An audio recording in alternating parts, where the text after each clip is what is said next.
And so when I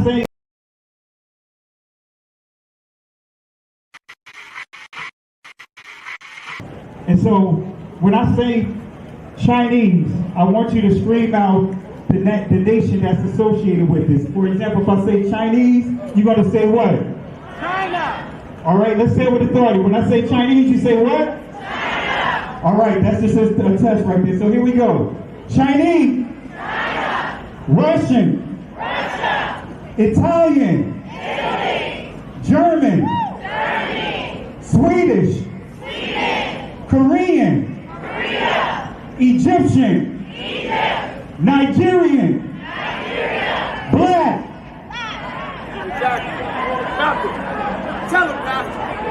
Tell him, Pastor. Black, nothing. I hope you were able to successfully identify the issue.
The same people that have stripped us of our identity and labeled us as a color have told us what it means to be black.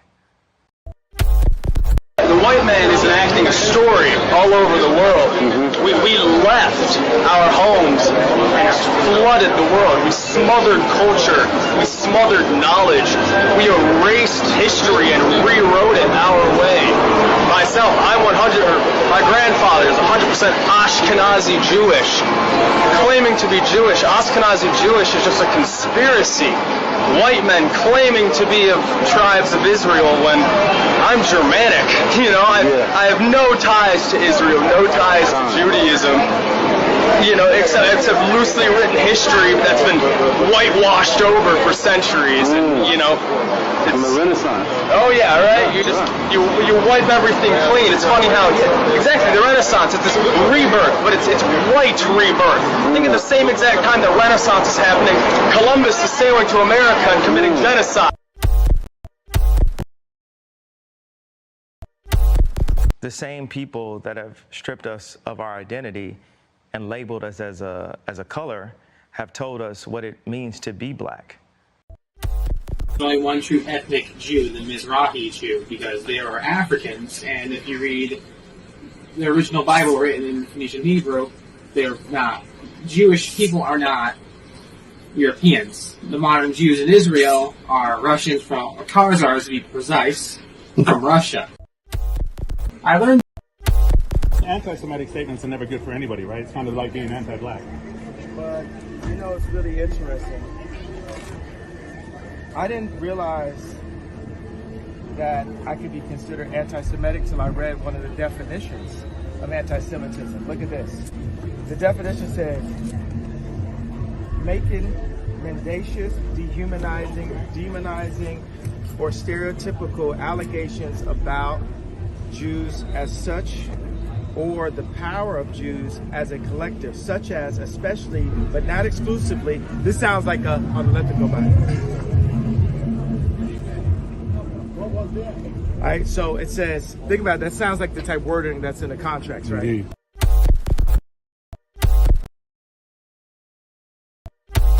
Such as, especially, but not exclusively, the myth about a world Jewish conspiracy or of Jews controlling the media, economy, government, or other societal institutions. But isn't that what you said? that Jews run everything? Yeah, but that actually is considered to be anti-Semitic. Right. So I didn't realize that it was anti-Semitic to say, hey, I have a Jewish attorney, I have a Jewish record label, I have a Jewish contractor, I have a Do you regret your statements? Or the statements you think you should be walking back? I mean, considering... What do you mean walking back? Well, backing up off of them. I mean, the thing is, you've lost a lot of endorsements. People are dropping you. You're getting, vilified. I mean, you might think you're right, but I think, there's a whole world out there that's condemning you for what you said. Okay, so this right here is a chart of Universal Studios, 20th Century Fox, ABC News, CBS News, Columbia Pictures, Warner Brothers, ESPN Sports, Fox News, Washington Post, Metro Goldwyn Mayer, MTV Music Television, Nickelodeon, USA Today, Wall Street Journal, Comedy Central, NBC Entertainment, Google, what else do we have? Disney, ABC Kids and Family, YouTube, Los Angeles Times, Discovery Network, Paramount Pictures, Facebook, Huffington Post, Yahoo, Marvel, Hulu, Cosmopolitan, Time, Touchstone, Associated Press, Pixar, Miramax, HBO, New York Post, LucasArts, MSNBC, DreamWorks Animation. Now the thing is, I skipped over maybe about 5 of them because it was just unclear on this list. The red are the executives that are Jewish at these companies. Do you think they stuck together when they heard what you said? Was that what happened? I'm so glad you're here because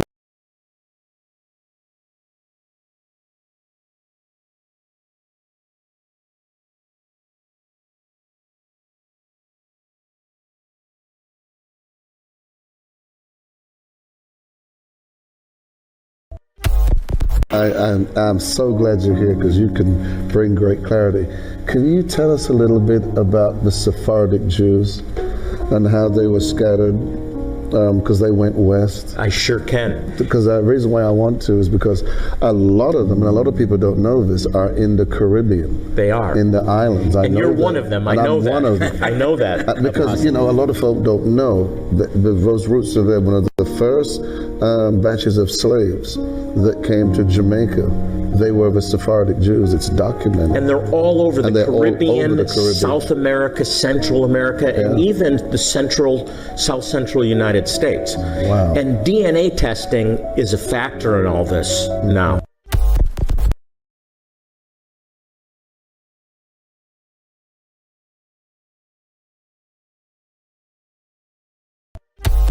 With a week of hindsight, are you sorry for the hurt that your posts caused people?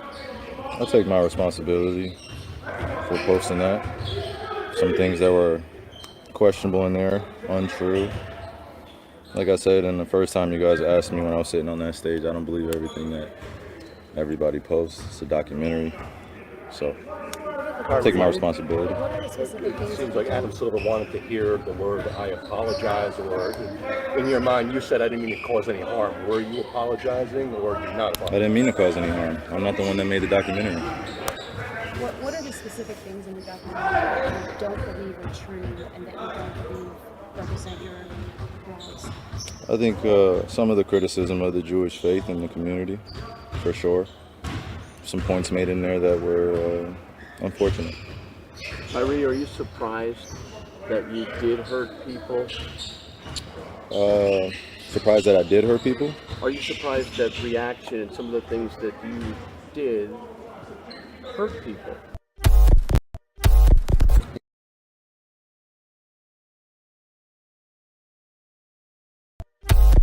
Yeah, I think I can ask a better question. It's just, where were you when I was a kid, figuring out that 300 million of my ancestors are buried in America?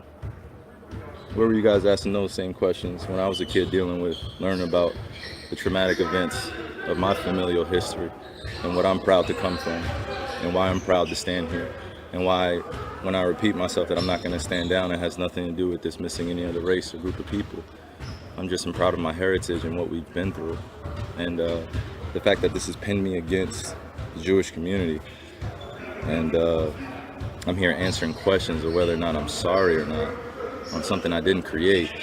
And it was something I shared, and I'm telling everybody I'm taking responsibility, then that's where I sit. So, you know, these same questions that you guys ask, me dealing with it as being a melanated, pigmented person all around the world and dealing with racial biases against my skin color, demeaning me because of my religious beliefs, and I'm still sitting in the seat standing. I take my full responsibility. Again, I'll repeat it, for posting something on my Instagram or Twitter that may have had some unfortunate falsehoods in it. But I also am a human being that's 30 years old, and I've been growing up in a country that's told me that I wasn't worth anything, and I came from a slave class, and I come from a people that are meant to be treated the way we get treated every day. So I'm not here to compare anyone's atrocities or tragic events that their families have dealt with generations of time. I'm just here to continue to expose things that our world continues to put in darkness. I'm a light. I'm a beacon of light. That's what I'm here to do. You guys ask me questions about basketball, I give you my expert opinion. You guys ask me about other things, I give you my opinion, and it's met with whatever you believe the perception or the deception is. You guys investigate my life every day, and you justify it by serving your own purpose, which I honor. I would like the same respect in return. It's unfortunate timing that we're in, but I'm glad that I could stand on the truth, because I'm not afraid of these mics, these cameras. I used to be, looking everyone in the eye and telling them the truth, that I'm proud of who I am. Any label that you put on me, I'm able to dismiss because I studied. I know the Oxford Dictionary, you look it up, right? Just one of the biggest mistakes I had in being a kid was not knowing European or Western language until I started looking it up and understanding the definitions and why they say, if you want to trick a black person, put it in the book. I was wondering my whole life why they said that. Now I'm 30 years old and I know reading is a superpower because it helps me understand where I'm going and where I come from. Like a tree with roots.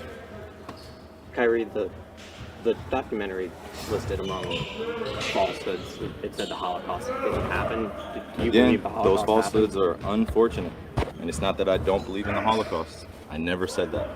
Never, ever have said it. It's not come out of my mouth. I never tweeted it. I never liked anything like it.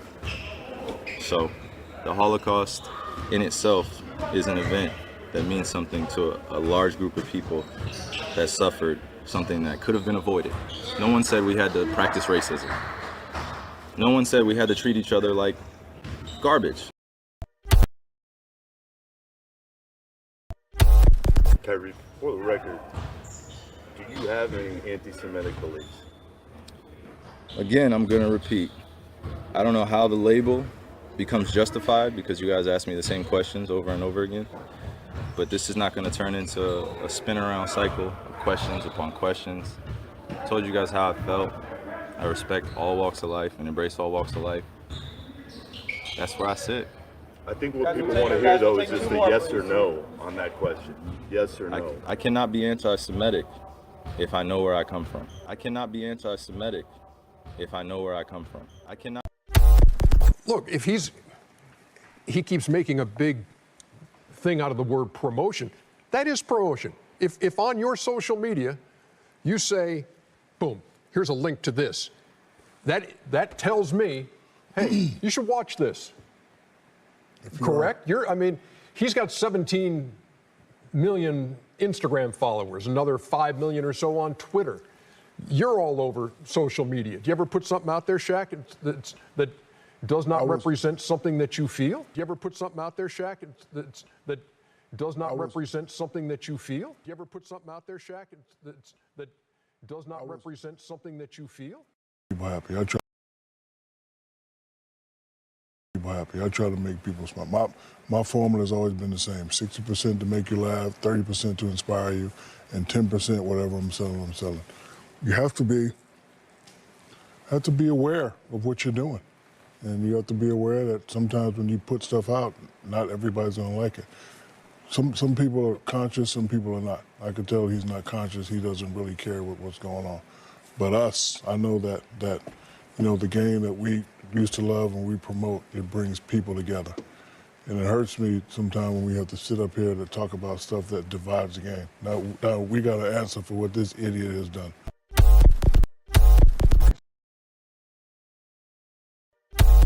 Shalom, shalom, Hebrews. Ron Dalton Jr. giving you a special announcement.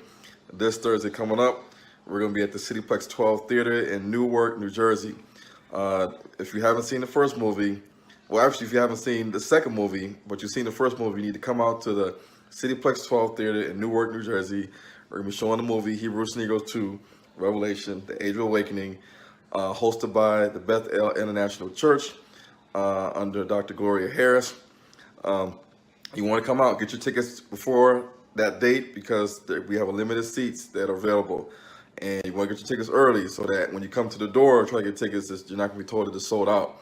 So I'm going to say it again. This Thursday coming up in Newark, New Jersey, August 22nd, Thursday, Newark, New Jersey. Want to come out to the Cityplex 12 Theater, Newark, New Jersey. Want to come out to the Cityplex 12 Theater, Newark, New Jersey. Want to come out to the Cityplex 12 Theater.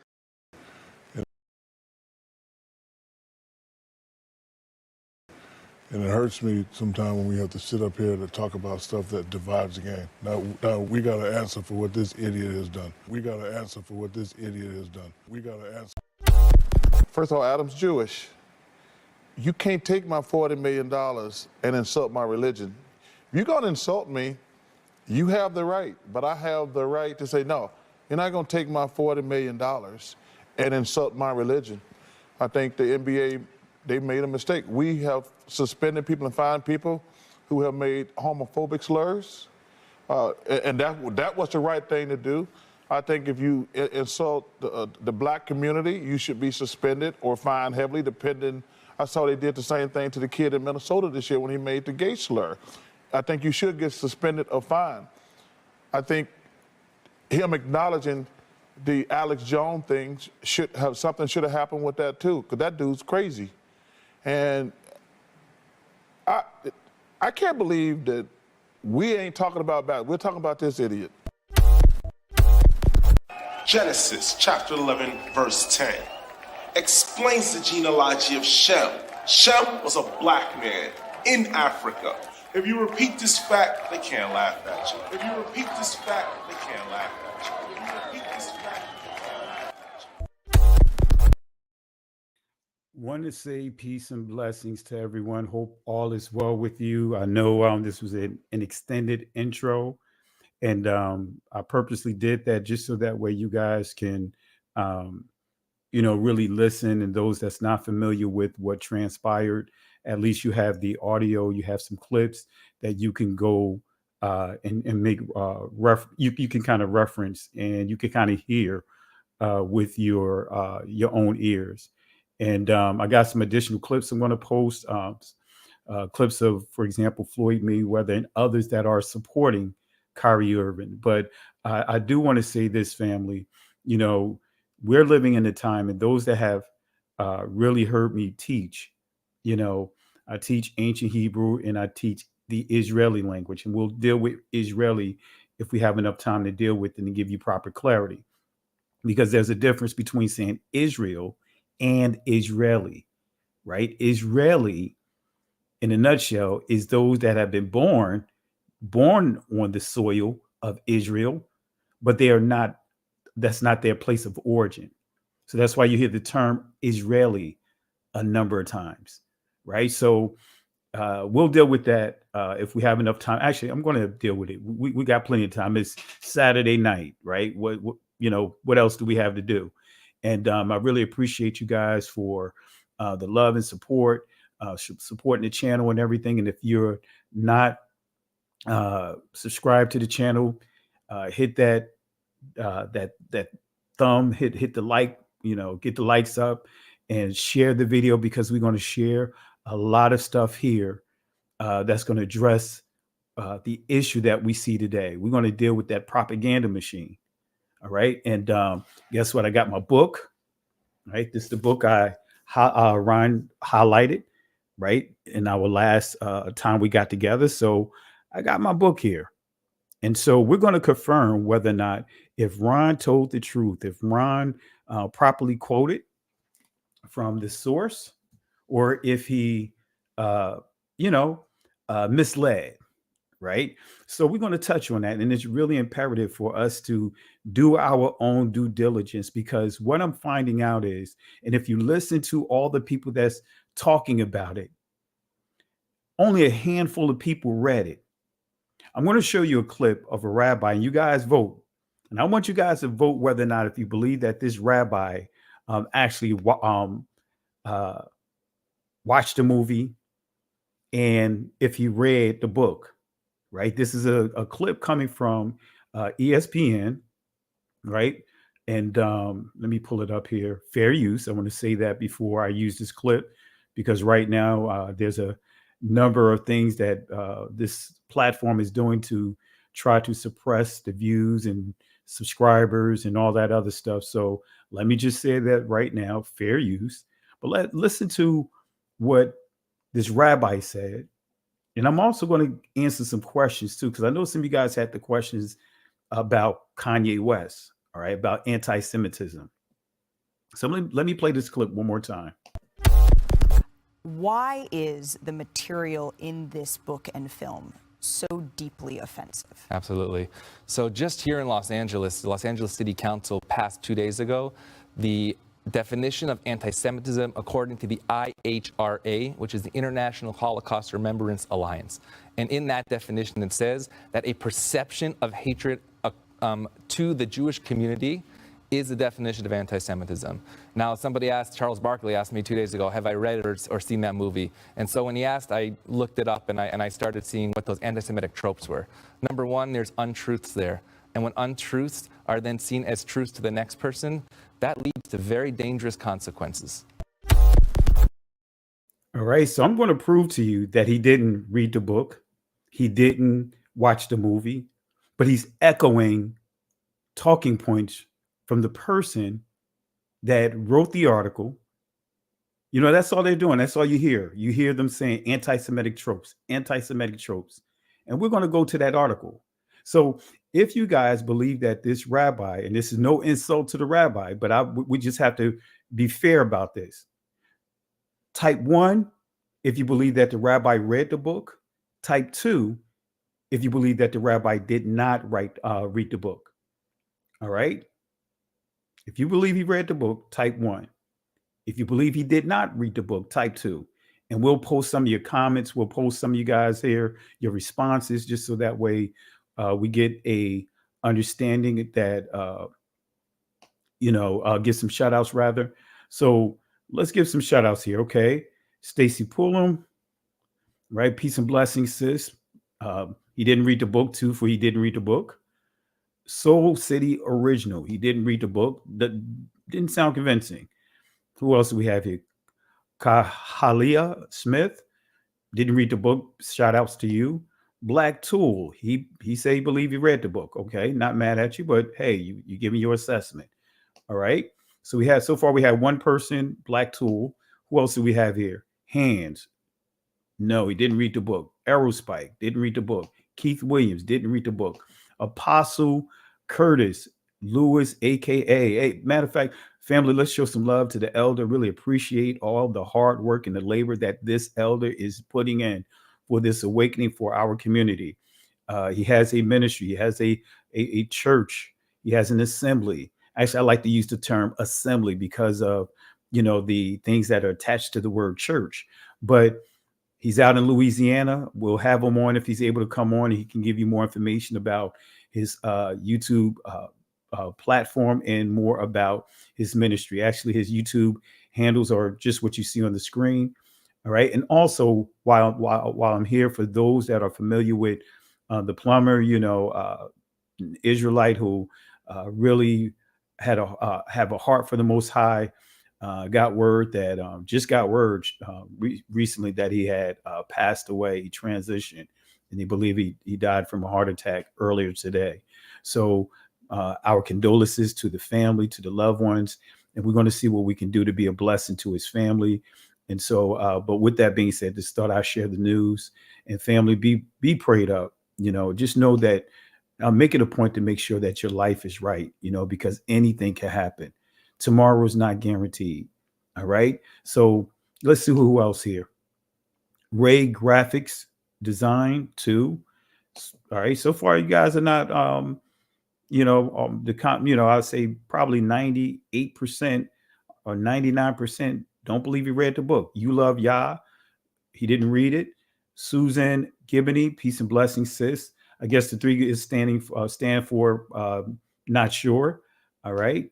Nadia Yah's Light, peace and blessings. 2, he didn't read it. Watchman Shaka Yashra Al, didn't read it. Good Measures, didn't read it. Sister Knit and More, didn't read it. Karima, Poet, and got to get you on here, sis, want to hear some of your material. All right. Didn't read it. Yah Son, didn't read it. And 300, didn't read it. Who else do we have here? DK, he didn't read it.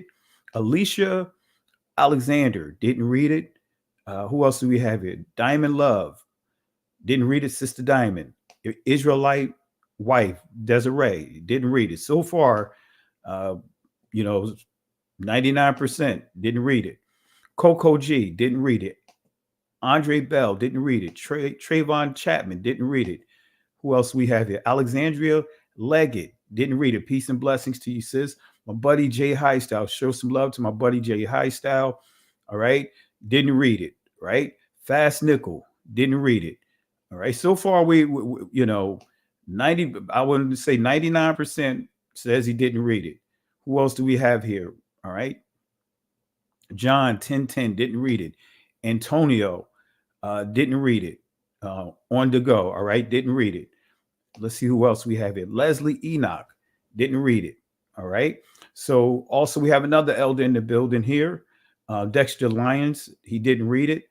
Let me pull him up here, family. Let's show some love for the elder here. I like to respect the elders when they're here. So far, everyone, with the exception of 1 or 2 people, agree that he didn't read it. I want to say shout outs to Minister Casey L. Huey, putting out some great music, family. And I want to say peace and blessings. And if you available, elder, when I drop the link inside the chat and you want to come on and share your thoughts, feel free to do so. All right. So far, everyone is in agreement, right? Didn't read it. He did not read it. I don't believe he read it based upon his comments that he made. Okay. So let's go ahead and get into this because we got a lot to unpack. We got a lot to cover tonight. Really appreciate you guys again for the love and support. And again, I ordered this book right here. We didn't go into it because I didn't have the book, right? So I want you guys to, notice I got the book and we're going to confirm a few things with this book. All right. So I want to just hold the book up just so that way, when you see me bring up the slides on that, you see that, hey, I got the book. I'm not just quoting. No, I actually have the source here. All right. So let's go ahead and go into it. Let me stretch this out. All right. Oh, Susan Gibney, she said she actually typed it in incorrectly. Hey, it's all good, sis. It's all good. All right. So pretty much it's almost unanimous, right? 99, we could say 99.9%. Everyone is in agreement with the exception of one said that they believe that he did read it. But pretty much we all in agreement that he did not read it. Okay. So, and we're going to get to that too. So going to Kyrie Irving, and matter of fact, family, we need to boycott. We need to boycott, family. Family, don't get so deep. And I'm really disappointed with the conscious community. I want to call them the unconscious community, right? That, Sinetta TV and those guys, with everything that's going on, they want to do, he want to do a live. That platform want to do a live about whether or not Kanye West is the Messiah. Instead of dealing with the issue, they want to talk more about whether or not if Kanye West is the Messiah.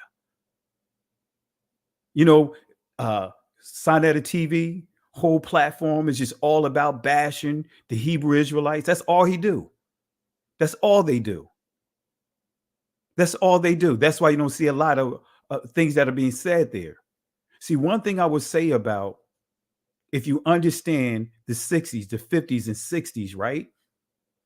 I'm gonna upload some clips this week, right? Over the weekend. I'll do it tomorrow. I'm going to upload a clip of Martin Luther King and Muhammad Ali, right? Muhammad Ali, a Muslim. Nation of Islam is what he was part of. Martin Luther King, the civil rights movement. They met when Muhammad Ali was going through his situation, similar to Kyrie Irving. Took a stand because he got drafted to go to Vietnam. And he took a stand and said he is not going that route. He is not going in and fight a war against a people that never called him nigger. That's his exact words. He said they never did anything wrong to him. Here it is, he in a country that he can't even go through the front door in many of the restaurants. He can't drink in the same water fountains. He can't go to the same movie theaters. But yet you want him to go and give his life. So he got drafted. And Martin Luther King they came together, came up with a strategy. And the reporter asked the question, hey, what do you guys talk about? Muhammad Ali started off by saying, he said, hey, that's between us. What we talked about is between us. And Martin Luther King said the same thing. That's right. Whatever we talked about is between us. We may have our differences as far as religious belief, but we still have the same common cause. So these so-called people in the conscious community that want to bash are actually creating more problems than anything. Come on, family. If you read the scriptures, right, you had the Moabites. That was a major threat, right? And you had the Israelites. They were divided at the time. The northern kingdom, the southern kingdom. So you had the king of the northern kingdom, the king of the southern kingdom, and you had the Edomite king. The three kings came together. These three kings came together. They put aside their differences because they understood the threat, that's the opposition that's against them, is greater than their disagreements, is greater than their problems, their internal bickering. So they came together. And this is for some of my brothers out here that's in this truth. And you understand that, in a nutshell, you understand what's going on here. Right. And I'm not sure what's going on with my signal here. It seems like it's going in and out. But again, they understood that there was a bigger threat than their differences. See, but yet they want to talk about consciousness. They want to talk about consciousness. But they're not singing or giving messages about coming together. Look, we need to come together and boycott Nike. We need to come together and boycott Adidas. We need to come together and boycott the NBA. We need to come together. Yeah, that's right. Go to your YouTube. If you have YouTube TV, if you have Direct TV, cancel anything that's NBA related. Cancel anything, because I don't watch the NFL. I used to watch the NFL. I canceled the NFL. Guess what? I used to wear my Adidas. I got my Adidas somewhere in here that I used to wear, my shell toes. I'm not putting any more money into their pocket. Guess what? Cancel LeBron James. Cancel his show. Don't watch it. Don't support none of the things he's doing. I give him credit for what he's doing with the I Promise schools and all that other stuff. But guess what? He did the same thing. He's no different than what Shaq did. No different than what Charles Barkley did.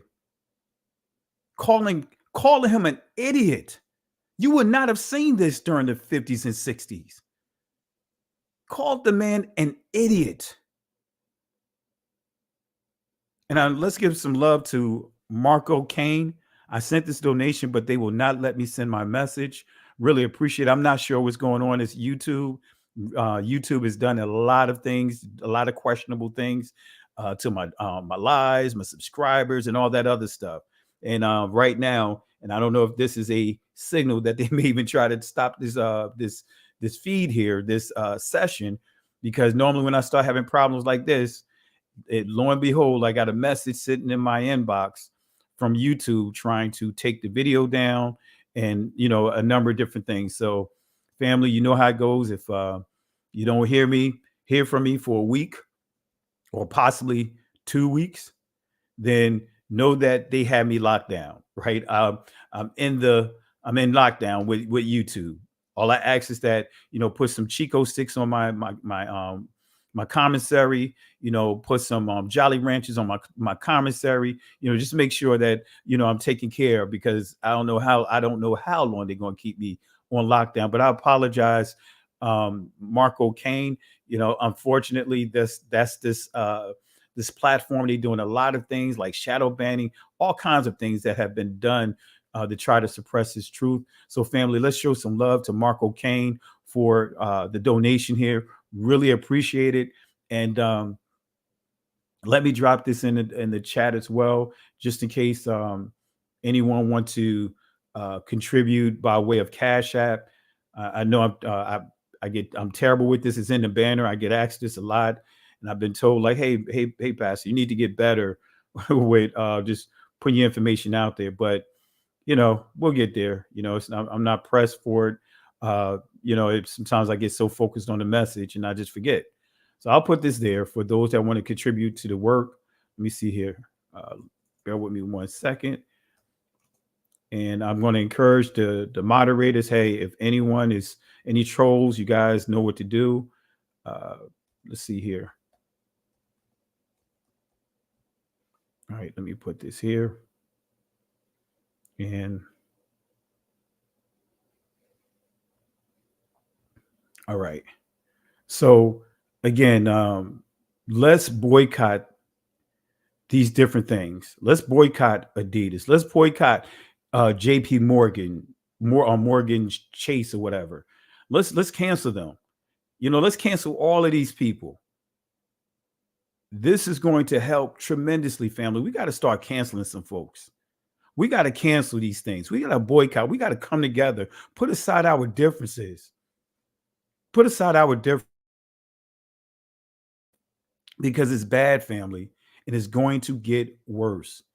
It is bad right now, but it is going to get worse. And there is a bigger target, right? This awakening is no joke, like never before. And that propaganda machine wants to do anything and everything to stop it. All right. So again, we got to come together, family. Let's stop majoring in the minors. So let's go ahead and get into it. All right. Kyrie Irving suspended. Kyrie Irving suspended. And I want to post this here. I want to go into a little scripture here just to get things started. Daniel chapter 7, verse 25. Right. And this is what it says. You guys probably be familiar with this verse here, this passage. It says, and he shall speak great words against the Most High and shall wear out. Now, where you see saints here, this is not referring to Catholics. This is the bloodline Israelites. Let me say that again. Saints here is not referring to the church.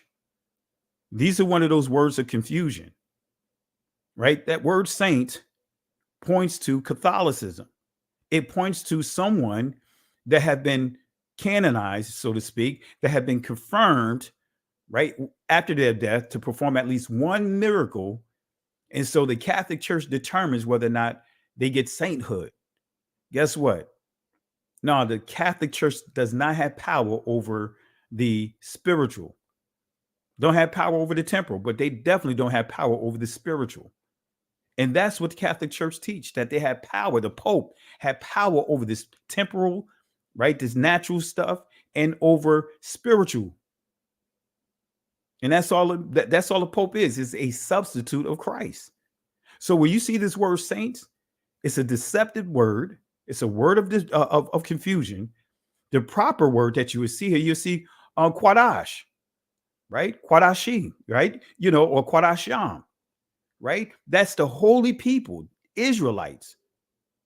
Because at this time, the Catholic Church didn't exist. Christianity didn't exist. The church as we know it did not exist.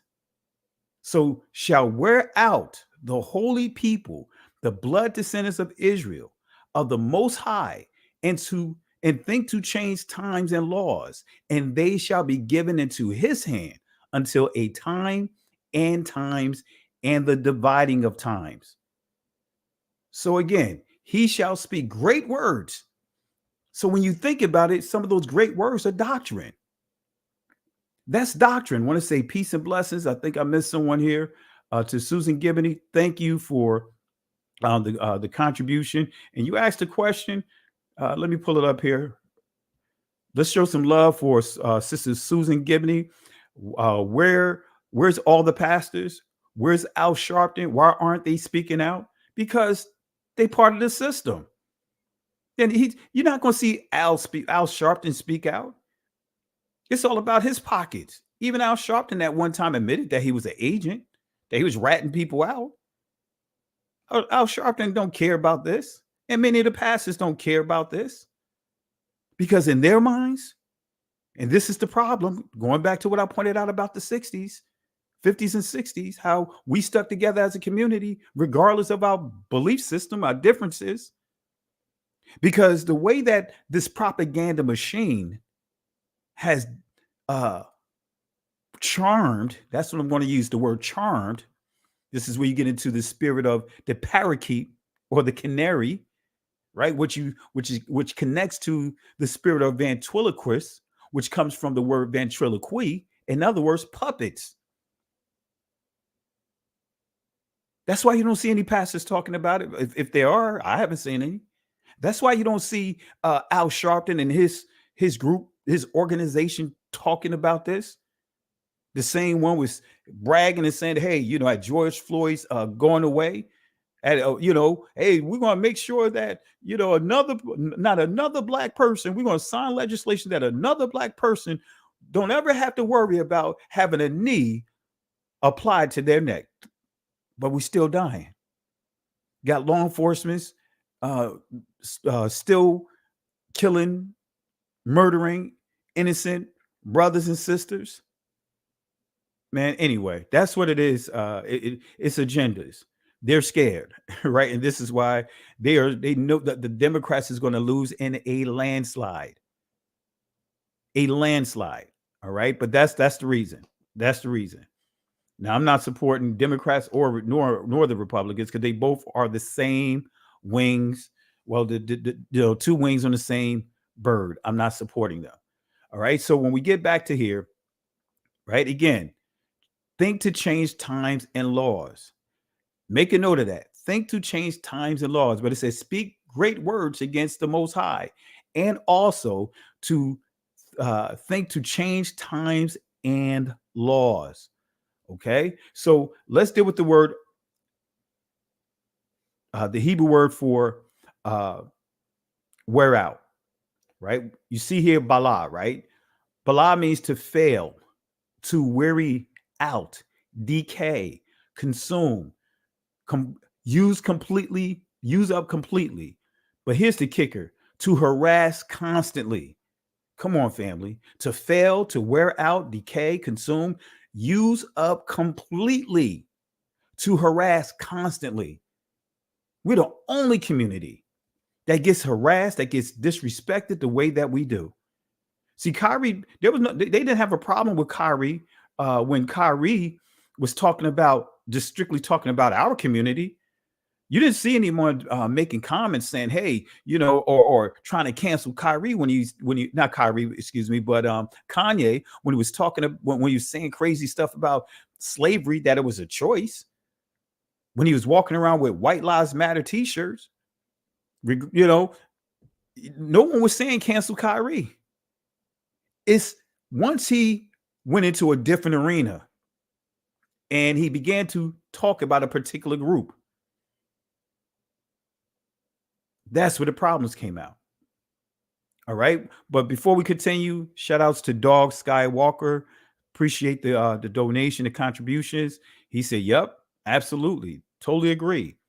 Right. And also want to say peace and blessings. Appreciate I think we have another yep. Let's give some love to Girl Meets Kingdom. Really appreciate you, sister. Thank you. Love.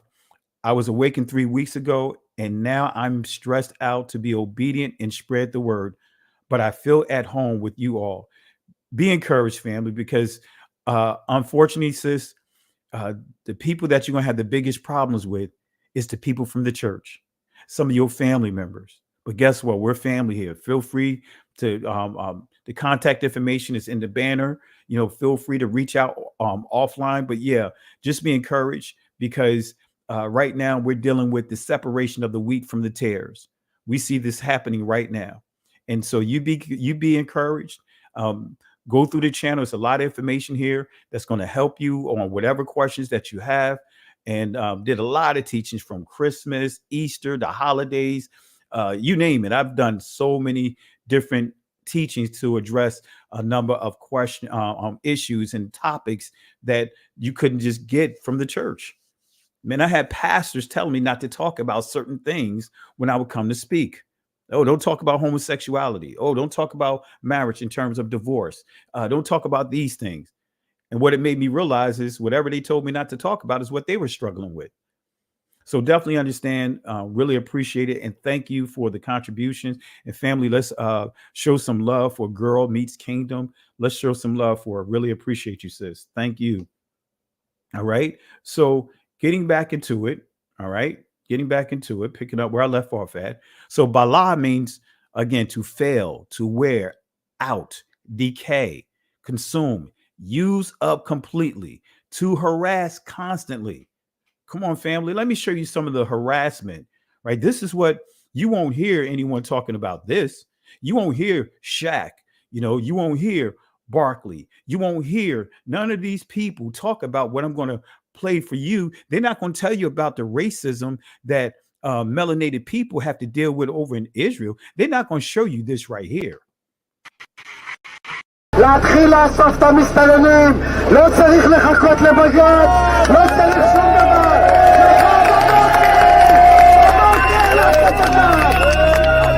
אני רואה חיה מחוץ לבית שלי, יריקות, פסיכופטים, אנשים שרק מחפשים איך לרצוח אותי בעיניים שלהם, אבל אף אחד לא מאמין לנו. אנחנו גזענים כדי לרצות לשמור על החיים שלנו ועל השפיות שלנו. אז אני גאה בלהיות גזענית.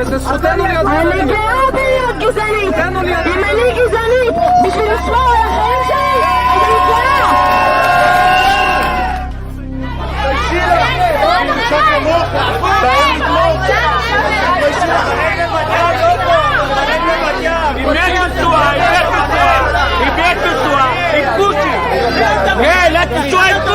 אז אני אל תפקושי לנסוע!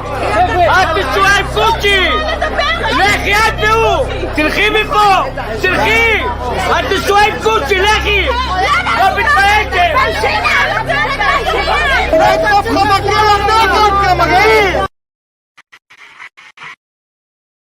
How come we don't hear about that? What about this right here? Blackface. Let me show you this here. נחשף ביערות בורקינה פאסו של קניבלים נטו נטו. שלום למנהיג השבט קזבובו. שלום עליכם. אברהם יצחק יעקב, יודע עברית, שולחן, חשבונית, קובי פרץ, מוטלס, יבוטאו. מר קזבובו, כולנו כאן בישראל מופתעים ונרגשים נוכח האפשרות שתעלו ארצה. קזבובו שמח, 2000 שנות גלות נגמר, רואים אור בקצה של מנהרה. אתם בטוחים שאתם יהודים? התחלנו על חנן. אם הוא שחור הוא לא יהודי? לא בגלל שהוא שחור, הוא... מה הוא מה? קניבל. ומי אתה שתגיד לו מה לאכול, אם הוא קניבל הוא לא יהודי? אולי תבוא, תעשה אצלנו שבת? זה לא שיש לי משהו אישי נגדכם, אבל הפלשמורה למשל תקועים. So how come we don't hear about that? I got more clips I can play, but it's just a lot of clips to play. I got a lot of clips to play. How come we don't hear about that? How come we don't hear about those type of situations that are happening, because there are plenty of situations. There's plenty of mockery, like the rabbi, one of the chief rabbis over in Jerusalem, referring to us as monkeys, called us monkeys. He didn't get canceled. So again, bala, to fail. But the key is to harass constantly. Learn what's going on in some of these different places like Jersey City. I'm not going to get into it tonight. Jersey City. I'm not going to talk about it. I'll wait. What is anti-Semitism? What is anti-Semitism? We're going to cover this again, but I'm going to show you where we all have made a mistake, including Kanye. Now I understand what Kanye West meant, right? I want to say peace and blessings. Keith Williams, we got the elder in the building, family. Let's show some love for the elder in the building. The world is truly in the hands of the wicked. Let's show some love to the elder, and let's show some love. Thank you, elder, for the contribution. Really appreciate it. The world is truly in the hands of the wicked. Absolutely. Absolutely, elder. Let's show some love for the elder family. All right. So what is anti-Semitism? And I'm going to show you where we all made a mistake at, right? Because the mistake that we've all made is we try to define, which rightfully so, we try to define anti-Semitism from an academic perspective, right? Because I can tell you 99% of everyone that's watching, you Google Semitic, you Google Semite, you pulled up the Oxford Dictionary, you pulled up the Merriam-Webster Dictionary, you pulled up the Etymology Dictionary. That's academics. But I'm going to show you where the mistake is and why Kanye West said he didn't know. Because many ask, hey, how come he didn't know? And I'm going to show you why he didn't know. Right? So what is anti-Semitism? This is some of the things you guys probably went through. Now, for me, I went to the Britannica to see what they say, because they got some key stuff here.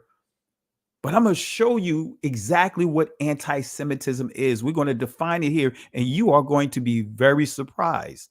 Anti-Semitism, hostility toward or discrimination against Jews as a religious or racial group. The term anti-Semitism was coined in 1879 by the German agitator Wilhelm Marr to designate the anti-Jewish campaign underway in Central Europe at that time. All right, so it was coined by this person. It says by the German agitator. So remember, when you see the word German, it's synonymous or interchangeable with the word Ashkenaz, right? Germany, Ashkenaz, right? German, Ashkenazi, which is a son or the grandson of Japheth. So it says, coined in 1879 by the German agitator Wilhelm Marr to designate the anti-Jewish campaigns underway in Central Europe at that time. Although the term now has wide currency, it is a misnomer.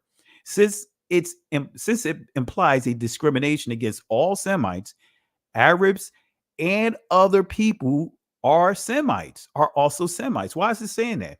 Arabs and other peoples are also Semites. See, part of the problem with many try to define the word Semitic or Shemitic, they start at Israel.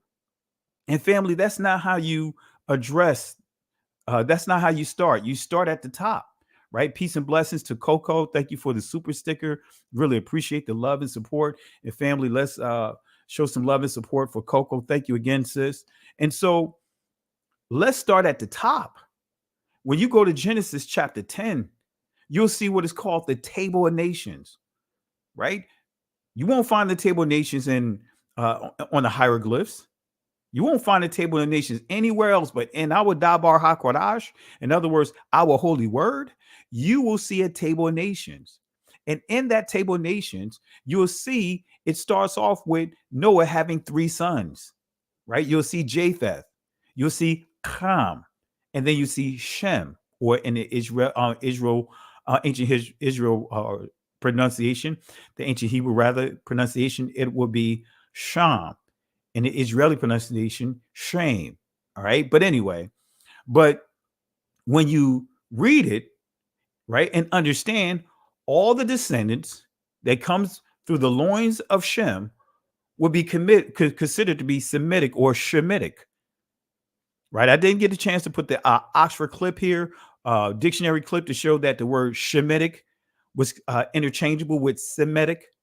But we don't really hear Shemitic, right? Because some of you guys will say Shemitic, which you're right when you say that. That's more accurate than saying Semitic. All right. But anyway, right? So here they are giving clarity. It says Arabs, and going back to Shem, Arabs and other peoples are also Semites or Shemites. In other words, everyone that's descended of Shem, coming through the loins of Shem, will be Shemitic, no matter who they are. You come through Shem, you Semitic or Shemitic. Then when you get down to Eber, right, everyone that's from the descendants, the loins of Eber, would be Hebrews.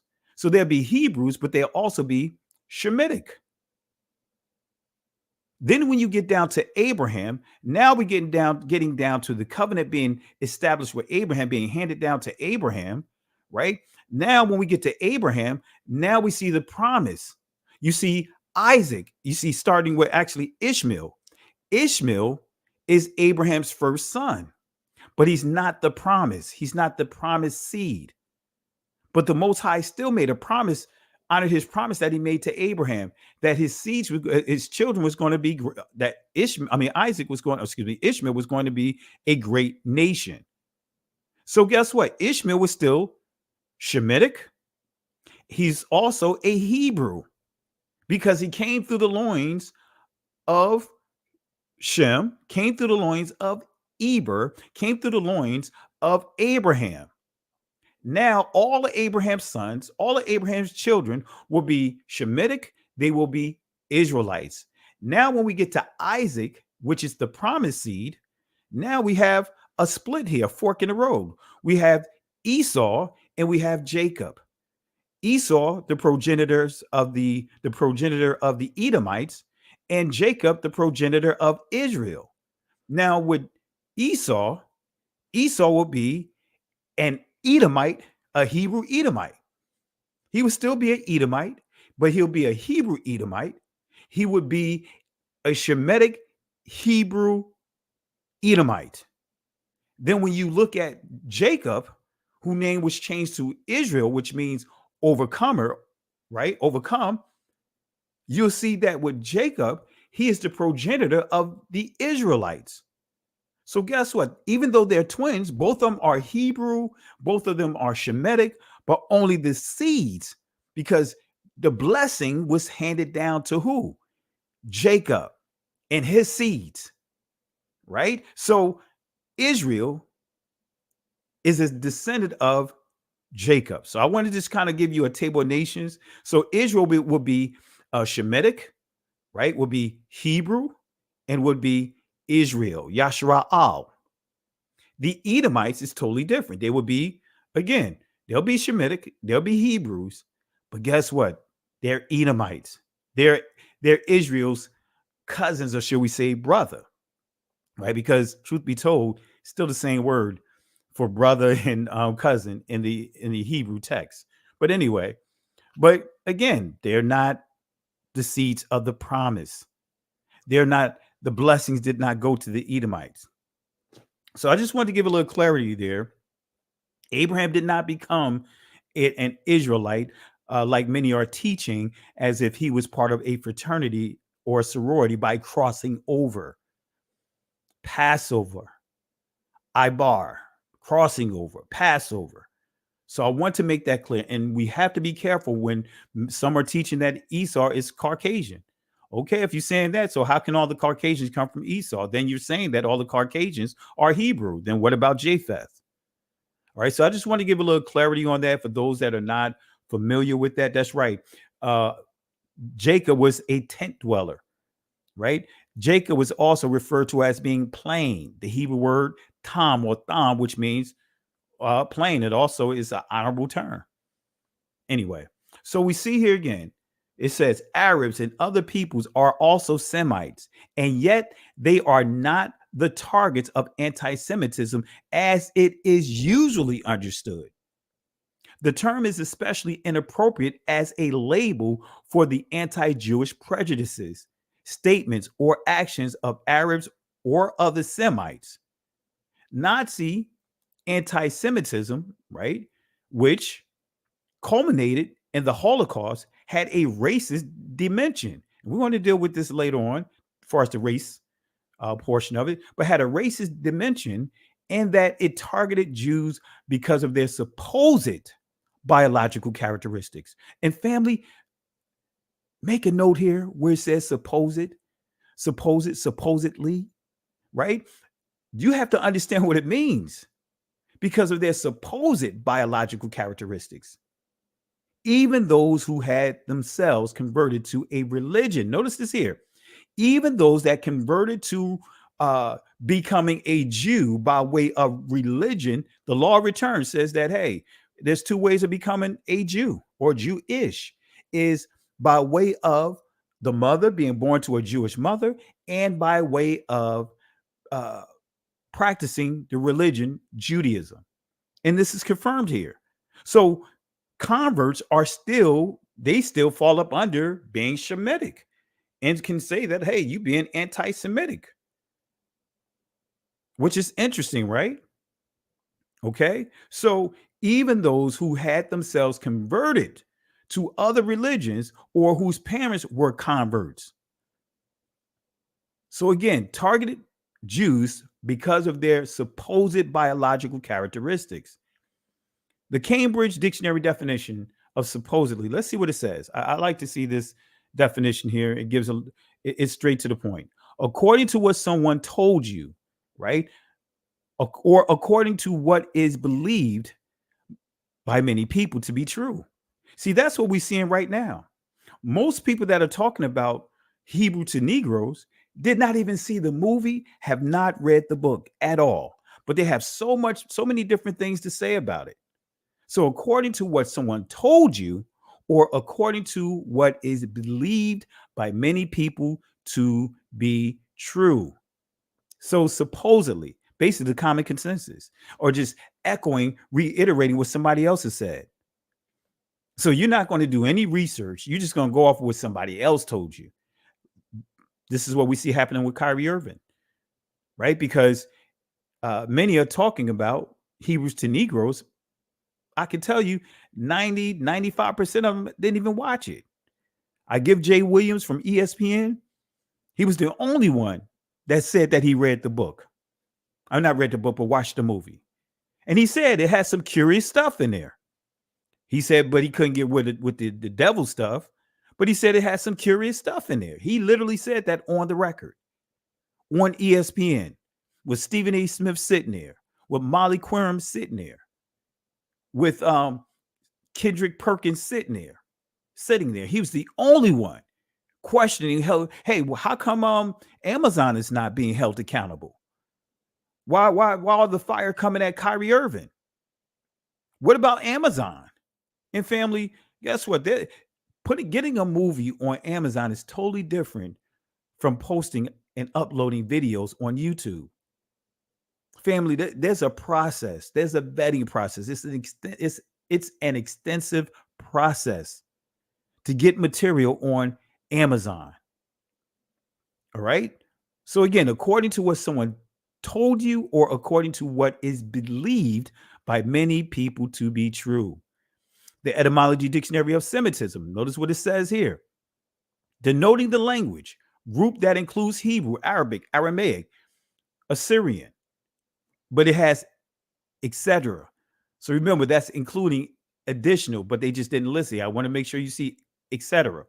Right? So Semitic, it tells us initially this word was used to identify an umbrella of languages.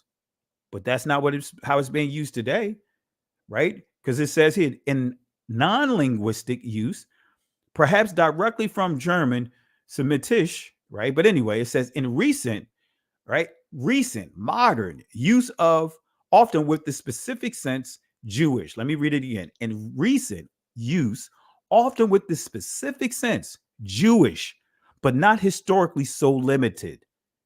Right? So now it's limited now, right? The Jewish community, as we know it, guess what? Now they have a monopoly on this word. It actually absolutely girl meets kingdom. Truth be told, they're not going to take it down. Why? Because they will be in trouble. They'll be in trouble because he went through their vetting process.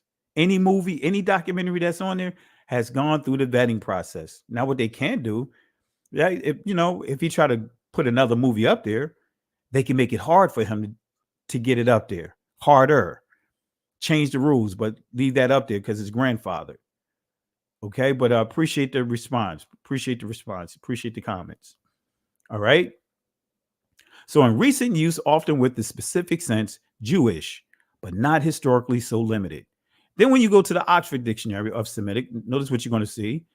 Relating to or denoting a family of languages that includes Hebrew, Arabic, Amharic, and for those, that's not Amharic, that's Aramaic, and certain ancient languages such as Phoenician, Akkadian, constituting the main subgroup of the Afro-Asiatic family. Constituting the main subgroup of the Afro-Asiatic family. Let me say it one more time for those that may not understand what this is saying. And you guys have done Googled this and you guys read the same thing, some of you guys. But notice what it says this again. It says here again, it says constituting the main subgroup of the Afro-Asiatic family. What? So Semitic is a subgroup of the Afro-Asiatic family. So how can someone that's Afro-Asiatic be anti-self? Anti. And I could prove that legally. That won't stand up in any court, but it stands up in the court of public opinion. Notice how you haven't seen any charges brought against Kyrie Irving. Notice how you haven't seen any charges be brought up against Kanye West. Because you won't. It's all being drawn out through the court of public opinion. The court of public opinion, it is a beast. It is a bear. Right? If you anti-self, guess what? Anti-self, that's what they have hospitals for mentally ill. That's why they have medication for the mentally ill. Right? Because if you hating on yourself, that means you got some internal problems. And the court would say, hey, something's wrong with you. Let's do a psychological evaluation on this person. You cannot be anti-self. And if you are, then that means you have some mental problems. You have some mental deficiencies. All right. But anyway, let's continue. So the Merriam-Webster dictionary definition of Semitic is going to read similar, but it's going to have one additional entry here. So notice what it says here. A subfamily, Semitic, a subfamily of the Afro-Asiatic language, family that includes Hebrew, Amharic. See, I don't know why I keep saying Amharic, Aramaic, Arabic, and Amharic. Amharic, that is the Ethiopian language. It is a Shemitic language. Amharic, right? The ancient is Gaaz. Some will refer to it as Giz, but it didn't have those vowels. Didn't have none of those vowels there. It only had the ah sound associated with every consonant. Same with ancient Hebrew. So Amharic, that's when you think of Ethiopian. Then when you see entry number 2, of relating to or characteristics of the Semites. Of relating to or characteristics of the Semites. So that's still highlighting all those that are here, etc. We got to add etc. here. Number 3, Jewish. This is a recent entry. Jewish. But it still falls up under the Afro-Asiatic people subgroup. Then when we go to Semite, Notice what it says here. A member of any of a number of peoples of ancient southwestern Asia, including the Akkadians, Phoenicians, Hebrews, and Arabs. Notice this here, southwestern Asia. you see the deception here? Asia? Southwestern Asia versus Northeast Africa? Come on, family. We have to give the garbage can right now. I got to pull a garbage can out early. Let me pull a garbage can out.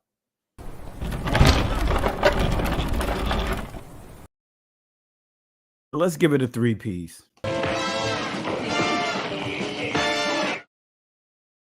Let's give this stuff the junk, give it the order to go.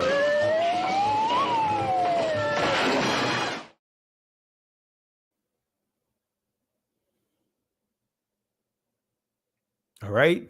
So let's continue here. Let's continue. Give it the straight garbage can. All right. But it goes on to say, in entry number B, a descendant of these people, right? These people, right? These people, Akkadians, Phoenicians, Hebrew, Arabs. See how I shrunk it down in this definition? Where's the Ethiopians? Right? Where's Aramaic? Where's these Sumerians? Because Sumerians are Shemitic people. We have to pay attention to the details, family. That table of nations is very important. Right? But notice here, a member of a modern people speaking a Semitic language? Really? So let's go to the origins of the name Africa according to Josephus. Right? He's a historian back in the 50 to 80s, the 80s as far as AD. He was there. He wrote his bearing witness to the destruction of Israel, more specifically Jerusalem, the temple and all. This is what he says. You guys, some of you guys probably remember this. He says here, Malchus, who wrote a history of the Jews in agreement with the history of Moses, the legislators relates that there were many sons born to Abraham and Keturah. Nay, he names 3 of them, Aphir, Surim, Japhron. And it goes on to say that form Surim was the land of Assyria, denominated, and that from the other 2, in other words, Aphir and Jabron, the country of Africa took its name. So this is telling you that that word Africa is actually a Shemitic word. That's what it's saying. Now, I want to make this clear. I'm not saying all the tribes, all the people within Africa are Shemitic people. That's not what I'm saying. Just like everyone here in the United States that are citizens of the United States, guess what? Not all of us, right, are from the same culture, from the same ethnicity. So I want to make that clear. All right. So anyway, this is saying that Africa, just the name itself, is a name that came by way of Abraham, which means that Africa, the name, according to Josephus, the historian of his time, is a Shemitic name. All right. So let's see here. What is this right here? Got to remember. All right. Yeah. Let me show this clip here. Right. Let me go back here. I want to go show that clip of the rabbi. Let's go back to the rabbi here. So I gave this presentation in our assembly earlier today because that was a hot topic of discussion. Someone to really talk about it. But let's go back to this video with this rabbi. Why is the material in this book and film so deeply offensive? Absolutely. So just here in Los Angeles, the Los Angeles City Council passed 2 days ago the definition of anti-Semitism according to the IHRA, which is the International Holocaust Remembrance Alliance. And in that definition, it says that a perception of hatred to the Jewish community is the definition of anti-Semitism. Now, somebody asked, Charles Barkley asked me 2 days ago, have I read it or seen that movie? And so when he asked, I looked it up and I started seeing what those anti-Semitic tropes were. Number one, there's untruths there. And when untruths are then seen as truths to the next person, that leads to very dangerous consequences. Oh yeah, we're gonna address his statement that he made there. And notice he said Charles Barkley asked him if he's seen the movie, because apparently Charles Barkley didn't see the movie, and it's apparent that this rabbi didn't see the movie. Right? This is what Charles Barkley said about Kyrie. You guys saw it earlier. Let's play it one more time. First of all, Adam's Jewish. You can't take my $40 million and insult my religion. If you're going to insult me, you have the right, but I have the right to say, no, you're not going to take my $40 million and insult my religion. I think the NBA, they made a mistake. We have suspended people and fined people who have made homophobic slurs, and that was the right thing to do. I think if you insult the black community, you should be suspended or fined heavily, depending. I saw they did the same thing to the kid in Minnesota this year when he made the gay slur. I think you should get suspended or fined. I think him acknowledging the Alex Jones thing should have happened with that too, because that dude's crazy. And I can't believe that we ain't talking about that. We're talking about this idiot.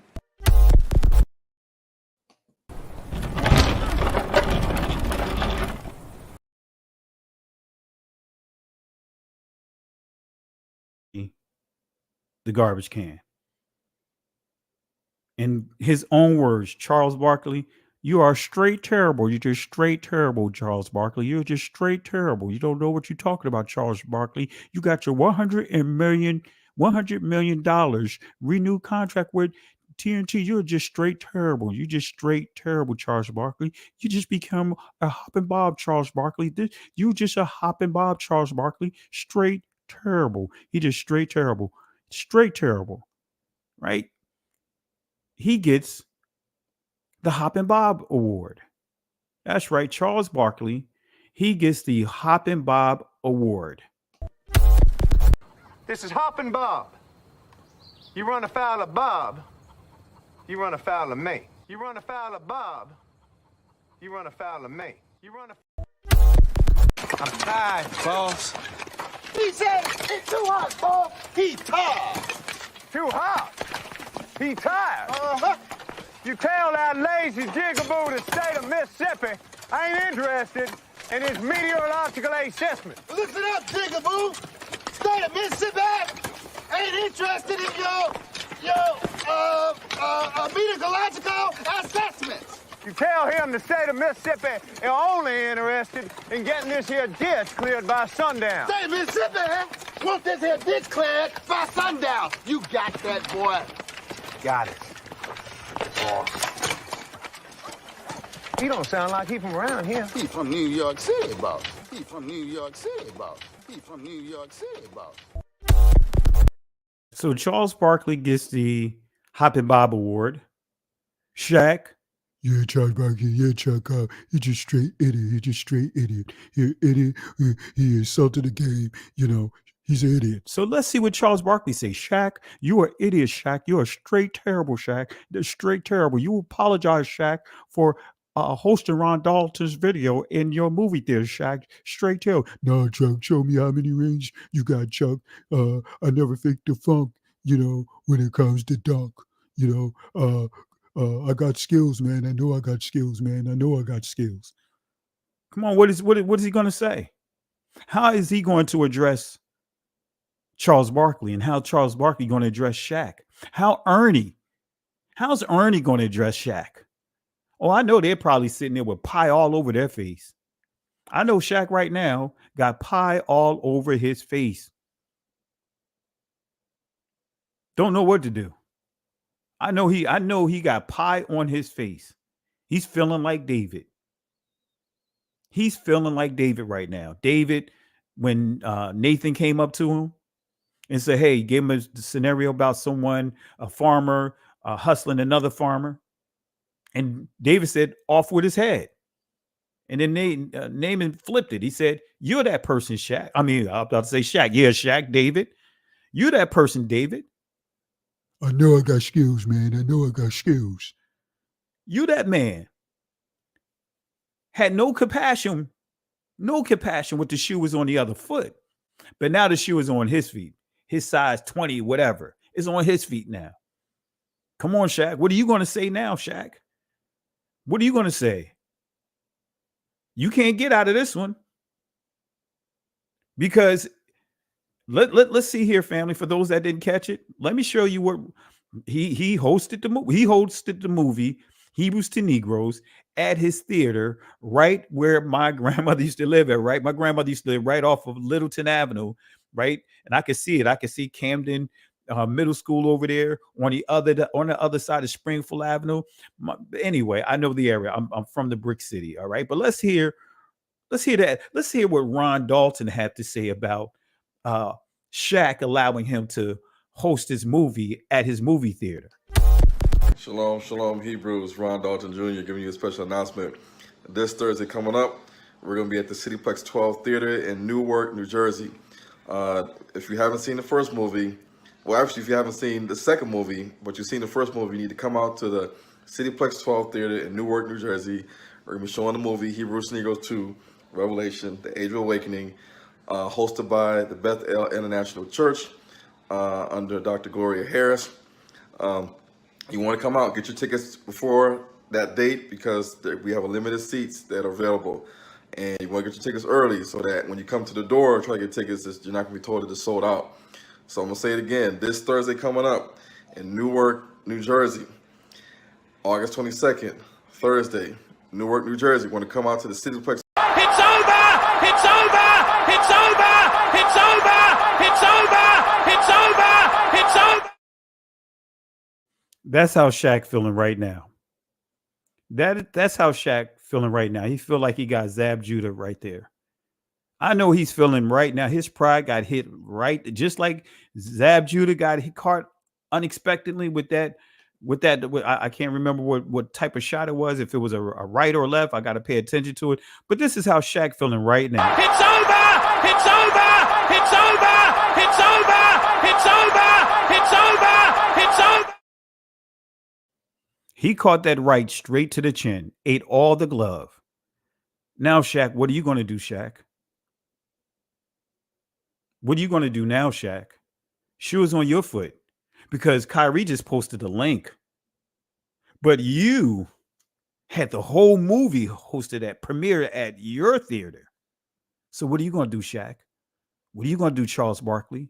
What are you going to do, Amari Stoudemire, who is an assistant coach on the same team of Kyrie Irving and threw him under the bus even before he got suspended?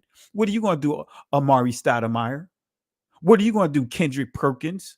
What are you guys going to do? What are you going to do, Vince Carter? What are you going to do, Richard Jefferson? Yes, I'm calling all you guys out. What are you going to do, LeBron James? What are these guys going to do? Peace and blessings. Naomi Levy, appreciate the contributions, the $10. It's so sad to see the rot within our people. An example, Shaq, and Charles. I totally agree. I totally agree. Hey, my grandmother taught me, hey, if you don't have anything good to say, sometimes it's good to just keep your mouth shut.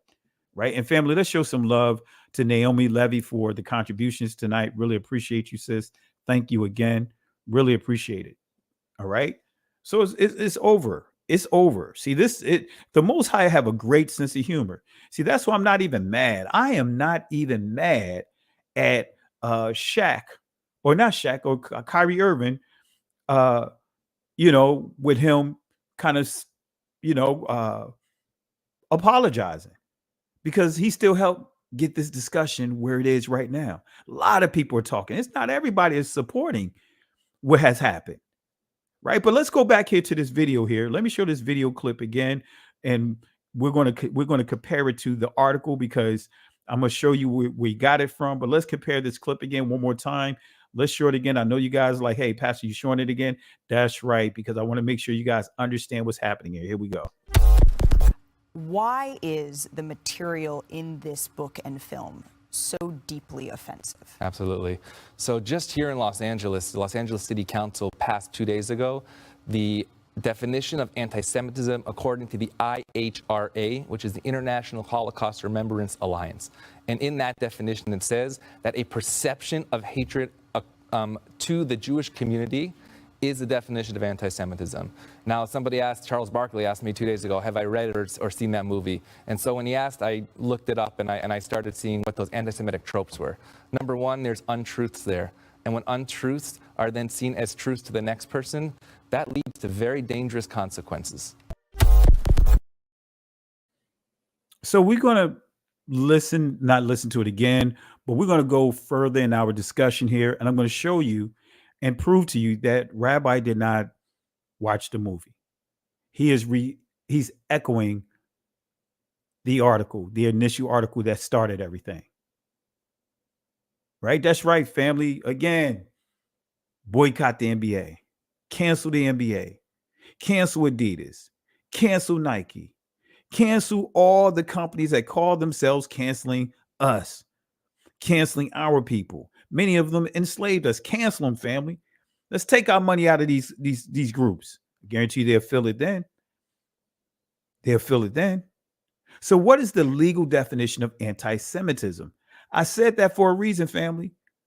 What is the legal definition of anti-Semitism? Because remember, I stated earlier that when we deal with the word anti-Semitism, most of us will go to the academic definition of it.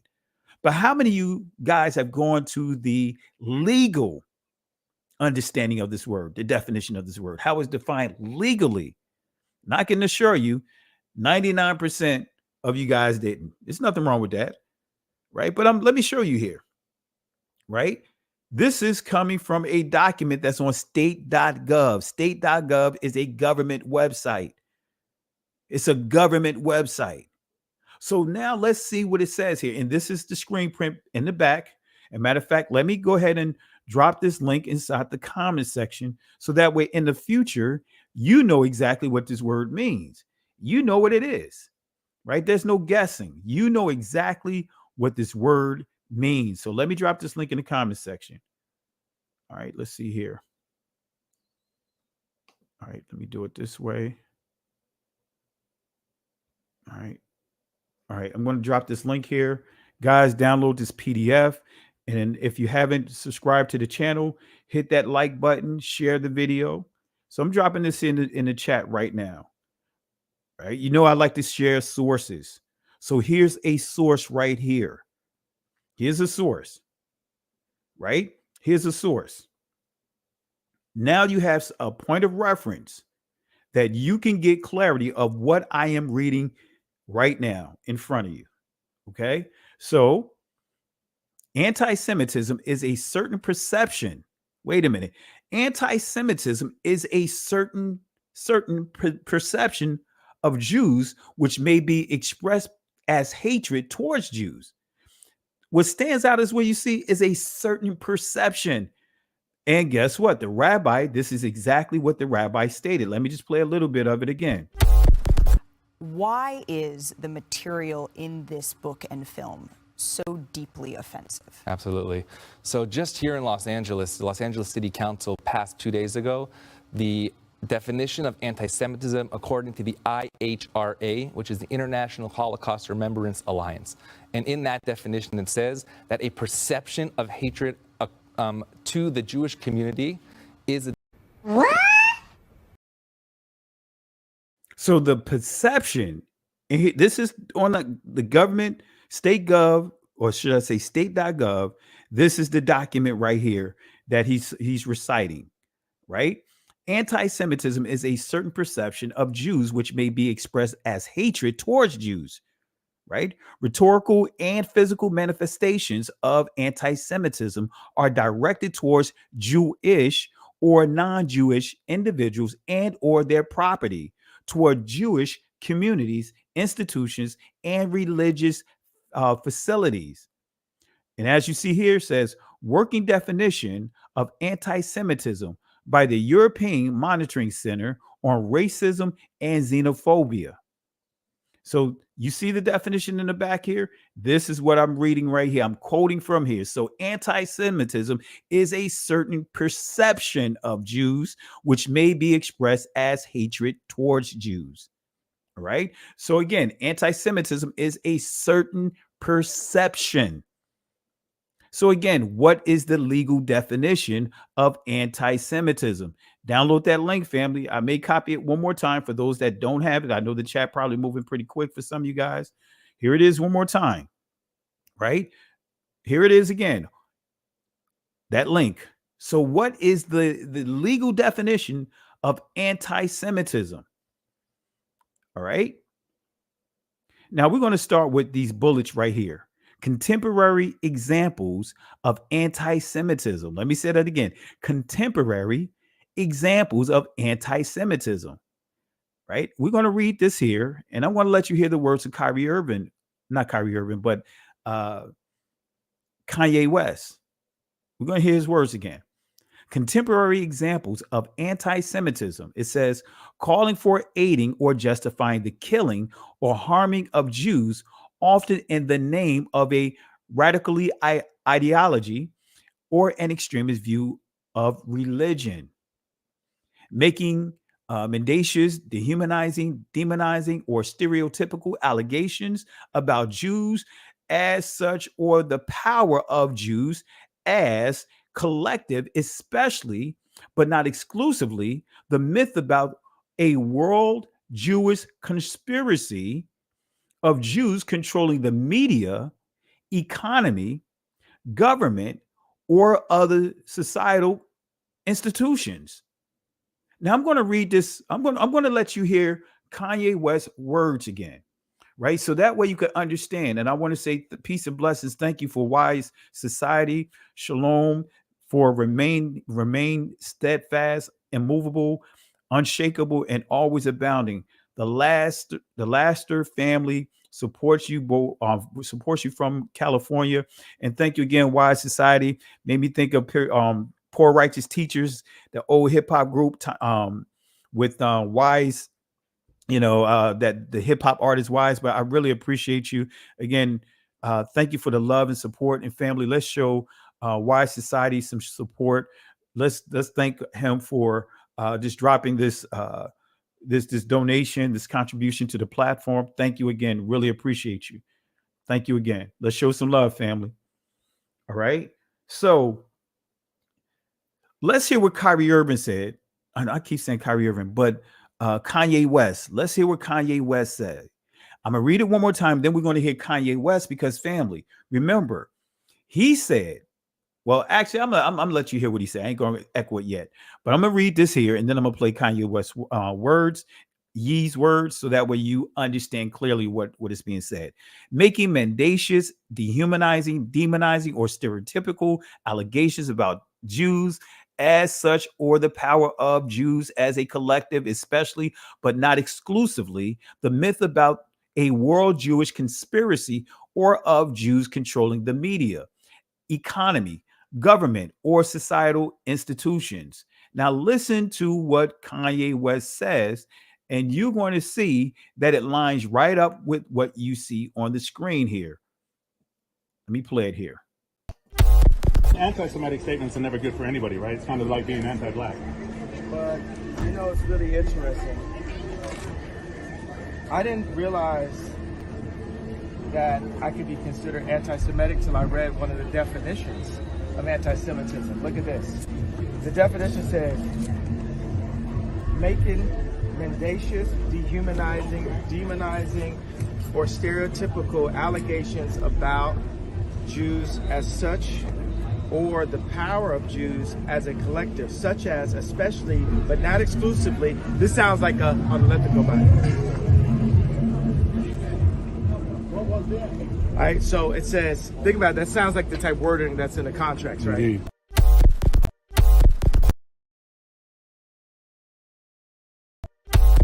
Such as, especially, but not exclusively, the myth about a world Jewish conspiracy or of Jews controlling the media, economy, government, or other societal institutions. But isn't that what you said? That Jews run everything? Yeah, but that actually is considered to be anti-Semitic. Right. So I didn't realize that it was anti-Semitic to say, hey, you know, I have a Jewish attorney, I have a Jewish record label, I have a Jewish contractor, I have a Do you Jewish... regret your statements? Or the statements you think you should be walking back? I mean, considering... What do you mean walking back? Well, you know, backing up off of them. I mean, the thing is, you've lost a lot of endorsements. People are dropping you. You're getting, you know, vilified. You know, I mean, you might think you're right, but I think, you know, there's a whole world out there that's condemning you for what you said. Now, notice Kanye West's response to them, and notice how they changed. They went from don't you want to pull back your statement? Don't you want to retract? I mean, you're losing a lot of endorsements and all. Watch and listen to the response as he runs down the list of all the businesses, as many as he could, that are run by those from that community. Listen to it real quick. Okay, so this right here is a chart of Universal Studios, 20th Century Fox, ABC News, CBS News, Columbia Pictures, Warner Brothers, ESPN Sports, Fox News, Washington Post, Metro Goldwyn Mayer, MTV Music Television, Nickelodeon, USA Today, Wall Street Journal, Comedy Central, NBC Entertainment, Google, what else do we have? Disney, ABC Kids and Family, YouTube, Los Angeles Times, Discovery Network, Paramount Pictures, Facebook, Huffington Post, Yahoo, Marvel, Hulu, Cosmopolitan, Time, Touchstone, Associated Press, Pixar, Miramax, HBO, New York Post, LucasArts, MSNBC, DreamWorks Animation. Now, the thing is, I skipped over maybe about 5 of them because it was just unclear on this list. The red are the executives that are Jewish at these companies. Do you think they stuck together when they heard what you said? Was that what happened?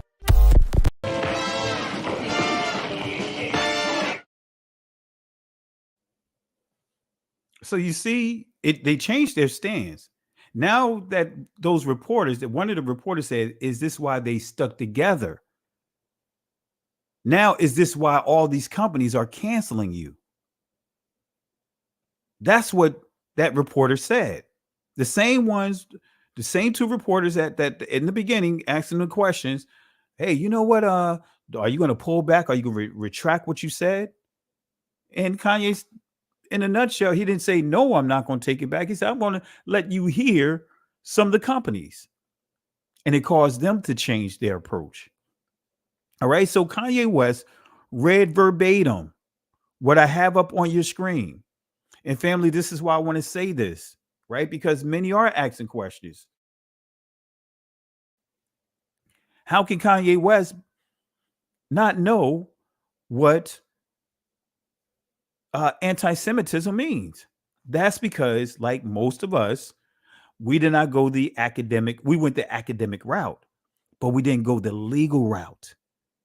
See, you thinking that anti-Semitism is like, okay, you harm somebody, physically harm, vandalize, that type of stuff. Nah. The legal understanding of it is completely different. It says here, making mendacious, dehumanizing, demonizing, or stereotypical allegations about Jews as such, or the power of Jews as a collective, especially but not exclusively the myth about a world Jewish conspiracy, or of, Jewish controlling the media, economy, government, and other societal institutions. All right. So it goes on to say, accusing Jews. Y'all got to pay attention to this definition right here. It's going to make you guys, it probably make you guys fall out of your seat. I mean, you got to listen to this right here. Actually, you hear this definition here. When you hear this definition here, it may make you want to get like Zab Judah. It may make you want to go like this. It's over! It's over! It's over! It's over! It's over! It's over! It's over! Because I can guarantee you, I can guarantee you're not going to be prepared for what I'm getting ready to read. But here we go. It says here, accusing Jews as a people of being responsible for real or imagined wrongdoing committed by a single Jewish person or a group, the state of Israel, or even for acts committed by non-Jews. Let me say that again. Accusing Jews as a people of being responsible for real or imagined wrongdoing committed by a single Jewish person or group, the state of Israel, or, and it says, or even for acts committed by non-Jews. What?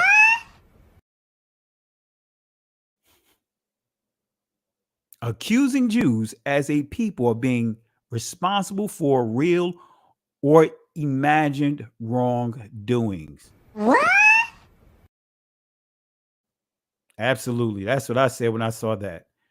But notice what it goes on to say, accusing the Jews as a people or Israel as a state of inventing or exaggerating the Holocaust, accusing Jewish citizens of being more loyal to Israel or to the alleged priorities of Jews worldwide than to the interests of their own nations. So again, what is the legal definition of anti-Semitism? I just gave it to you, but let's go back here. I want to highlight a few things. It says calling for, aiding, or justifying the killing or harming of Jews, often in the name of radically ideology or an extreme view of religion. So now when we go back to what Kanye West said, right? This is what, according to that definition, is considered to be anti-Semitic. Anti-Semitism. This is his original post. When I wake up, I'm going DEFCON 3 on Jewish people.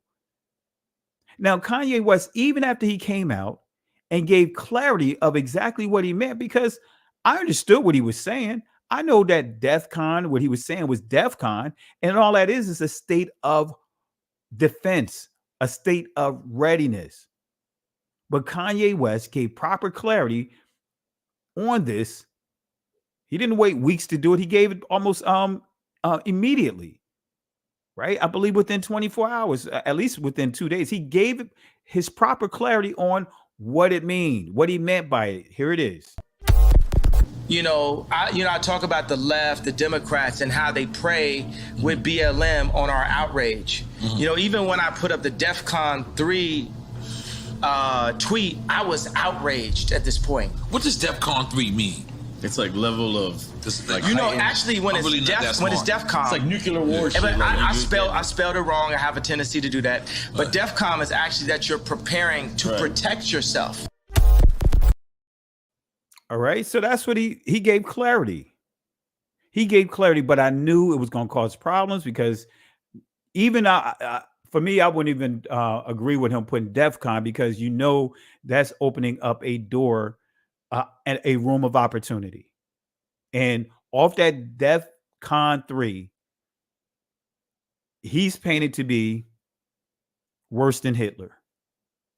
Like the Jewish Federation said that Kanye West or anti-Semitism is worse at an all-time high, like never before, right? But I'm like, wait a minute. What about what happened for the Holocaust? So you're saying Kanye West is worse than Hitler? You're saying that Kanye West stating this right here is worse than the actions of Hitler? But again, going back to what I pointed out in that article, right? That's what I mean. But Kanye West, he opened the door for it, right? Because he shouldn't have made what I highlighted here. He should have used more wisdom, tact. He should have had whoever his publicist, whoever. He should not have posted this. I understand his intentions. I know what DEFCON 3 is. I'm prior military. So I had to deal with threat cons and DEFCONs and all that stuff. I understand what I mean, but he should not have made this post, at least that portion of the post. All right.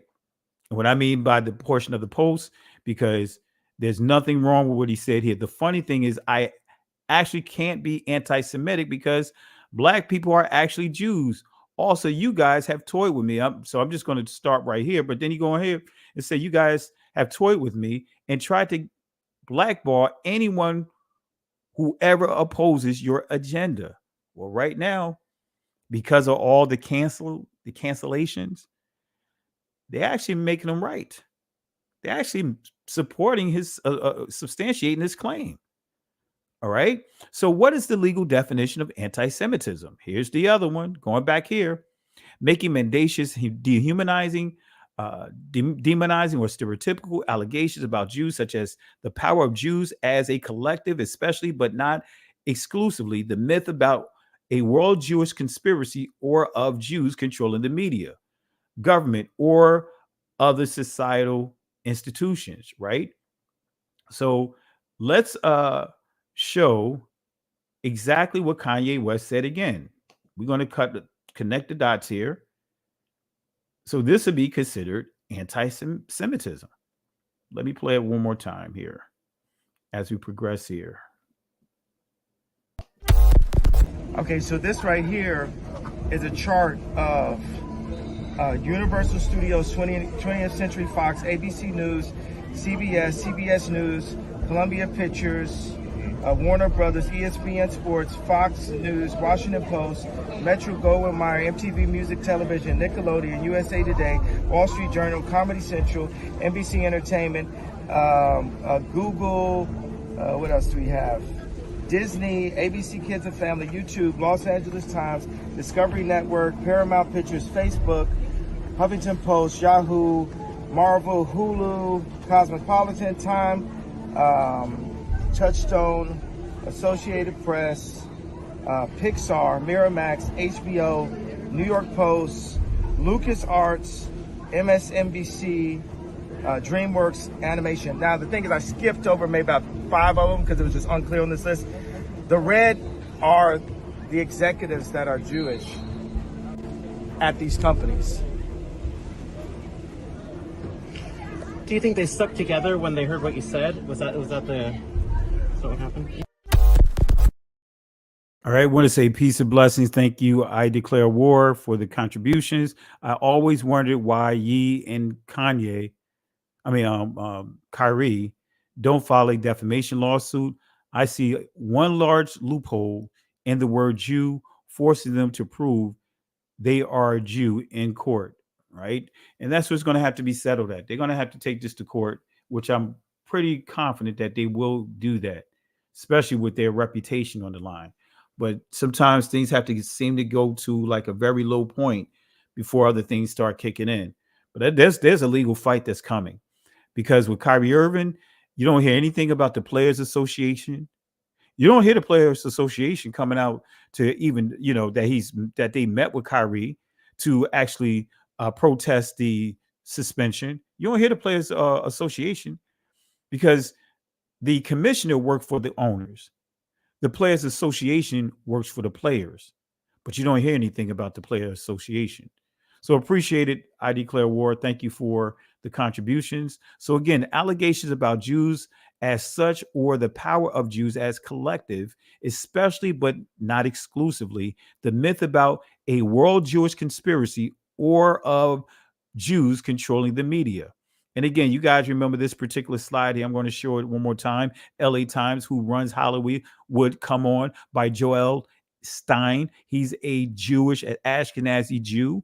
He is a journalist. You can look him up and see how he looks, put a name with a face. But this is what he wrote back in 2008, December of 2008. I have never been so upset by a poll in my life. Only 22% of Americans believe the movie and television industries are pretty much run by Jews, down from nearly 50% in 1964. The Anti-Defamation League released the poll results last month, seizing these numbers a victory against stereotyping. So it says that the Anti-Defamation League see that this is a victory about stereotyping, even though this Jewish person is going to make it clear that that's just basically, in a nutshell, eye candy stuff. the truth of the matter, he's going to confirm just what Kanye said. He's going to confirm and actually go against what anti-Semitism says. So it says, seizing these numbers a victory against stereotyping. Actually, it shows how dumb America has gotten. Jews totally run Hollywood. Let me say that again. You know, he's making it clear. Joel Stein, who is a Ashkenazi Jew, he's a journalist, right? He's making it clear that the Jews, his community, the Jewish community, they run everything. They run Hollywood. That's what he's making it clear here. So how is it anti-Semitic? And we're going to talk about that. Let me read it one more time. Actually, it shows just how dumb America has gotten. Jews totally run Hollywood. How deeply Jewish is Hollywood? Let me read it one more time in slow-mo. I haven't done slow-mo in a long time. But let me do slow motion right here. Actually,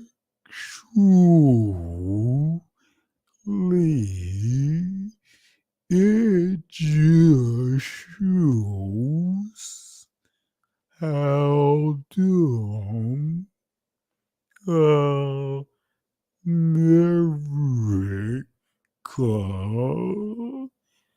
has gotten. Jews totally run Hollywood. For the people in the back. For the people in the back. Had to bring out slow-mo for those that's not catching on and comprehending what's going on here. This journalist, Ashkenazi Jew, Jewish journalist, is making it clear that his community runs Hollywood.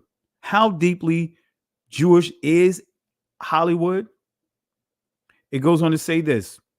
When the studio chiefs took out a full-page ad in the Los Angeles Times a few weeks ago to demand that the Screen Actors Guild settle its contract, the open letter was signed by News Corp President Peter Chernin, Jewish, Paramount Pictures Chairman Brad Gray, Jewish, Walt Disney Company Chief Executive Robert Iger, Jewish, Sony Pictures Chairman Michael Linton, surprise Dutch Jew, Warner Brothers Chairman Barry Mayer, Jewish, CBS Corp Chief Executive Leslie Moonves, so Jewish, his great uncle was the first prime minister of Israel. MGM Chairman Harry Sloan, Jewish, and NBC Universal Chief Executive Jeff Zucker, mega Jewish. If either of the Jewish, or actually it didn't put it all in there, sorry, but skipping down to another bullet here, the Jews are so dominant, I had to scour the trades to come up with 6 Gentiles in high positions at entertainment companies. But pay attention to this right here. When I called them to talk about their incredible advancement, 5 of them refused to talk to me, apparently out of fear of insulting Jews.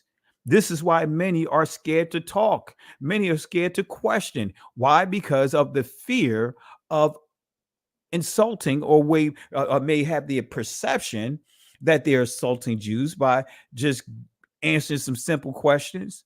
They didn't even want it. They wanted to keep away from even the perception.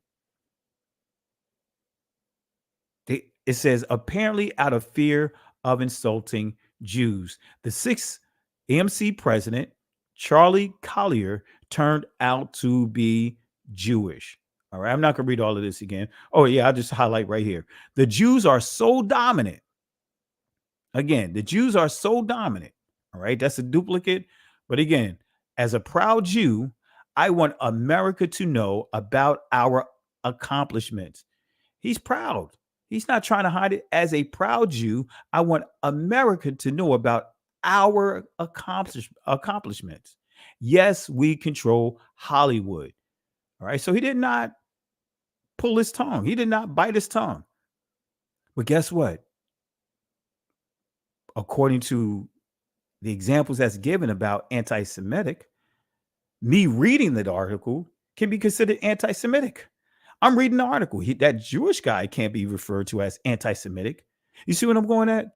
So the originators, those that wrote this, like that Jewish reference that I'm just making right now, I make a reference to the material, what he wrote, his article, technically under the perception, I can be perceived as being anti-Semitic because I am reading a truth. Remember, truth or imaginary, saying that, hey, they run stuff. I can be considered anti-Semitic. That's what Kanye West was saying. This could be considered anti-Semitic because here, until this century, nobody talked about the Middle East because neither the term nor the states in the region existed. Both were the works of the victors of World War I, the true begetters of the furies that still rage. The term Middle East was coined in 1901 by Admiral Alfred Thayer Mahon. So it's saying, hey, the Middle East didn't exist back then, before this time here. It's a created construct. But guess what? This could be considered anti-Semitism. So what is the legal definition of anti-Semitism? We're going somewhere with this, family. Accusing Jews as a people of being responsible for real or imagined wrongdoing committed by a single Jewish person or group, the state of Israel, or even for acts committed by non-Jews, right? So I should have put it here. I didn't think about it till now, but we'll touch on it again. But just even saying that how the Jews participated in the transatlantic world war or slave trade, that can be considered anti-Semitism. Accusing Jews as a people of being responsible for real or imagined wrongdoing. So what is the legal definition of anti-Semitism? Accusing the Jews as a people or Israel as a state of inventing or exaggerating the Holocaust. Accusing Jews or Jewish citizens of being more loyal to Israel or to the alleged priorities of Jews worldwide than to the interests of their own nations. Wow. See, you see how Kanye West said, man, you could see that he was shocked. He had no clue of what anti-Semitism is. He didn't know it was, what he was doing was anti-Semitism or Semitic based upon the definition that was provided prior to, or I'm sure he did, like I said before, more than likely he went on the internet, right? And he did the research on it from an academic perspective, but somebody must have got with him and said, hey, you know what? Maybe his lawyer may have said, hey, you know what, Kanye? Let's take it a step further. I think we need to, let me show you something, because, that's not, let me show you the legal definition of it. So that way you can get a better understanding of why, technically, based upon the definition of it, you know what? You are, according to the definition, anti-Semitic. And he had that epiphany. And I know he was surprised when he saw that. I know he was surprised because you could read it and you could see it in his face that he had no clue that that's what anti-Semitism is. All right. So, right, I'm going to show you a few other things that can be considered anti-Semitic. I'm going to show you a couple of other things here. Let me highlight a couple of things here. Let me put something else inside this slide. I was just thinking about it. Let me put something else inside this slide that can be considered anti-Semitic, right? Let me put it here right quick before we get to the next portion of this. All right, let me see here. Bear with me 1 second. I want to put this slide in here before we continue here. All right. So I want you to pay attention to that definition again, because I'm going to go ahead and do something real quick here. Let me take this out. All right. I'm in geek mode, family. So let me go ahead and continue in geek mode. So let me put this where it needs to go at. I'm gonna put it right here. Okay. Now let's carry on. Okay. I just wanted to do something real quick before we got to that point. But again, accusing the Jews as a people or Israel as a state of inventing or exaggerating the Holocaust. Now, I want you to hear one of the reporters' comments when they were interacting with Kyrie Irving, when they accused Ron Dalton movie of him stating that he made comments saying that the Holocaust wasn't real. Let me allow you to hear that, and then we're going to do a commentary on it. Let me play it here. Where is it? Here we go. It's unfortunate timing that we're in, but I'm glad that I could stand on the truth, because I'm not afraid of these mics, these cameras. I used to be looking everyone in the eye and telling them the truth, and I'm proud of who I am. Any label that you put on me, I'm able to dismiss because I studied. I know the Oxford Dictionary, you look it up, right? Just one of the biggest mistakes I had in being a kid was not knowing European or Western language until I started looking it up and understanding the definitions and why they say, if you want to trick a black person, put it in the book. I was wondering my whole life why they said that. Now I'm 30 years old and I know reading is a superpower because it helps me understand where I'm going and where I come from. Like a tree with roots. Kyrie, the documentary listed among falsehoods. It said the Holocaust didn't happen. Do you believe the Holocaust those falsehoods happened? are unfortunate. And it's not that I don't believe in the Holocaust. I never said that. Never, ever have said it. It's not come out of my mouth. I never tweeted it. I never liked anything like it. So the Holocaust in itself is an event that means something to a large group of people that suffered something that could have been avoided. No one said we had to practice racism. No one said we had to treat each other like garbage. All right. So before we continue, because he said, the reporter said that Ron Dalton said that the Holocaust was fake, wasn't real. Is he correct? Is he correct? Now, this right here can also be considered anti-Semitic here, right? This is coming from the Jewish Almanac. I have this book with me all the time, right? It says here, strictly speaking, it is incorrect to call an ancient Israelite a Jew or to call a contemporary Jew an Israelite or a Hebrew. The first Hebrews may not have been Jews at all, and contemporary Palestinians, to get into that.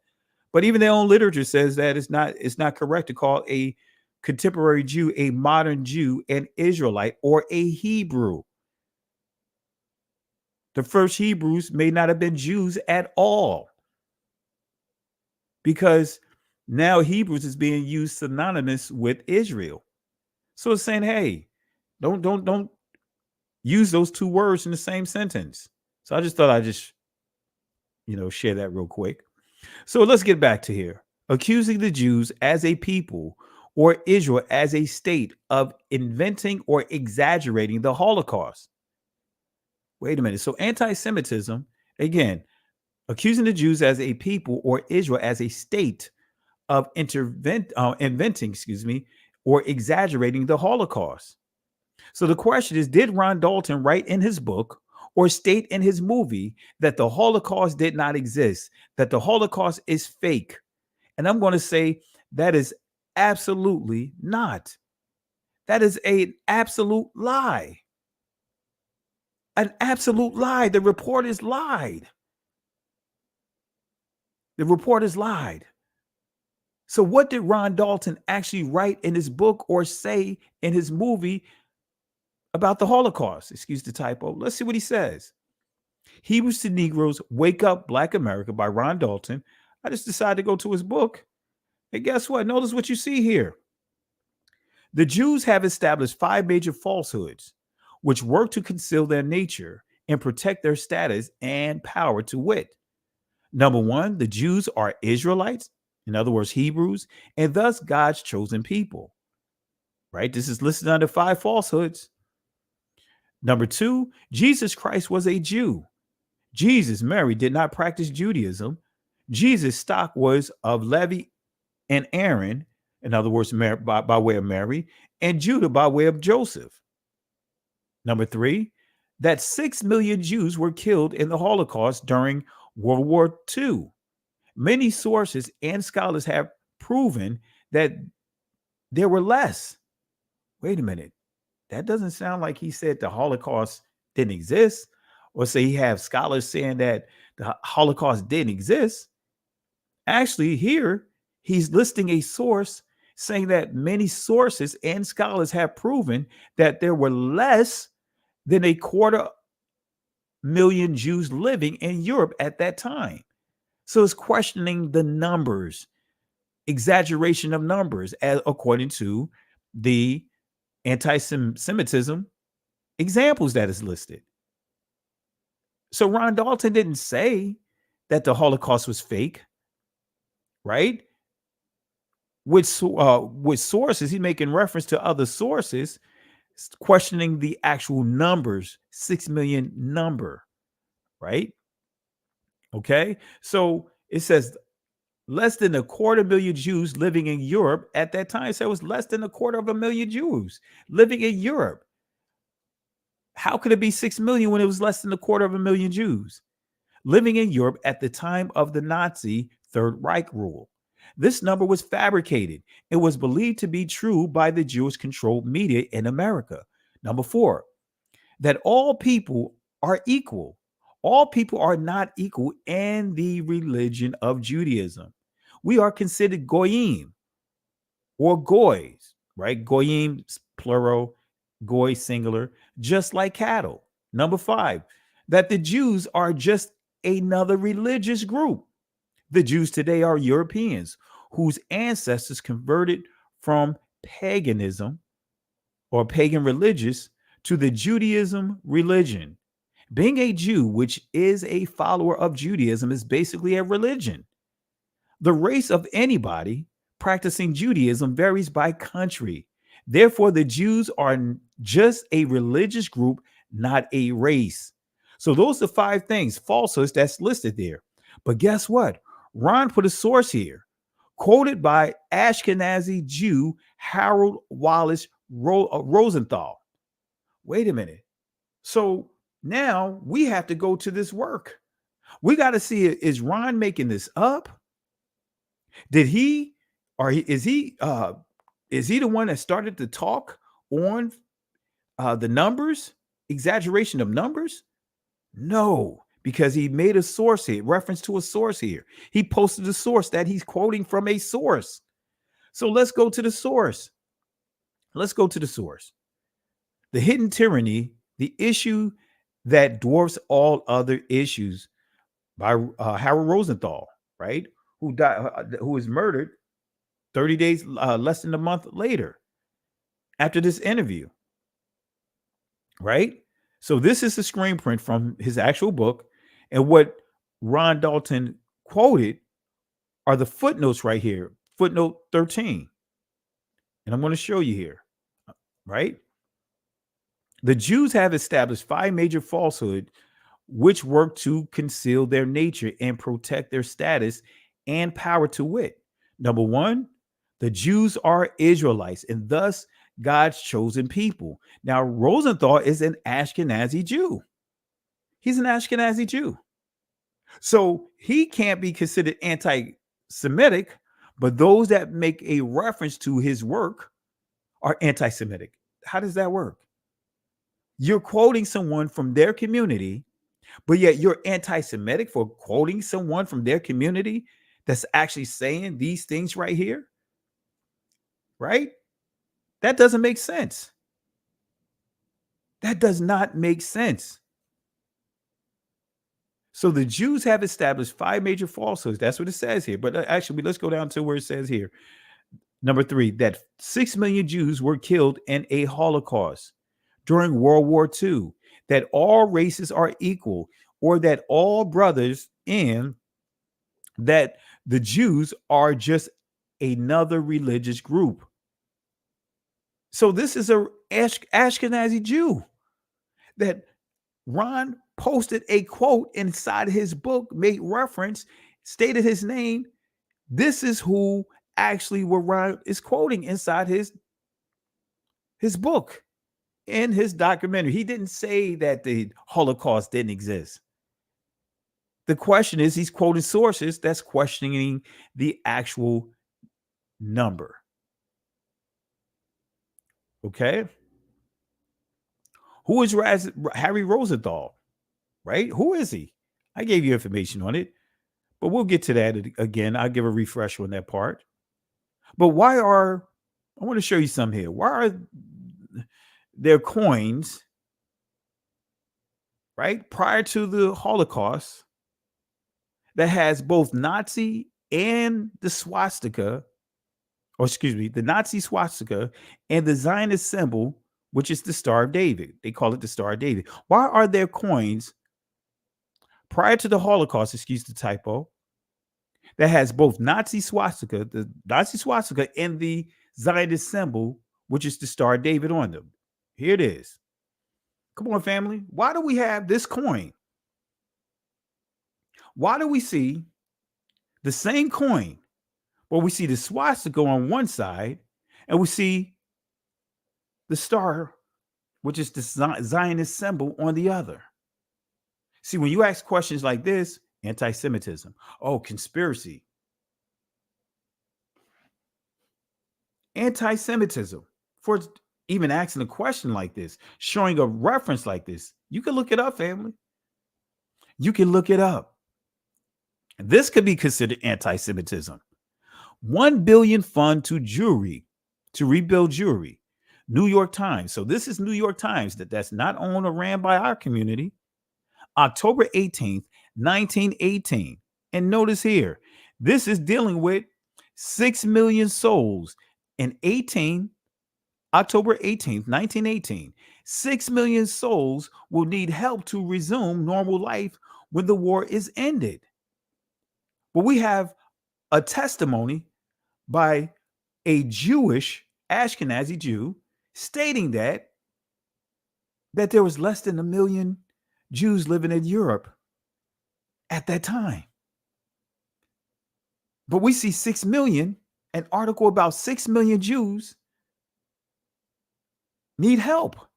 Notice what it says here. 6 million souls will need help to resume normal life when war is ended.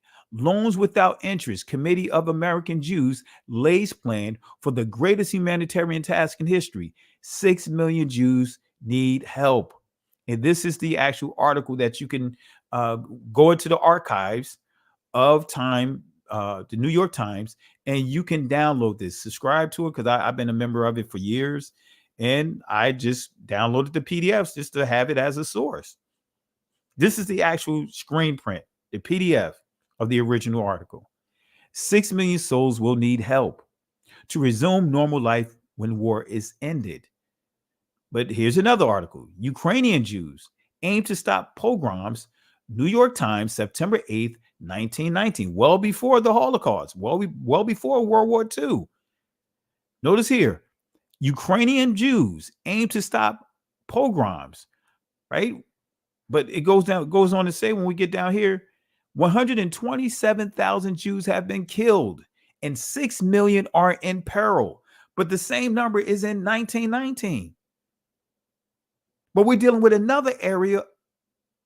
We're dealing with Ukrainian Jews, right? Is it a coincidence we're dealing with the issues in Ukraine right now? But Ukrainian Jews, 6 million. That's the number. It says 127,000 Jews have been killed and 6 million are in peril. And here's the original article right here, the PDF. You see, 6 million are in peril. Right? Goes here again. Tells sad plight of Jews. New York Times, November 12th, 1919. Notice what it says here. The successive blows of contending armies have all but broken the back of European Jewry, he said, and have reduced to tragically unbelievable poverty, starvation, and disease about 6 million souls, or half the Jewish population on earth. Here's the original article. 6 million souls, or half the Jewish population. Come on, family. I'm giving you nothing but proof here. Jewish War gets 100,000 gift from in this New York Times, May 7th, 1920. Right? And we see that again, where 6 million face horrifying conditions of famine, disease, and death was enriched Jewish War. This is the article right here. Even though this is blocking it, there's words blocking it, but 6 million is highlighted. And for the sake of it, I'll just remove that so that way you can see that, hey, I'll give you nothing but information, accurate information. Let me remove that so you can see what it says for now. All right, because I can always put it back. Let me go to that one. All right, let me remove it. All right, there it is. You can see it now. Where 6 million face horrifying conditions. The Fund for Jewish War suffers in Central and Eastern Europe, where 6 million face horrifying conditions. All right, so you see it again. You see, you guys got me going geek mode here. All right. All right, now let me put that back in before I forget to put it back in. All right. All right, there we go. Okay. Why are these articles important? Why are they important? I'm sure you get it. The Jewish community began to promote the narrative of 6 million Jewish victims 30 years before the Holocaust. That's the significance of these articles. 30 years prior to the Holocaust, they're promoting or they're pointing out that there's 6 million Jews. They're stating that they need help for 6 million Jews. 6 million Jewish people are in trouble. I'm giving you article after article. But here's another one, right? Is this considered anti-Semitic? Well, technically, according to the definition, it is. Because I'm quoting sources. Remember, whether it's real or imaginary, I'm quoting sources.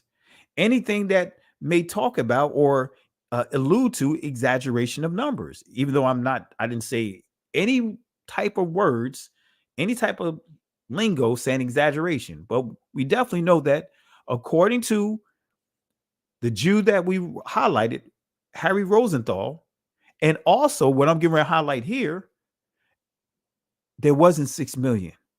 Now, this is not trying to minimize what happened. This is not being insensitive to that tragic event. Because, hey, anyone losing their life to senseless death, I'm not for it. But guess what? In the Holocaust, what's missing is our ancestors, Negroes, Black folks, that was tortured too. They don't talk about that in North Africa, how a lot of this stuff is practiced on our brothers and sisters that was over in Africa. The Black Holocaust. I didn't have enough time to put it in here. I was looking for the presentation because I did a presentation on this years ago.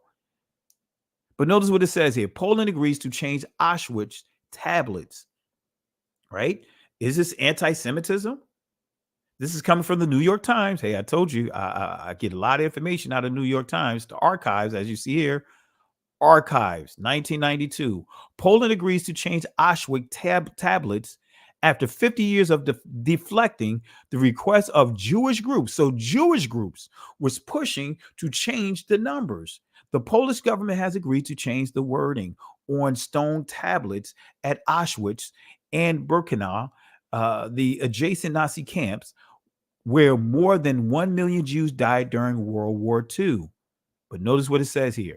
The move follows decades of appeals by Jewish groups who say the current plaques do not fully reflect the suffering of Jews.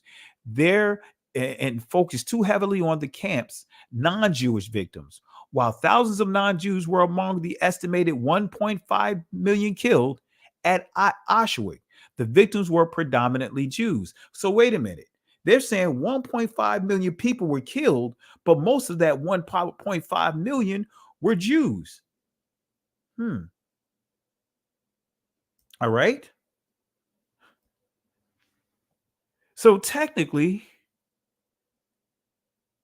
this would be considered anti-Semitic. Oh, let me put the I forgot to put something in here. Let me put something in here. Thought I had it in here. Let me put these images back on here because I was cleaning up this presentation. I forgot to put these images back here. Let me put these images back here. And family, I'm not going to explain the 6 million. I'm not going to explain it right now. I was going to explain, but I was like, nah, that's just too much time. But let me see here. Bear with me 1 second. Where's my... Well, you know what? I think that I may have... Bear with me 1 second. And we're going to open it up here shortly. All right, let me try this. Let me see if it's in this presentation. Yeah, I thought I had it in here.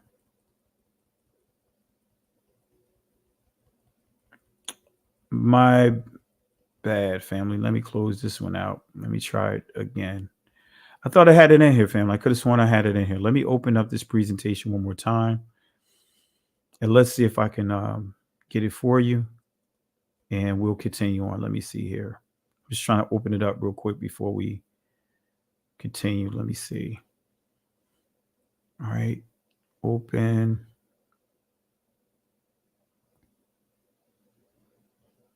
All right. Where is it? Where is it? Where is it? Where is it? All right. Let me try this again. All right. Let's try this again. All right. Let me pull this up.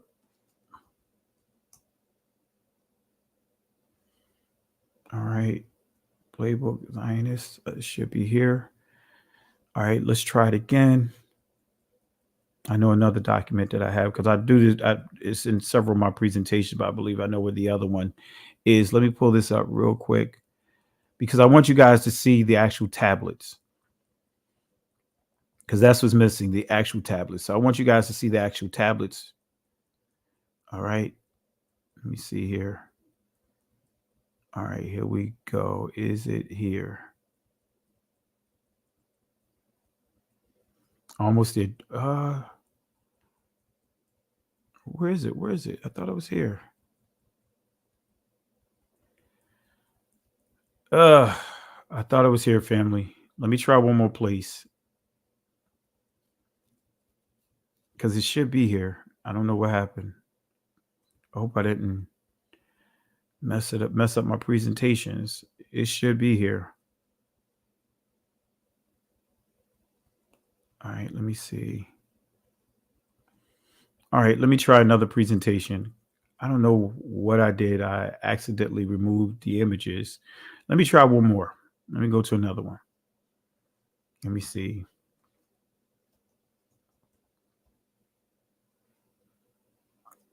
Let me see here.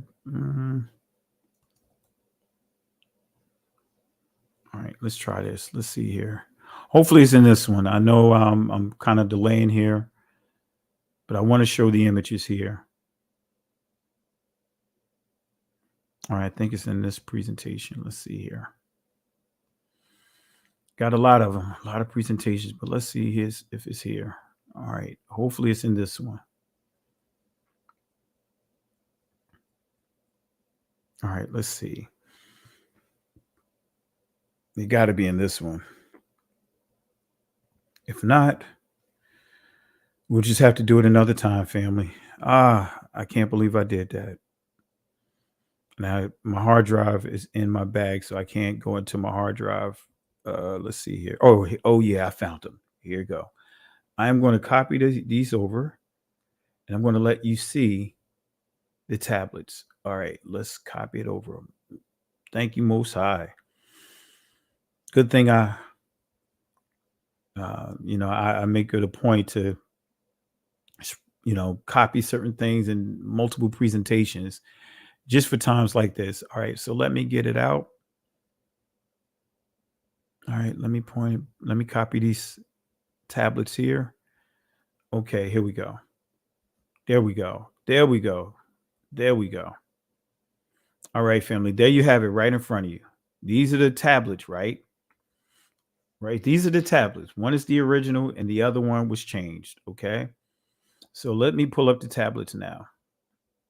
All right. Let's see here. Those are the tablets. There it is, family.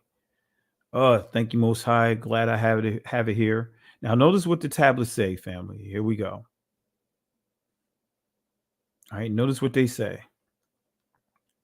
You see here. Matter of fact, I'm going to zoom it so that way you guys can see it even better. So let's see. Let me zoom it. Right. This is the original plaque, the original tablet. Notice what it says. 4 million people suffered and died here at the hands of the Nazi murderers between the years of 1940 and 1945. So notice you see 4 million. Okay. And then when we go over to, right, the next one, right, the newer one, notice what it says here. 1.5 million. So it goes from 4 million to 1.5 million. Come on, family. It goes from 4 million to 1.5 million. But we know that in that 1.5 million, right, it's including other people. Remember, it wasn't just Jews. Notice what it says. 1.5 million men, women, and children, mainly Jews from various countries of Europe. Didn't say all of them. It said mainly. So that number dropped from 4 million to at least 3 million. I mean, from 4 million to at least 1 million at the max, 1 million, because we're dealing with other people that's part of that 1.3. So if we, or 1.5, so we could drop that down. So we knocked off 3 million just in Auschwitz itself. 3 million. So that 6 million total number is now knocked in half. And this is just with Auschwitz.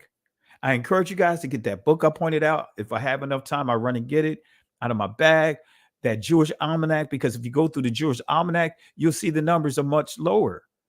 But is that anti-Semitism? Is that saying we're being insensitive to what happened? No, we're just covering history. We're going through historical information. And I'm gonna make it clear.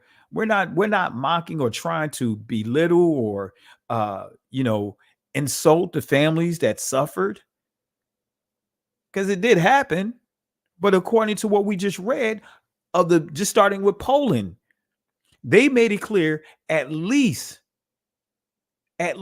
or less than 3 million people just in Auschwitz alone. So we just knocked that the total number in half just off of Auschwitz alone. All right, so let me put this in the comment section. Let me put this in the comment section for you guys. Because I got to share the source. Because again, how we do. Let me put it here. All right, there's the source. There's the source. All right, $269.95. Wow. When I got mine, and I've been talking about it for years. When I purchased my book, man, I purchased a book for like 20 bucks. About what, 8 or 9 years ago? I was teaching out of this when I was still in Christianity. But anyway, right? So based upon the definition of anti-Semitism, I'd be considered an anti-Semitic person because I'm stating articles that support and substantiate, stating that those numbers are less than, starting with Auschwitz, from 4 million to less than 1 million, but 1.5 million when you include those that are not Jewish. So when we go to this Rolling Stone article, John Blisting, Kyrie Irving boosts anti-Semitic movie peddling Jewish slave ships, right? You guys remember this. I'm not going to go through all of this, but notice here. Remember I said that that rabbi didn't read this article? I mean, read the book? But what he was doing was quoting talking points, bullets. He was quoting this article because notice what it says here. It says, basketball player Kyrie Irving took to Twitter to boost a movie and book, Hebrews to Negroes, stuffed with anti-Semitic tropes. Now, all he did was post a link. That's all he did. He posted the link. He didn't post a book. He posted a link directly to the Hebrews to Negroes Amazon link, streaming link on Amazon. But notice here, here's the buzzword, stuff with anti-Semitic tropes. So let's compare this to what this rabbi said, right? Let's compare it. See, family, we just real quick, we just knocked out or confirmed that the rabbi didn't read the book, like most of them. Why is the material in this book and film so deeply offensive? Absolutely. So just here in Los Angeles, the Los Angeles City Council passed 2 days ago the definition of anti-Semitism according to the IHRA, which is the International Holocaust Remembrance Alliance. And in that definition, it says that a perception of hatred to the Jewish community is the definition of anti-Semitism. Now, somebody asked, Charles Barkley asked me 2 days ago, have I read it or seen that movie? And so when he asked, I looked it up and I started seeing what those anti-Semitic tropes were. Number one, there's untruths there. And when untruths... What? He said when Charles Barkley asked him, did he see the movie? He said he looked it up. What did he look up? And he quoted that there's is filled with anti-Semitic tropes. So he didn't watch it. What he looked it up, it is this article, the Rolling Stones article. This is the it. He looked it up. He looked this up. And this is what he's quoting. All right. So let's get to a key point here. Let's get to a key point. Let's get to a key point. All right. Let me see if this is where we want to get to now. All right. Let me make sure. Yeah. Right. Slave ships. Right. This is what he says in this article. This rabbi, I mean, this Jewish guy, John. Well, actually, I'm not sure if he's Jewish. I'm just looking at his name, John Blisting, but that's Jewish. That's a Jewish name, John Blisting. That's a Jewish name. But anyway, but notice what it says here. He says he claims, Ron, when teaching slavery, schools don't mention the involvement of the Catholic Church, Arab, East Africa, or Islamic slave traders, or the Jewish slave ships that brought our West African Negro or Bantu ancestors to slave ports owned by Jews.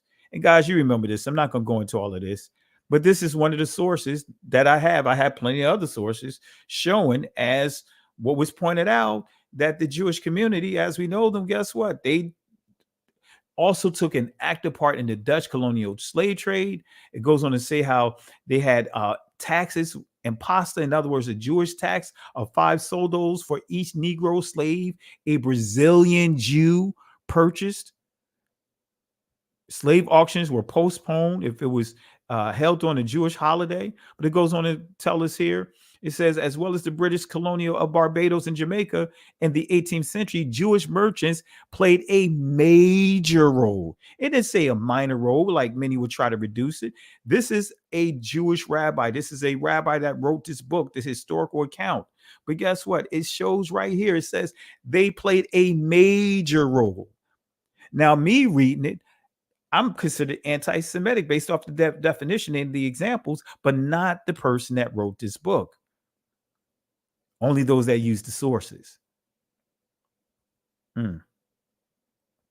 It says here, Jewish merchants frequently dominated the 18th century, right? Jews participated in triangle trade that brought slaves from Africa to West Indies. Okay.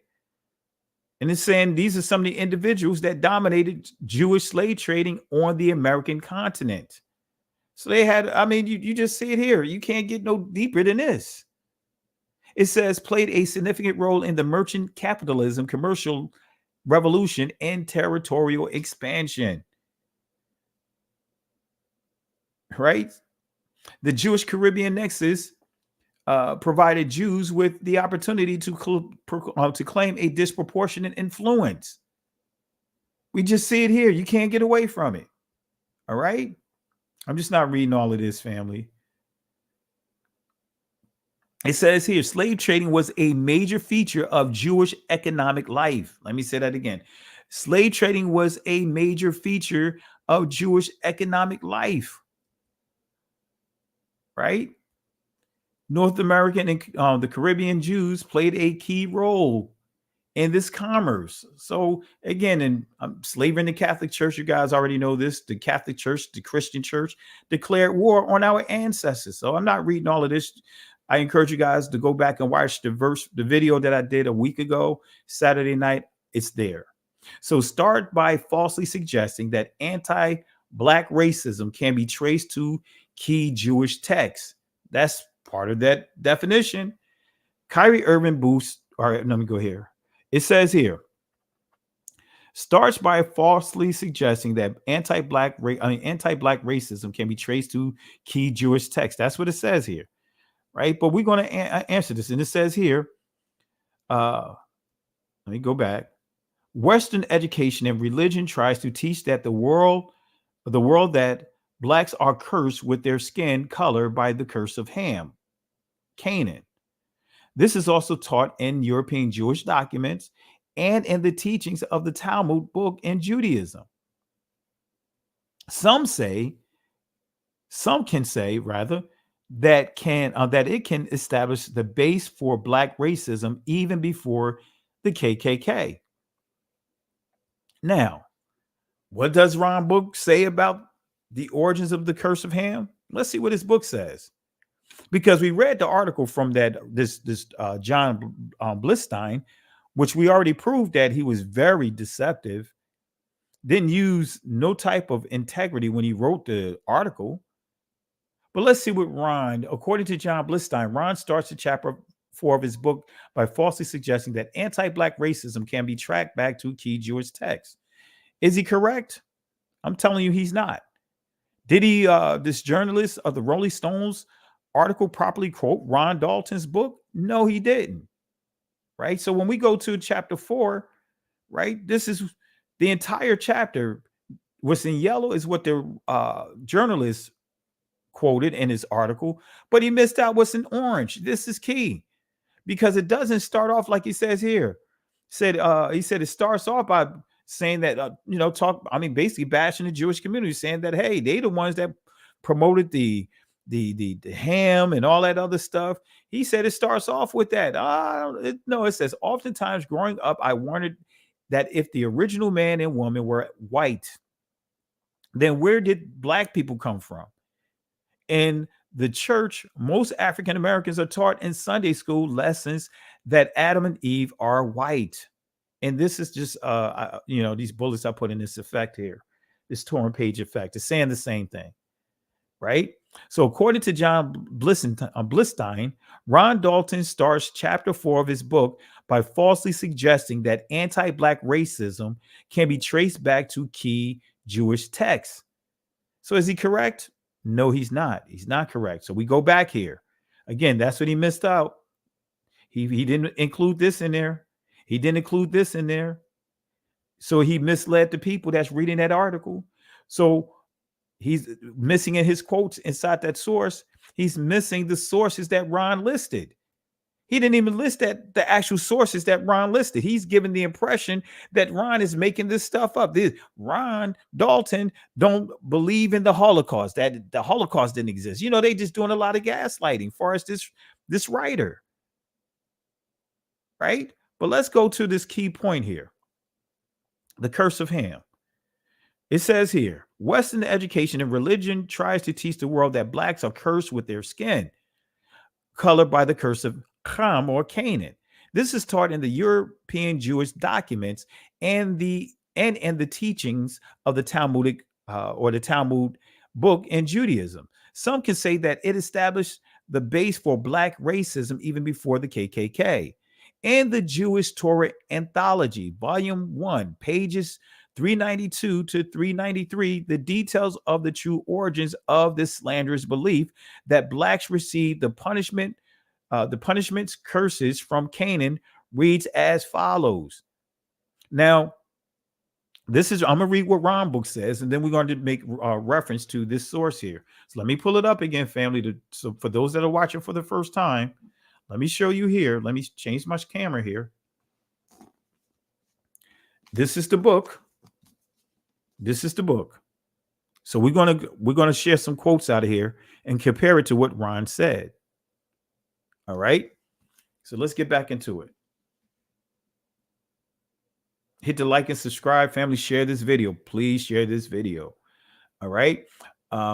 Diana Black, my email is in the banner that's in the bottom, the ticker. And family, forgive me if it's taking the time to get back to you guys, because my emails are getting flooded right now.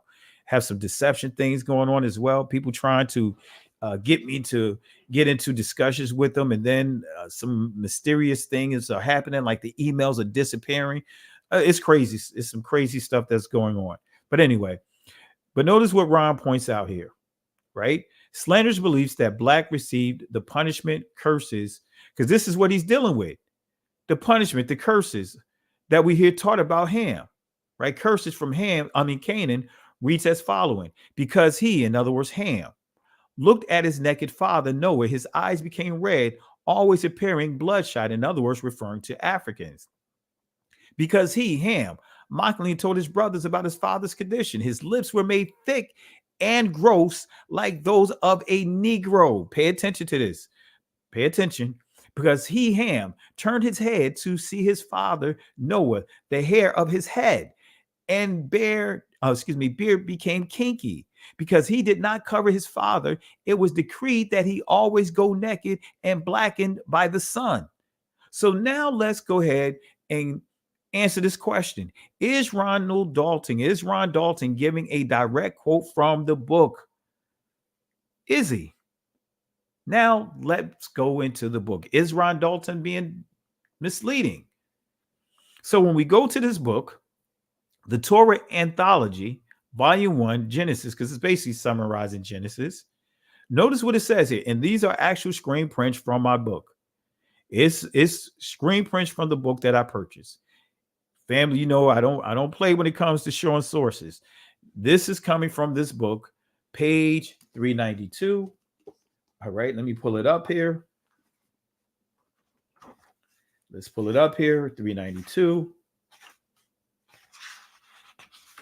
Let's go to the book. Let's let the sources speak. Let me pull my screen up. It's coming from page 392. Let me move it over so you guys can see. All right. It's coming from 392. Do I have it up? That's 393. So I can't put it in front of my camera like I want, because I want to hit the mic. So it's coming out of the book, family. I got the book. Okay. I screen printed. So let's go to the book. You guys vote and let me know, was Ron being truthful, or did he deceive anyone? Did he actually quote the book? All right. So here it is. God deals with each person measure for measure, making the punishment fit the crime and the reward fit the virtuous deed. Each of Noah's 3 sons were paid accordingly. Ham received 5 punishments because he looked at his naked father. It says because he, and Ron just put in parentheses referring to Ham, right? And Ron's, let's go back to Ron's. Let me go ahead. I'm going to toggle between the two. Let's go back to Ron's, right? This is what Ron said. Let's go back here, right? He has here, because he just put in parentheses so you know who they're referring to. He, Ham, turned his head to see his father, Noah. That's not being deceptive. That's not being misleading. That's giving context so that way you understand what you're reading. So let's go back over to this article, right? So because he, right, Ham, looked at his father naked, Noah, so that way you know who it's being referred to. So it says he eyes, or his eyes became red. It goes on to say, and the reason why is this is a little typo here. It's supposed to say his eyes became red. Always appearing bloodshot. Right now, let's go back to Ron's article. Book. Let's go back to Ron's book. Right? Let's go back here. He said, he added here, referring to Africans, right? His eyes became red, always appearing bloodshot. In other words, referring to Africans, right? Dark eyes are red, bloodshot, right? Kind of make you think about the description of Christ, right? Because it said Christ's eyes were red, right? Even though that's a different understanding if you really read it, but and study it, but nevertheless, said he had red eyes, right? Flaming eyes, became red, always appearing bloodshot, referring to Africans. So Ron is just put in parentheses, right? Giving clarity here. But that's not being deceptive. That's not changing the quote. He's still quoting from the article. All right. So let's go back to the book. Let's go back to the book. Right. And it says, let's go back here, make sure here. Because he mockingly told his brothers about his father's condition, his lips were made thick and gross, like those of a Negro. Let's see what Ron says here. Let's go back here. Let's see what he says. He added Ham here because he, making sure you understand, is referring to Ham, mockingly told his brothers about his father's condition. His lips were made thick and gross, like those of a Negro. So if we go back over here to this book, guess what you see? Only thing you don't see here is Ham's name. Because he mockingly told his brothers about his father's condition, his lips were made thick and gross, like those of a Negro. Number 3, because he turned his head to see his father, the hair of his head and beard became kinky. Guess what? Let's go to Ron's article. Ron's book. Let's see what Ron's book says in entry number 3. Right? It says here, because Ham turned his head to see his father, Noah, the hair of his head and beard became kinky. So Ron added he, so you understand it's Ham here, father Noah's here. That's not being deceptive or misleading. So let's go back to Ron, to the actual source. Let's go to the next one. Because he did not cover his father, it was decreed that he always go naked. We thus see that slaves in Egypt go naked. They even did this in their cities. This was not because of poverty, since it is impossible to imagine that none of them would have enough.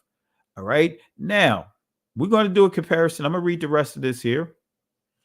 It says here, would have enough money to buy clothing. The reason is that they live in a hot, damp climate, and it is very uncomfortable to wear clothing.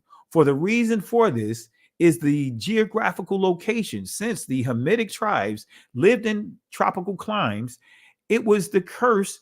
Notice what it says. It was the curse that caused them to live there. In other words, the curse of Ham. They must therefore go naked and blackened by the sun. Right? So let's go to Ron's article here. Book here. Let's go back to his book. All right. Let's go back to his book. All right. All right. Let's go back here. All right. So I want you to pay attention to this here. All right. Here it is. Because he did not cover his father, it was decreed that he always go naked and blackened by the sun.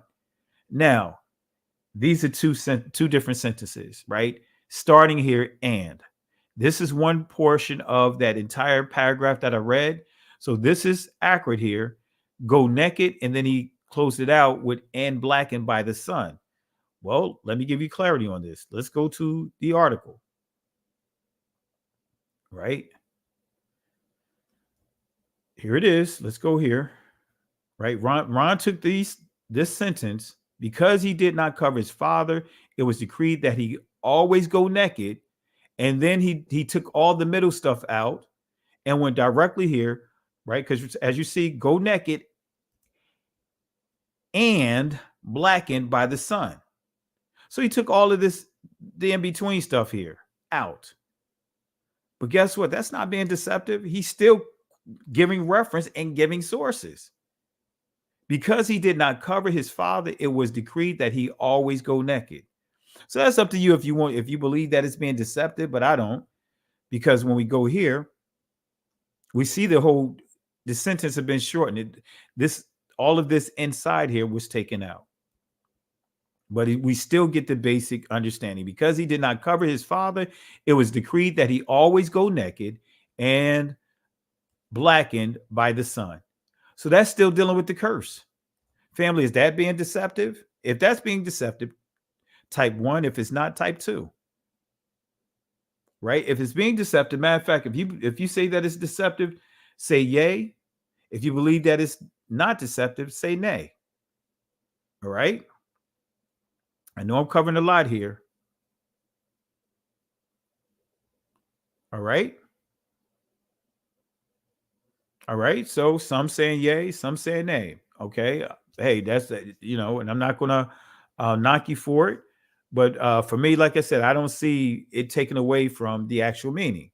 Right. But anyway, you could still say technically he didn't put the entire quote there, but he definitely didn't take away from the understanding of what it actually summarizes. So most of you put here nay. All right. We're getting close here. We're almost done here. All right. Most of you said nay, not deceptive. Got a couple of yays, but it is what it is. All right. So it was this curse that caused them to live there. That was key. When you go here, right, I decided to go a little further, right, and read this particular source, right, which is interesting. Let me see here. Let me go here. Oh, man, I messed it up here. Let me see here.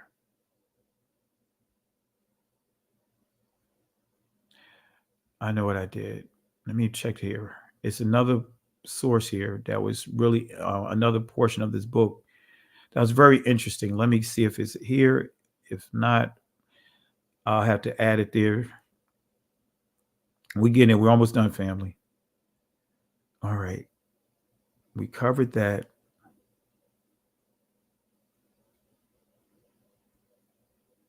All right. Let's see here. Let me make sure here.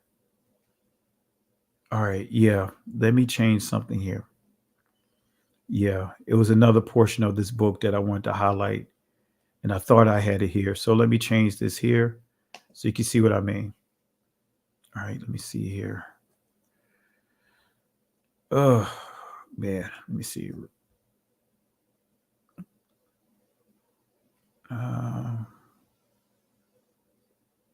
Let me see something here. Ham. Curse. All right, here it is.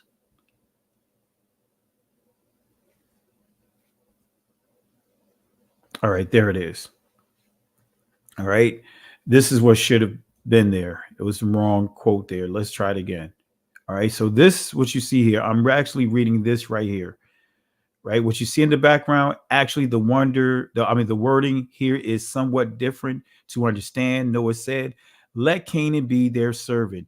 Even though he was addressing Shem, Noah foresaw that many descendants of Japheth would convert to Judaism, and they would also dominate the sons of Canaan. Wait a minute. So this source is telling you that the descendants of Japheth, right, as you see here, Noah foresaw that many descendants of Japheth would convert to Judaism, and they would also dominate the sons of Canaan. So it's saying that Japheth, aka like Gomer, for example, his son Ashkenaz, which is Japheth's grandfather, Ashkenaz, Notice you see here would convert to Judaism, saying that the descendants of Japheth, and remember, to be a Jew, either you're born to a Jewish mother or you're practicing Judaism, converting, converts. But when they define Jewish mother, they're not referring to any melanated people. When you really go into the the studies here. So family, I just thought I'd share that little nugget with you guys. Hope that helps you guys. All right. Are there other rabbinical sources that proves or provides information about the curse of Ham? Yes. Right. We covered this, but I'm gonna just go to one real quick. Right. Just to remind you here. Right. The Sanhedrin 108b. It says here. Right. 3 copulated in the ark, the dog, raven, and Ham. Well, what is this saying? What did Ham do? The dog was doomed to be tied. Raven expect to raise his seed, and Ham was smitten in his skin. It's saying Ham was cursed with his skin. And that, guess what? This led to Cush being black skin. This is the footnote. The Cush, the Negro, who is black skin. That's this here. You see the footnote 34. Of course, I couldn't get it all in on this page. All right. So the influence of Judaism on other religions, such as Jehovah's Witnesses, because the Talmud was in existence well before Jehovah's Witnesses came about. It was in existence well before the Mormons came about. But if we go to some of their sources, I'm not going to read all of it, but notice what it says. This is the Jehovah's Witness, Watchtower, 1909, July 15th, page 215 through 216. The white race exhibits some qualities of superiority over any other. We are to remember that there are wide differences in the same Caucasian, Semitic, and Aryan family, right? Refer to the Shemitic people as being Caucasian family. And also we should remember that some of the qualities which have given, he foretold that this degeneracy would mark the posterity of Canaan, degrading him, making him servile. We are not able to determine to a certainty that the sons of Ham and Canaan are the Negroes, but we consider the general view, the generic view, the Catholic view, right? Judaism, the view as probable as any other, right? In another source, the Golden Age, this is coming still in their literature. It says here, is there anything in the Bible that reveals the origin of the Negro? This is 19th Golden Age, this publication in the 1929, July 24, page 702. And family, I did a lot of homework on this, right? It says, it is generally believed that the curse which Noah pronounced upon Canaan was the origin of the black race. Can't get around it. It's certain it is that when Noah said, cursed be Canaan, right? It says here, a servant of servants shall be unto his brethren. He pictured the future of the colored race. They have been and are a race of servants, but now in dawn, right? Now, but notice it's a colored race. And we got our brothers and sisters at Jehovah's Witnesses, right? But notice what it goes on to say. There is no servant in the world as good as a colored servant, right? Okay, man, let me fast forward here. Let's go to the Mormons. Let's see what the Mormons say. Bruce R. McConkey's Mormon doctrine. Come on, brothers. We got Mormon Bruce who's going into the Mormon doctrine. Man, I don't get it. But let's see what they say about the mark of Cain. Notice what they say. To illustrate, Cain, Ham, and the whole Negro race have been cursed with a black skin, the mark of Cain. So they can be identified as a cast apart, a people with whom the other descendants of Adam should not intermarry. So they're pushing the whole curse thing, right? I had more to put in here, but I just kept it simple. But yeah, they're pushing the whole cursed. Ham is cursed. But guess what? The Talmud was out. It's much older than Mormonism, much older than Jehovah's Witnesses. Come on, family. Come on, family. We can't get around this stuff. Is John Blistein correct about his accusation? Absolutely not. Let's see what else he says. The video is based on venomously anti-Semitic book, which asserts that many famous high-ranking Jews have admitted to worshiping Satan or Lucifer. Is he correct? Did he actually quote Ron? Come on, let's go into Ron's book. Most Jews do not like to admit it, but our God is Lucifer. So I wasn't lying, and we are his chosen people. Lucifer is very much alive, right? We're not going to get into the Freemasonry stuff. Go watch the first one. I'm just reiterating this for those that may have not seen the older the video from last week. Prominent Ashkenazi Jew Harold Wallace Rosenthal, excuse me, author of Hidden Tyranny, right? So I'm not going to get into all this, but interesting enough, earlier years, many Jews and European Scottish York Freemasons have claimed that they worship Satan or Lucifer. Look up, what's his name? Albert Pike, Eliphas Levi. Look those guys up and you'll see exactly what I'm saying, that, hey, it confirms it. But going back to this source, Ron quoted directly from this source. Most Jews do not like to admit it, but our God is Lucifer. So I wasn't lying. And we are his chosen people. Let's go back to Ron. Ron's quote. Right? Let's go back here. Right? Oops. Let me try it again. It says here, most Jews do not like to admit it, but but our God is Lucifer. So I wasn't lying. And we are his chosen people. Lucifer is very much alive. Let's go back to Ron's, back to Rosenthal's. Most Jews do not like to admit it, but our God is Lucifer. So I wasn't lying, and we are his chosen people. Lucifer is very much alive. Come on, family. We're going in here.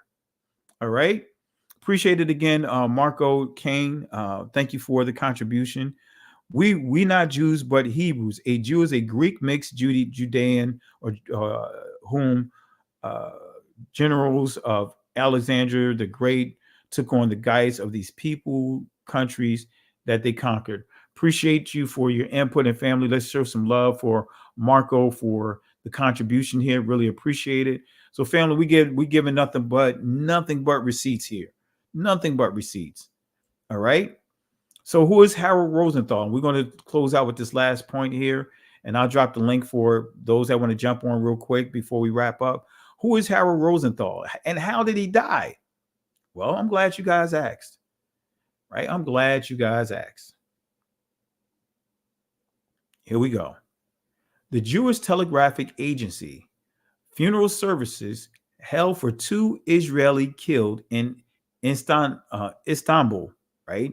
August 20th, 1976. And I'm going to have to put a link here or deal with this word Israeli. I'll do that after I give you clarity on Rosenthal. This is coming from a source, Jewish Telegraphic Agency, right? And it's telling us that passengers killed last week during the terrorist attack in Istanbul's, right, Yasilkov Airport. So this is telling us, basically in a nutshell, a month after he did that interview, Rosenthal, did that interview that's listed in the Rosenthal papers. He was killed in a terrorist attack, right? It goes on to say here, also killed during the attack were Harold Rosenthal, an aide to Senator Jacob Javits. Many of you guys have heard of the Jacob Javits Center up in New York. A lot of conventions that are taking place here, but he was a Jewish guy, very wealthy. Harold Rosenthal was an aide to him. He worked for the senator. That means he has a security clearance, more than likely a top secret security clearance. He was prominent, right? As Ron pointed out, he was prominent, right? He was an Ashkenazi Jew working for Senator Jacob Javits. So he was an important person. So was Harold Rosenthal Jewish? Absolutely. Does the Jews run or control Hollywood? We already covered that. That's just let me take that out. That's a duplicate. I'm not going to correct it. All right. That shouldn't have been there. But let's go back to his book. Or actually, this is not going to his book. We're going to go to the Ronald Reagan, the former president, Ronald Reagan, the late Ronald Reagan, Presidential Library, Digital Library Collections, The Hidden Tyranny, The Issues That Dwarfs All Issues. And this is the last source here. And notice this, he's going to confirm. The Jew, Mr. Harold Wallace Rosenthal, made this statement after admitting Jewish dominance in all significant national programs. He said, "We Jews continue to be amazed with the ease by which Christian Americans have fallen into our hands, while the naive Americans wait for Khrushchev to bury them. We have taught them to submit to our every demand. Ask how a nation could be captured without their knowing it." Mr. Rosenthal attributed this victory to absolute control of the media. He boasts of Jewish control of all news. Any newspaper which refused to acquiesce to control news was brought to its knees by withdrawing advertising. Failing to this, Jews stopped the supply of news, print, and ink. Is very simple matter. But guess what? It goes on to say, no one in the last 3 decades have achieved any political power without Jewish approval. Americans have not had a presidential choice since 1932. Family. So does, and I'm not going to get into that portion of it. I don't want to get into the satanic worship. But we see here, family, just this off the back, we proved that, hey, Ron is correct. Ron is quoting a prominent Jew. So he's a prominent Jewish person. Is Ron anti-Semitic because he quoted this guy? Come on, family. Come on, family. I'm giving you nothing but sources. Nothing but sources. But I want to give you a bonus. And I'm going to drop the link here. Let me drop the link now. But I'm going to give a bonus here to you guys. All right, let me give you a bonus. I know some of you guys probably ready to fall out, to go to sleep. I am too. As soon as we wrap up here. All right. I want to say thank you for BS, the contribution. Let me see if I can go to it here. I see you here. Family, let's show some love for BS. Shalom to you. Thank you for the love and support. Really appreciate it. Let's show some love, family.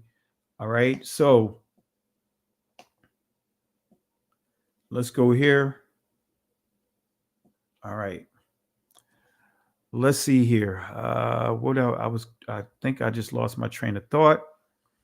Oh, yeah. I know what I want to do. Let me put one last thing here.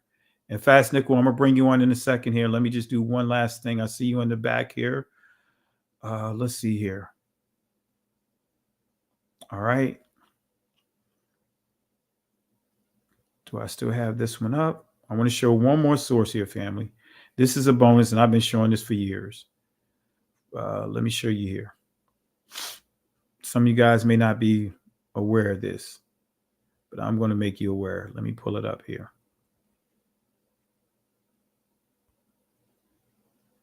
I'm not going to show the court case again. All right, let me show you a key piece here. And this is going to surprise a lot of you. Some of you guys are going to already know this, who've been following me for years, starting from Facebook. But let's go here. Let's go here. I'm just copying this over. And then we'll have a brief discussion, and I'm going to take it down. The brother could barely keep his eyes open. All right.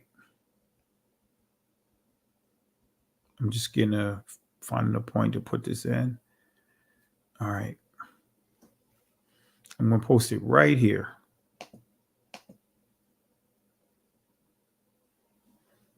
All right. Now, let me see if I can get to it. Okay. All right, family. I'm going to drop this link inside the comment section, and this is a very important piece of information. Share this right here, family. If you have a YouTube channel, share it. Let's at least get this video shared with all the people that's been here over the past week. We should have this video shared at least 100 times. If we have over 100 likes, we should at least have 100 shares. Share it on your YouTube. Share it on your Facebook. Share it on your Instagram. Share this source. Share this video, right? Because I'm giving you nothing but top-notch sources here, all right? All right, I'm going to bring you guys in a second. That's in the back here. Let me just do one more thing here. Let me drop this link here. All right. And let me just read this letter here for you, family. Okay. Now, I know some of you guys are going to be like, well, what does this mean? Let me zoom it in so you can see what it means. And then I'll give you the highlights here. All right. All right. Can you guys read that on your screen? Can you guys read that on your screen? Right. And I'm going to zoom in if you can't read. I got some screen prints anyway. But thank the Most High for how he's for this awakening. He's really waking us up. But notice this here.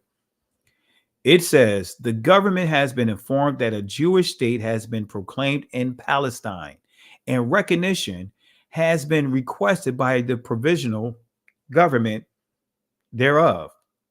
The United States recognizes the provisional government as the de facto authority of the, notice what it says here, new state of Israel. But family, I hope you catch this here. You see Jewish crossed off, and written over it is State of Israel. And it was Harry Truman that wrote over it. This is May 14th, 1948. All right. But let me do my screen prints like I normally do, my highlights, so you can actually see it even more. The government has been informed that a Jewish state has been proclaimed in Palestine, right?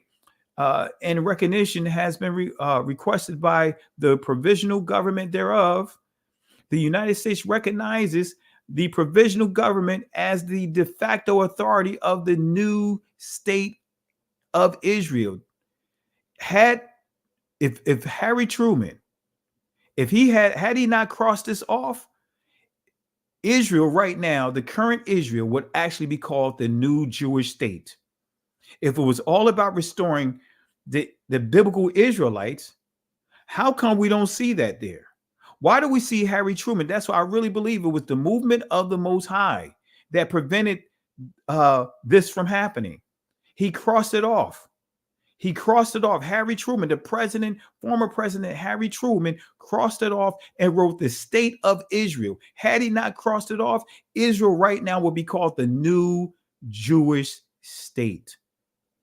All right, family, we're going to go ahead and open up. Let me let some of the people in the back come on in, and let's be respectful with our comments. But let me go ahead and bring some of you guys in, and I really appreciate you guys for being up this late. And family, I could share more, right?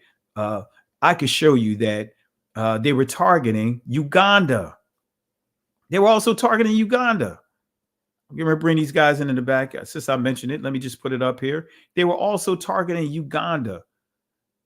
Let me just put it here real quick. I'm not going to read the article, but I'm just going to drop it right here so you could see with your own eyes.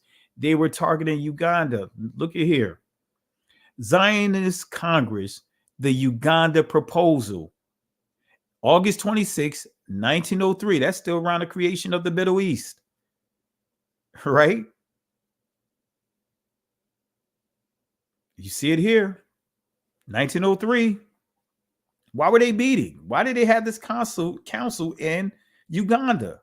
At the 6th Zionist Congress at Basel on August 26, 1903, Herzl proposed the British Uganda program as a temporary refuge for Jews in Russia and immediate danger.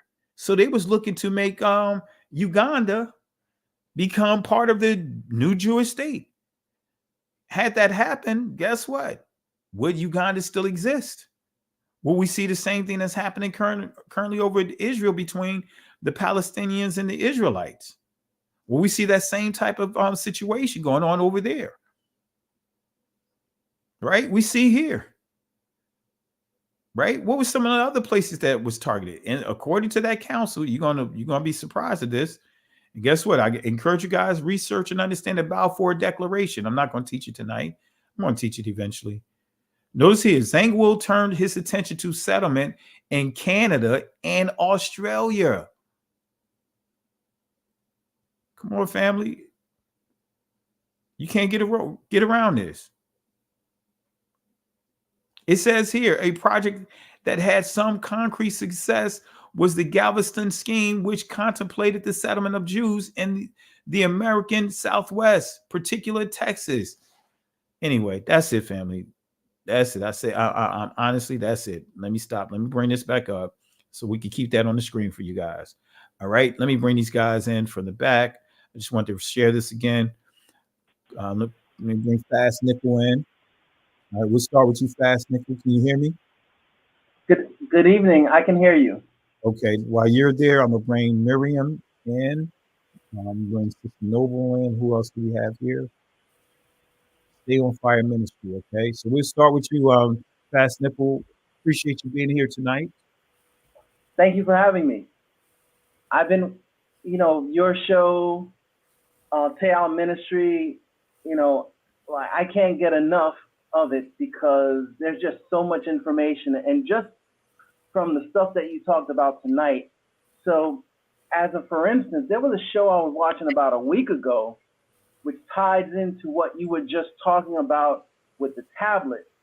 And in a show that I watched about a week ago, they had the breakdown of all the different camps in Germany that had like you said, the supposed 6 million, but when they broke it down, the actual number, the exact number is 271,000 people.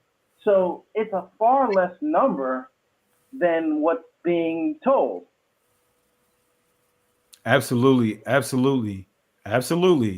mean, and I share what, for example, Rosenthal gave clarity as well. And he was a prominent Jew. And matter of fact, keep talking. I'm gonna run and get a book real quick. Keep talking to the people for me if you guys don't mind. Sure. I'm gonna run and get a book. It's gonna take about a minute here. So the other thing that I find interesting is when you look at the Wizard of Oz, and it was an insignificant character, the dog Toto, that pulled back the curtain to expose the wizard. And I feel as though this tweet that may be considered insignificant is the catalyst for this whole Pandora's box that's being opened up.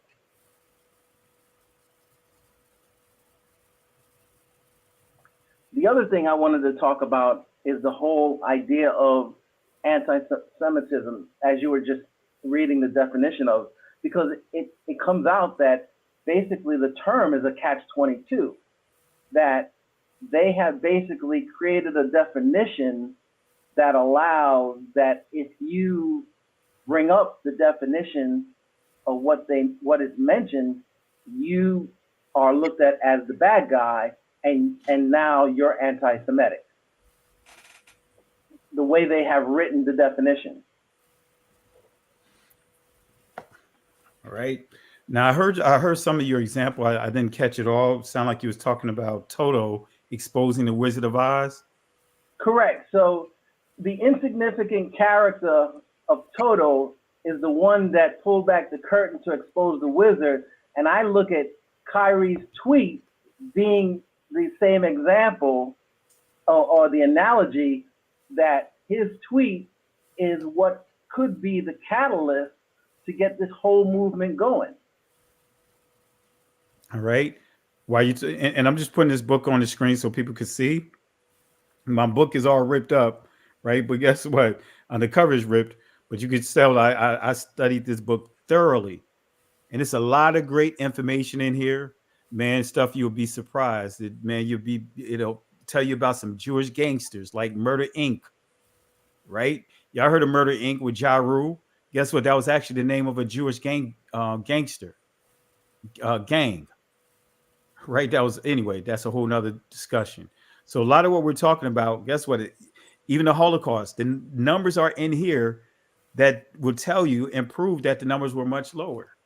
Right? But anyway, appreciate it, my brother. But yeah, even back to your point, the thing that really stands out about that Toto analogy is the same thing that we see happening with Kyrie Irving, right? And also Kanye. It says, remember, he was still trying to talk, say, don't pay attention to that man behind that curtain. Right. He was still trying to keep his deception going, even though they saw the man behind the curtain. But don't listen to him. Don't listen to Kyrie Irving, right? Don't listen to him. Still listen to me. Don't listen to Kanye West. Still listen to me. Don't listen to these Hebrew Israelites that are waking up. Listen to me. And they saw the truth, what was lying behind the curtain. All right. Correct. So don't go anywhere. We'll keep it going here. The next one we have in line. Go ahead. I have two things I want to say. One is regarding Shaq and what you were saying. So now, the other night, Shaq came out and basically criticized, called Kyrie an idiot. I don't know if he used that exact word. Oh yeah, he said idiot. I got it. I got the whole recording. He said Kyrie should be responsible for putting out that tweet. That if he's going to put out that tweet, he needs to know the backstory of it. And so now coming out that movie is played at a theater owned by him, he's in the same situation. So to me, it's almost like when Pharaoh told Moses, "I'm gonna kill the firstborn," God used his words against him. And I feel as though now Shaq's own words are gonna come back to haunt him, because exactly what he said is exactly gonna have to come down to him that he said to Kyrie. Well, see, the Most High have a great sense of humor. That's why we got to be careful how we trying to cast light on other people. You know what I mean? Cast a cloud over other people. Hey, Christ said, hey, he didn't say it's not that we're not supposed to judge each other. He said, don't be hypocritical about it. Don't try to call somebody else out because they got a speck in their eye and you got to log in yours. Right. And that's exactly what we see here. And I'm interested in seeing how that's going to play out. I am too. And the last thing I want to share is what you just showed about the 1903 Uganda program. So when you look at that, if you look at the Balfour Declaration 1918, basically they already had the agenda rolled up and ready. They just used World War II and Hitler as their catalyst to create this Jewish state. But they already had it planned 20, 30 years prior. Man, even when you talk about the 6 million, really, right? That's 6 million, right? In the Kabbalah, because see, I know a lot about it because my mother practiced Judaism to this day. So I always knew that I was an Israelite. Sound like I'm hearing some feedback in the background. Let me see here. All right. I could go into the Talmud, you know what I mean? I'm very, very, very familiar with the Talmud, the Mishnah, and all of that stuff, right? Got books over here, stacks of it that my mother purchased and gave to me, right? But anyway, it's a lot of information in there about that. It's a lot of information about that, and we just can't go ahead. You're right, but I was just gonna say it's a shame that so many people came to the defense of the killing of George Floyd.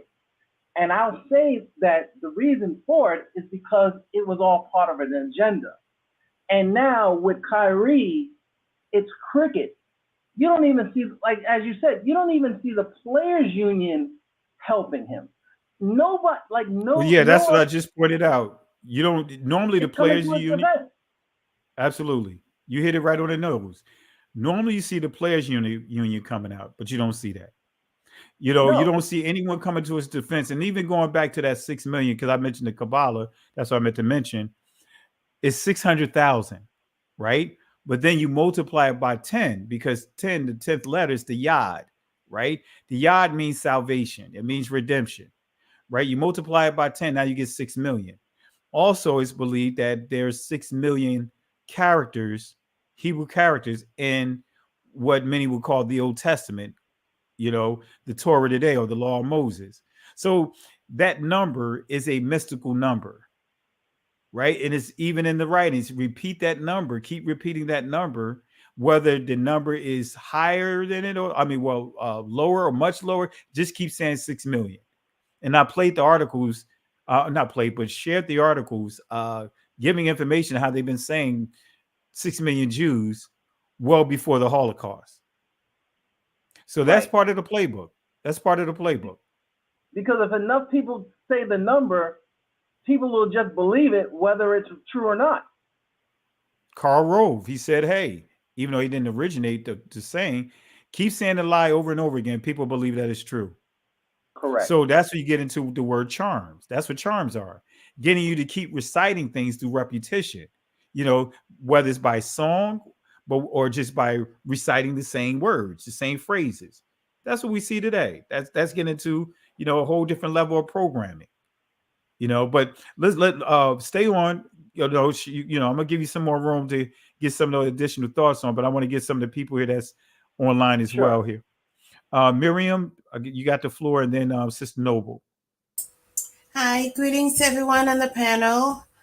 And I just want to make a couple of points. One is the curse of Ham and the dog and the raven. If you ask a layman Jew, a Jewish person, where is the Torah kept in the synagogue? It's kept in the Ark. And where was Ham? He was in the Ark.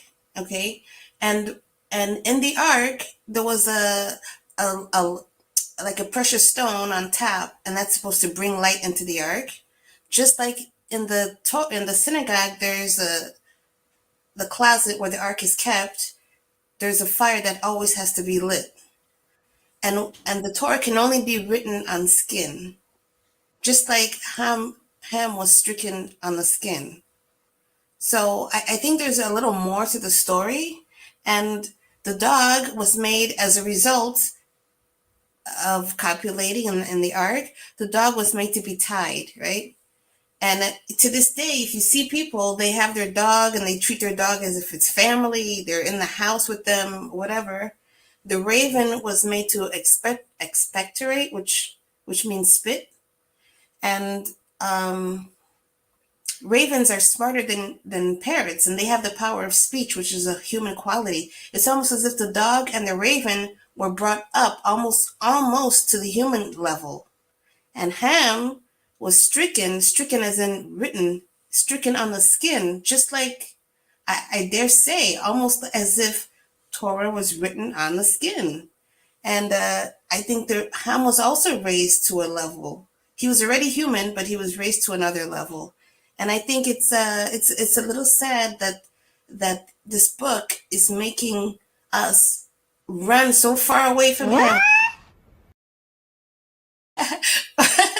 We do not want to be connected to anybody of a Ham faith, a Ham background. Okay, so that's one point. The other point I want to make. Let me just say something real quick. I'm gonna let you finish your points, because like I said, I'm very familiar with the Talmud, and I understand the points that you're making. Yeah. But the Talmud, and matter of fact, me and my mother, we talk about it a number of times. Mm-hmm. But I understand what you're saying, but no, that's not saying that Ham had writings or Torah written on his skin. It's saying that Ham was cursed to be dark skinned. It's saying Canaan. I hear it. I'm just pointing out that it's very interesting and similar that also the Torah is put in the Ark, is kept in the Ark with the same light that has to stay on, and it can only be written on skin. That's just a coincidence. Yeah, I mean, but in the Ark, guess what? You had all of them in the Ark. Yeah, I understand what you're saying. The Ark. I know where you're getting at as far as the concept of the Ark. You're comparing it to the Ark of the Covenant. I definitely understand where you're going at with it. But again, just to give clarity, and see, I'm one of those, and I've dealt with rabbis. I deal with my mother on a regular basis. We literally talk like this on a regular basis. And I go right in like, hey, this is what your Talmud says. Let's confirm it. Show me if there's any sages or old ancient writings that's outside of it that gives confirmation. There is none. Mm-hmm. So, and like I said, I definitely understand what you're saying. But I just want to give clarity that I understand, but in their writing, in the Talmud, and there's other things to confirm it within their writings, they're dealing with dark skin as being a problem, being the result of that so-called curse of Ham, which actually Noah was he actually spoke a curse over his grandson, Right. not over Ham, right? And if you really go deeper into it, we got the answer what Ham actually did. When we start understanding where it says the nakedness of his father, well, when you go to Leviticus chapter 19, you have the explanation of what the nakedness of his father is. It says the nakedness of the father is the mother. So why would Noah curse the seed? Because now go ahead. Noah was, from what I understand, he was the best of the worst. Like he was the best in his generation, and his whole generation was terrible. Okay, so when they went in the ark, they were in the ark, him, his children, and whatever else that was in the ark. Okay, when they what? That's wrong. Okay, but anyway. Yes, while they were in the ark, there is a Talmud. I don't know the number or the book, but there's a Talmud that says while they were in the ark, Noah wanted to continue his business, and he wanted to go after the raven. So he tried to, but the raven wouldn't allow. So he wanted to kill the raven. So he tried to send him out of the ark, but the raven kept flying back. And again, he tried to send him out. And finally, the raven opened his mouth because he can. And the raven, it's in the Talmud. You can look it up. And the Talmud. Where I'm going at with it, what is the Talmud? Let's get to the root of it. What is the Talmud? What is the Talmud? It's a bunch of arguments and the Mishnah. It's the Gemara and the Mishnah. Okay. I'll ask it again. What is the Talmud? What is the Talmud supposed to represent? Their spoken belief. Okay, I'll answer the question for you. I don't have some of the links I could bring up, letting you hear in their own voice. But what the Talmud is supposed to be is the oral Torah. Yeah. They teach that the Talmud, when the Most High gave Moses the covenant, right, and gave him laws, statutes, and commandments, but he said he also gave him an oral Torah along the way. Right. So you had the written word and you had the oral Torah. Yeah. Right. But they say, according to the Jewish community, as we know them, they say in the 2nd century, because of the fear of the Roman government, right, they decided to take that oral Torah and make it into a written Torah. So now we have 2 written Torahs, right? It's a lot of ambiguity that's with that, right? And it's a lot of contradictions within the so-called Torah, right? I could go into it and prove that a bulk of what we see was not written until like the 10th century, 9th and 10th century.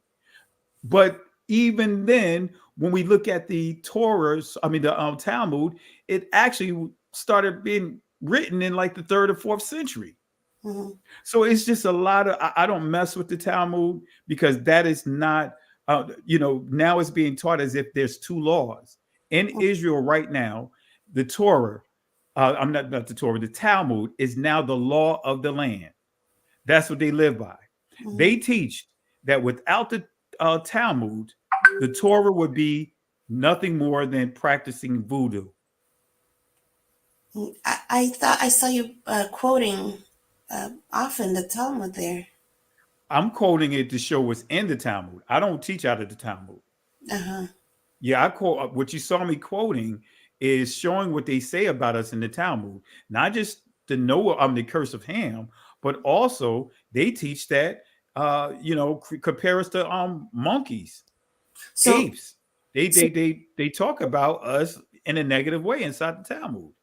Do you believe in the Talmud?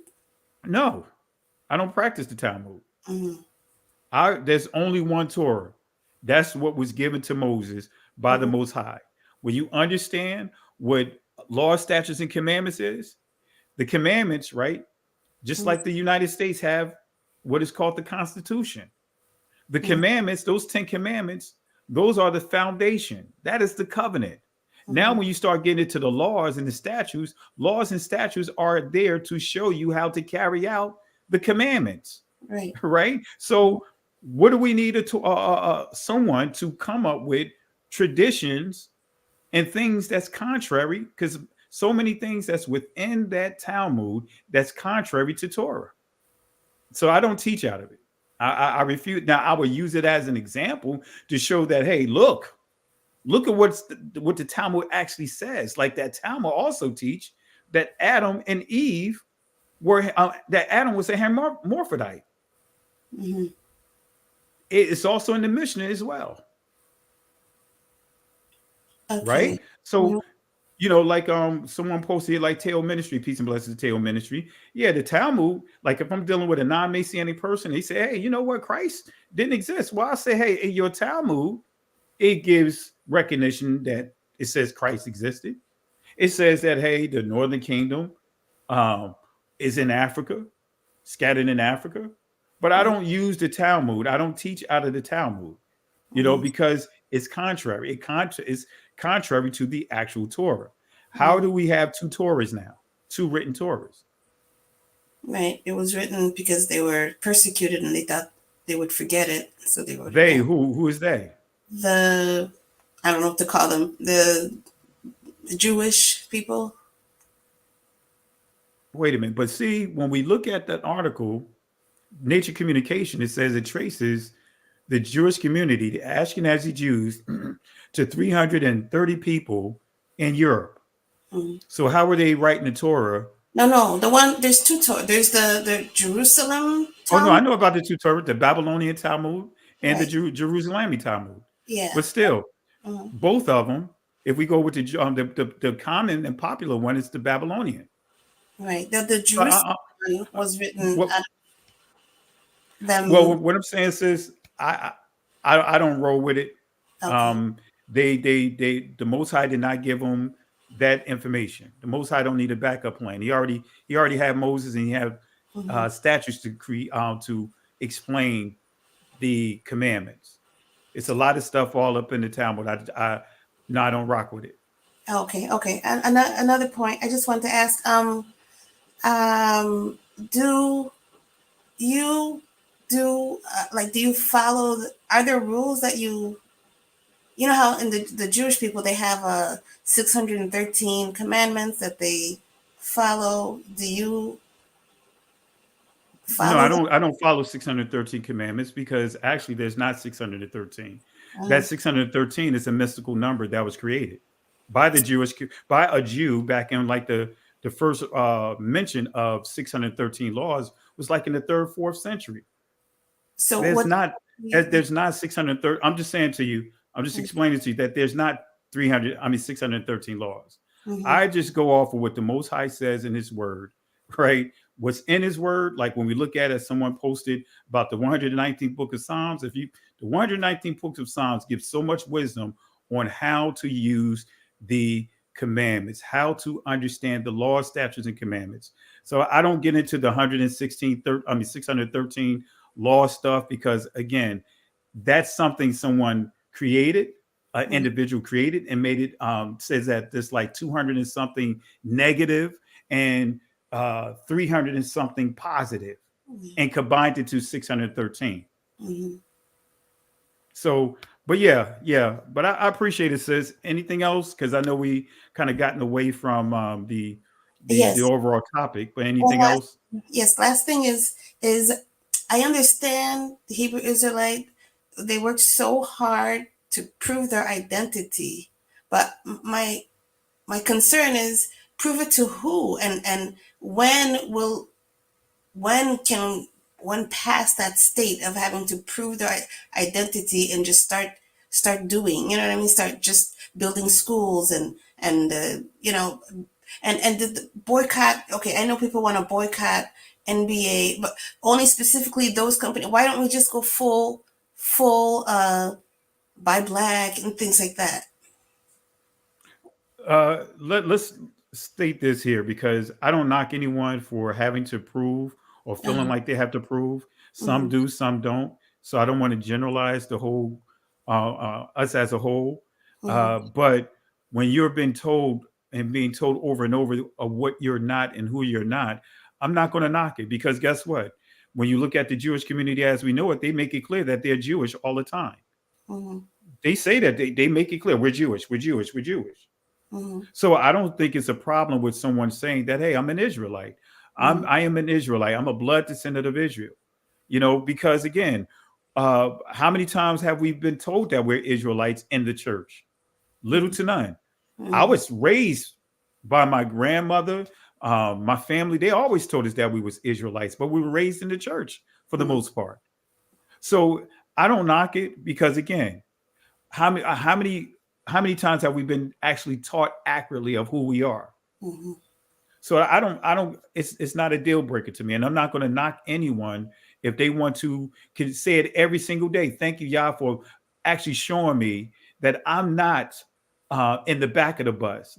No pun intended. That I'm actually the people of the book that you actually making reference. I'm not just a convert. You know what I mean? I'm not struggling. I don't have to struggle with my identity anymore, because I was told that I'm a Gentile. But when I ask them where at, they can't point it out inside the scripture. Oh, you're a descendant of Ham. I can show you some stuff to show you just what the church has taught. Some, you know, about us being created on the fifth day that they used to write about and talk about in the 18th century and early in the 19th century, saying that we were beasts created on the fifth day, not the sixth day when man was created. So I don't knock anyone. If they want to say it, they are entitled to saying and being proud of saying that they are Israelites. Paul said it while he was teaching. So I don't knock it. But you know, as long as we put it in its proper perspective to understand, even though we're bloodline Israelites, not all of us, but some of us are bloodline Israelites, you know, but guess what? We still have to have salvation, because an Israelite that don't have salvation is a rebel. He's still an Israelite, but they're a rebel. Thank you. All right. But thank you. I really appreciate it for your comments and jumping on. Really appreciate it. Thank you. All right, Sister Noble.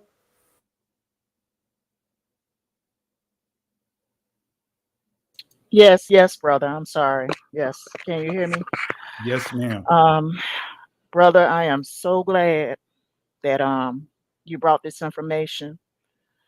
Yesterday, I listened to a brother from the Demoan tribe. He's from the Demoan tribe. He's a Black Jew from the Demoan tribe, currently living in Israel today. He says that his family landed in Israel in 1969. His family gave up their American passports, and they have been there in that community ever since. Okay. He explained the definition of Semitic, and based upon that definition, it is Kyrie Irving who has a strong case to claim that anti-Semitism is being done to him.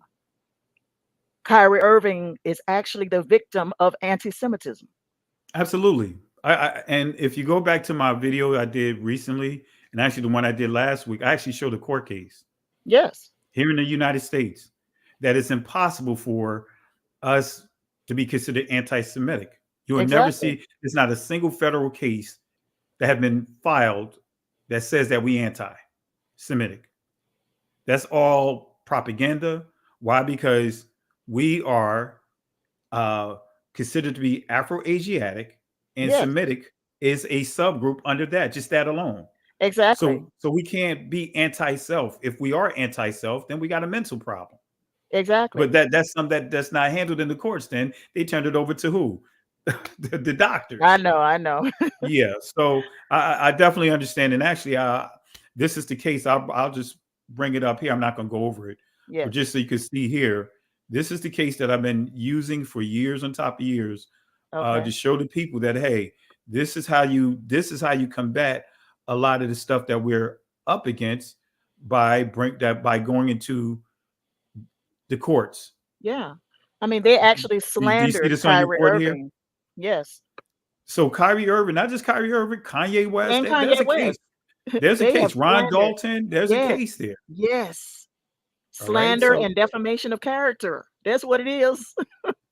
yeah, Okay. yeah. Okay. Got it. And I'll drop it inside the comment section as well. So if you want to copy that link and review it. But Okay. yeah, I've been teaching this for years on top of years, saying, hey, let's take another approach when we're teaching this truth. Because I don't use the common things like the Zondervan Bible Dictionary and what's some of the other one? I call it the Awakening Combat Bag. Yes. From Babylon and Timbuktu, and Yes. I don't use any of those sources because I know the others are using. I'm not knocking anyone that does, but I want to make sure that I use sources that's not common to show that there's more, to get us outside of those sources to be able to really deal with the agendas that's coming at us right now. Yes. But I'm sorry. Yes. You any other things you want to share? Yes, I do. In fact, I do. Brother, last night, oh my goodness. Last night I was in church. Well, Friday night that I was in church. And we brought up the Kyrie Irving situation in church. And the pastor expounded more fully about our people as descendants of Abraham and the original Jews, the true Jews. Okay, she said we are the original peoples. And we really are those people in Deuteronomy chapter 28. And, and we are those people who were in Egypt, but the point I'm trying to make is she expounded more fully upon our Jewish heritage or, Jewish actually means a practitioner of Judaism. She expounded upon our heritage. Oh, wait. Repeat that again. Yes. That's a new She one for me. expounded Jewish, according to what this Des Moines brother taught earlier. Well, yesterday, actually, it was yesterday. According to what he said, Jewish means a practitioner of Judaism. But no. Jew is based on your heritage. Calling yourself a Jew is based on your heritage. But if you just say Jewish, then you're talking about specifically practicing Judaism or perhaps being a convert to Judaism. But Jew is more. See what I'm saying? The word Jew versus Jewish. Do you understand what I'm saying? I understand what you're trying to convey, but when you look at the word Jew, especially the word Jew itself, the whole concept of the word really started its evolution from the 4th century and Old French and Old English. And by the time we get it to now, right, it's totally the opposite of what it was intended to be. It wasn't used synonymously to Israel, right? Okay. It was supposed to be a transliteration of Yahweh. Some would say Yehudi, for Judah. But that word Jew, when we use it today, it's being used synonymous to Israel. And that's the word of confusion. You know what I mean? Yeah. Not all of Israel is Judah. Just like I know. All of them are Israel, but not all Israel is Judah. And just like when we think of Judah, that could be the southern kingdom, which is the Benjamites, along with Judah, and the Levites that later on connected with them, or it could be the tribe. So that's where the confusion come in. And I did a lesson titled Words of Confusion. And that's one of the words I highlighted was Jew and Gentile. So what about Jewish? What about Jewish, the ish portion of it, basically is saying having the characteristics of, not saying you are the, but having the characteristics of, if you do the etymology of it. So no, I'm I'm saying that he was the one that said that Jewish means somebody who practices Judaism. That's what he said, not me. Yeah. Well, that's dealing with no. In the law of return, it gives the definition of what it means to be a Jew. No, right? Jewish, not Well, Jew. no, but I'm just giving the law of return. I'm just Okay, hear me got it. out.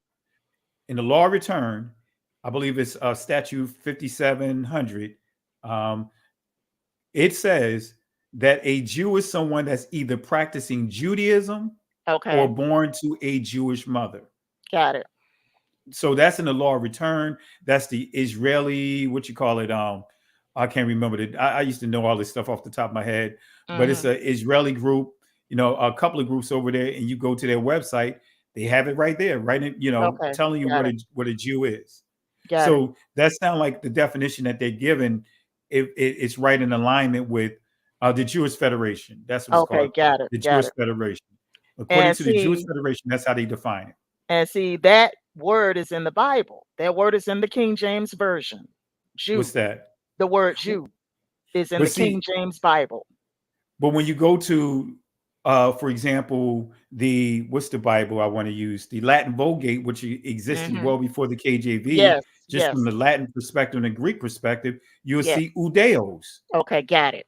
right? You won't see Jew because there Got was it. no J, right? The sound began its conception when we get into the Sephardic Jews, when you hear the Ja, right? Mhm. You know, but in ancient Hebrew, there was no J sound. Yes, You know what I mean? It I was know. Yah. So Yeah. so with that being said, you know, I'm just explaining how, you know, that word Jew, right? Even with the KJV, if you go to the Latin Vulgate, or if you go to you know, a different version of it, yeah, the Latin version of the KJV, you'll see Udeos. Yes. Yes. I totally understand and I agree. I have actually seen this before. I studied the letter J not actually coming into existence until the 18th century. Actually, I studied it. Yeah. It didn't even come into existence until the 18th century. So I definitely understand perfectly what you're saying. I was just telling you what the Demoan brother calls himself. He calls himself Yeah. a Jew, and he black. He calls himself a Jew, but he lives in Israel. He lives over there in the country. Okay, and Okay. yeah, he lives over there. But I understand perfectly what you're saying.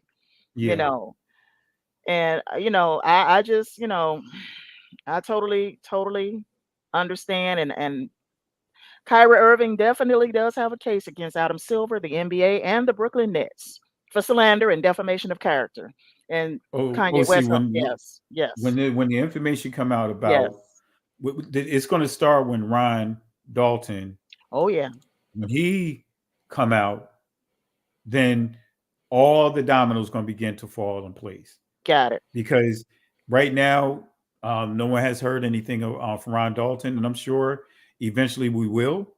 You Mm-hmm. know, but once he makes that statement and makes it clear that, wait a minute, because I'm just showing proof that they didn't, like when I say they, none of the people, including Adam Silver and all those guys, didn't read his book or watch the movie.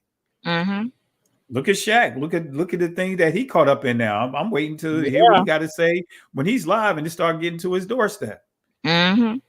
Right. So it's a lot. And I just believe that the Most High, man, he is just great with how he set things up, Mm-hmm. because many people are knocking that Kyrie caved and apologized. For me, I'm not caught up in it, because the Most High used him. He used Kanye and others to get this discussion going even Mm-hmm. further Yes. than where we Yes. were a year ago. Because you Yes. notice it's always somebody come out, we have a discussion, it pushes it a little further, but it stay at a certain point. Because remember, Whoopi, right? She came out and she didn't say we are the people, but it Mm-hmm. caused a discussion. Like, wait a minute, when did the Jewish people become a race? Mm-hmm. So it triggered certain discussions. But overall, I'm just thankful that I'm just thankful that we're living in this land, this time, this dispensation of time. Now I sound like I'm in the church. This dispensation of time, right? You know, and I'm just thankful that the Most High allowed us to live in this time to see His prophecies, major prophecies, being fulfilled before our eyes. Yes. Yes. Yes, I am too. I am too. And I am from the tribe of Judah. So I am from the tribe of Judah. I got to make that known. Okay, Okay, I'm okay. good. I'm good. I just Hey, had I to tell appreciate it, y'all. sis. I just had to tell y'all that. Oh, I understand. I All understand. right. Hey, I appreciate it. Thank you for being on, and thank you for taking time. I really appreciate it. You're welcome. All Have a right. good night. Shalom. Shalom. All right. Let's see here. I think we have Stay on Fire and Christina Laster. Go ahead, Stay on Fire. How's it going? Shalom, Pastor. Shalom. How are you? Shalom. I'm doing great. Thank you. Good. I know it's a change of pace. It's usually my husband, but I was just listening in, and I just really want to just get on here first to say thank you, as always, to just the time and effort that you put into educating the people of the Most High. And I just want to encourage everybody. You know, the Most High says that his people perish for lack of knowledge. And it's more important than ever that right now we truly have knowledge of what we're up against, and also that we get an understanding. He says, in all thy getting, get an understanding. So I just want to encourage everybody to play this video back, listen to it, take notes if you didn't, because he really dropped a lot of information for us to really have an understanding of what we're up against so that we can properly fight in the Ruach, in the spirit. We know that this warfare is not carnal, but it is in the Ruach that we are fighting. But we must have knowledge and we must have an understanding. So I just pray that we all continue to get an understanding and share this video. Please share this video, because we all need to understand the things that he's teaching right now. He's really taking time to educate us so that we can grow. So share this video, pray over it, spend time in the presence of the Most High so that he continue to grow you, and continue y'all to just study to show thyself approved unto the Most High Yah. That's all I really had to say. It was just quick. Pastor, I just wanted to thank you because you really took time to make sure that you teach us during this time. And that's really important. We need to be taught, because there are a lot of things that are coming up against us, and we have to understand how to fight against it and how to have an answer. Absolutely. Absolutely. And thank you for the encouraging words. I couldn't have put it in, stated it any better. And I just hope and pray that those that are watching, like you said, take the information and not just hoard it to themselves, but just share it, use it as opportunity to help sharpen how we communicate with others about who we are. Yes. And even when we get into some key discussions, you know, like talking about the Talmud, you know, we don't have to be masters of everything, but just have enough to know how to go into certain resources and pull out what we need to do to help us in whatever conversations. Absolutely. Absolutely. But thank you. I really appreciate it, sis. And where are you calling from, if you don't mind me asking? Like, what state are you calling from? We're in Murfreesboro, Tennessee. So if there's anyone in our area, surrounding areas, you don't have to be in Murfreesboro. Just please reach out to us. Our ministry is Stay on Fire Ministry. You can find us on YouTube, and we'll be more than happy to share more information for how we can connect if you're around us. Okay. Man, I didn't even pay attention to the name there. I thought you were somebody else. Man, Stand on Fire Ministry. I'm normally used to hearing your husband come on. Yeah, I know. That's what I was saying. This is a change of pace, because usually it's my husband. But man, you were just giving so much information to us that the Most High was just touching on me to come on. My husband is actually asleep, but I was still listening.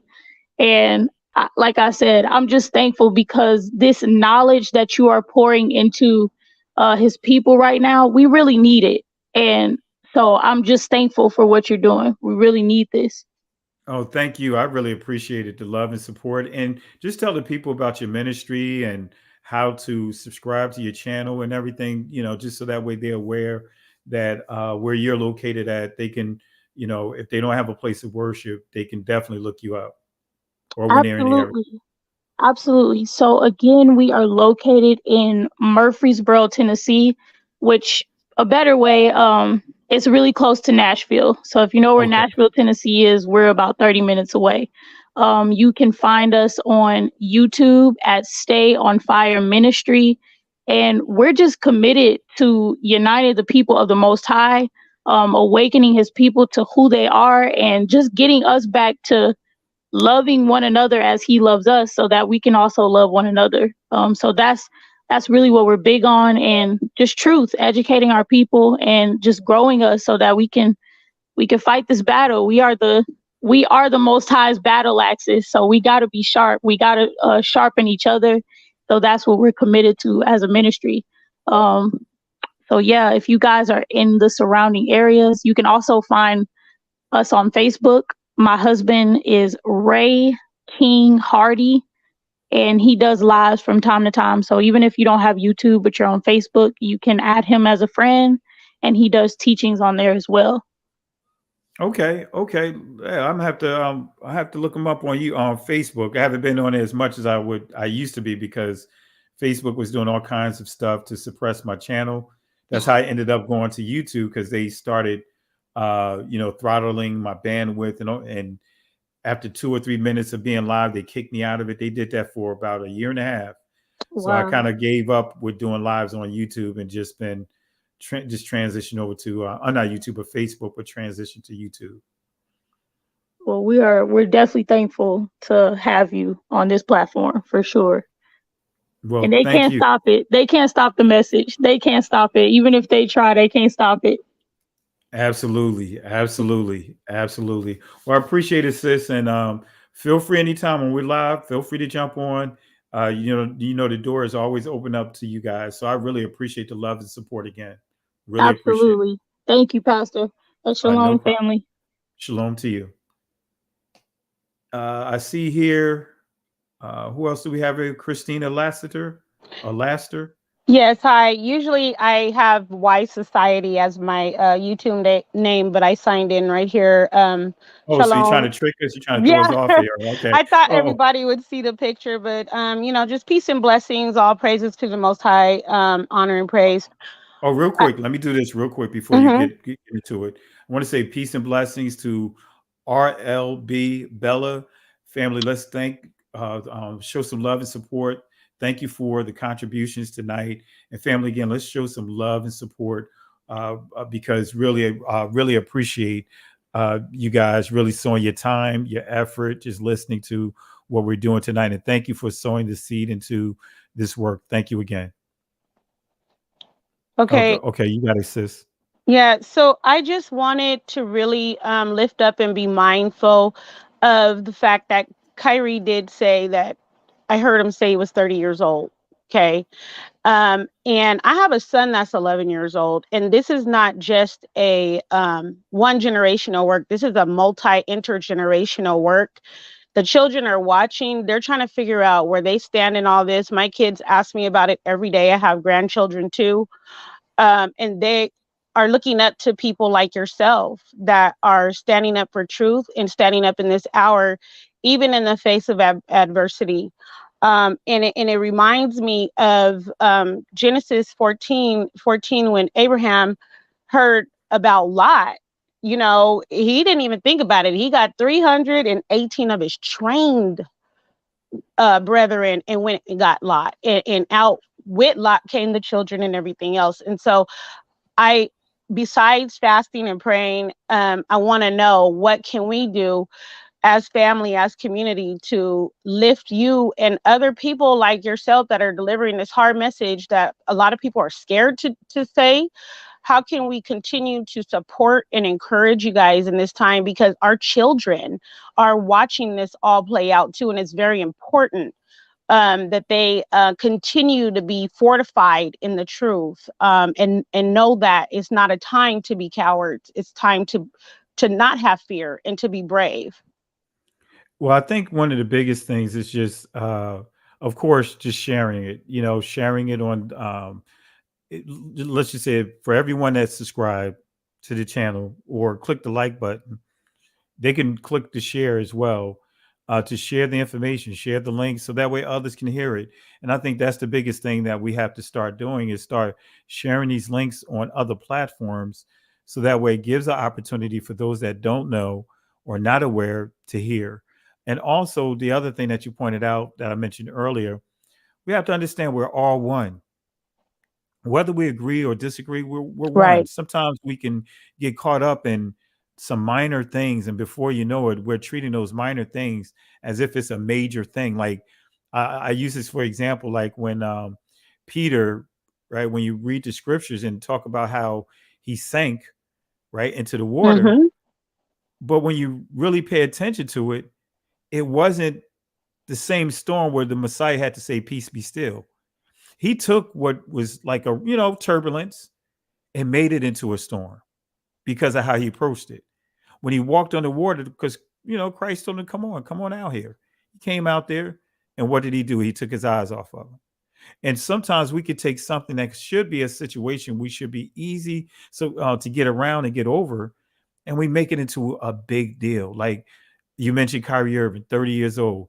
Hey, someone say, hey, Kyrie Irving, hey, he's not consistent, or he's not this, or he's not that, or look, he folded to pressure. I don't look at it that way. I just look at it like, hey, the Most High still allowed things to move forward. Right. Are we going to agree with everything with Kyrie Irving? Absolutely not. Just like I don't agree with everything with Kanye West. He got some things that I just don't agree with. But at the same time, I thank the Most High that, hey, they are, the Most High is using their situations to ask, to have people asking questions now have to give an answer. So I appreciate it. Yes, exactly. And, that's why I brought up the Abram and Lot situation, because I don't think Abram agreed with everything Lot was doing either. But he went and got him, That's right. and so I can appreciate the value of just saying we are one. And I thank you for everything that you do. And again, encourage everybody to have these discussions with their children so that our children can understand, and then it helps them to also have a defense when they're asked questions. Yeah, absolutely. Well, I appreciate it, sis. I know I'm starting to lose my voice here, but really appreciate the words of encouragement and the words of wisdom. Excuse me, because you're absolutely right. We have to make sure that we stay on the same page, regardless of our differences, understanding that there's a threat that don't care about our differences, right? There's a threat that just see us all as one threat. Right. And we have to press beyond our differences, like the three kings, the northern kingdom, the southern kingdom, and the Edomite king. Mm-hmm. They all came together to fight against a bigger threat that did not care about their internal squabbles. Correct. So really appreciate it. Thank you. Well, since you're on here and we still got Fast Nickel and Sister Noble, we're going to do what I normally do when I still have a handful of people on. I'm going to go around the room. I'm going to allow you guys to give a final word because I'm ready to take it down. Really, I have a 2-hour limit and I doubled that, right? So my eyes start looking like I need to get drug tested, and before you know it, I mean, I start losing my voice. I'm surprised my voice lasted this long. But what we're going to do, I'll start with you, Fast Nickel. If you have any final words that you want to share with the people, and if you have somebody or something that you want to throw into the garbage can. So thank you for final words. The comment I'll make is about the Talmud. As you were, mentioning it, it's interesting. It's basically what religion is. When you look at all these different religions, they are man's addition to what God has put in place. And all we need is God's word. But man always wants to try to think they're one step ahead. So as you're saying, get away from the Talmud, just get back to the Bible. And that's all we need. Like I told you last time, we just need to defrag our minds from this nonsense and just get back to basics. Absolutely. I totally agree. That's why I had to reiterate that point. I don't need to go from the commentaries and all that stuff, from the books and everything, from being in the church, going to school there. I don't need that. I don't need to jump out of the frying pan into the fire. I refuse to do that. So not on this platform, not in our house. As Joshua says, for me and my house, we're going to serve the Most High. And just the last thing, I mean, I'm not really sure when you say the garbage can, but just the phrase garbage can, my thought is Shaq, because he put his foot in his mouth. And I am totally looking forward to what comes up next, or will there be hypocrisy and they just slip it under the rug? Absolutely. And family, this is what Shaq said, and we'll get the garbage can for Shaq, but this is what Shaq said. And it hurts me sometimes when we have to sit up here to talk about stuff that divides the game. Now we got to answer for what this idiot has done. We got to answer for what this idiot has done. We got to answer for what this idiot has done. He called Kyrie Irving an idiot, and it wasn't just him. Charles Barkley said the same thing. I'll play Charles Barkley real quick. First of all, Adam's Jewish. You can't take my $40 million and insult my religion.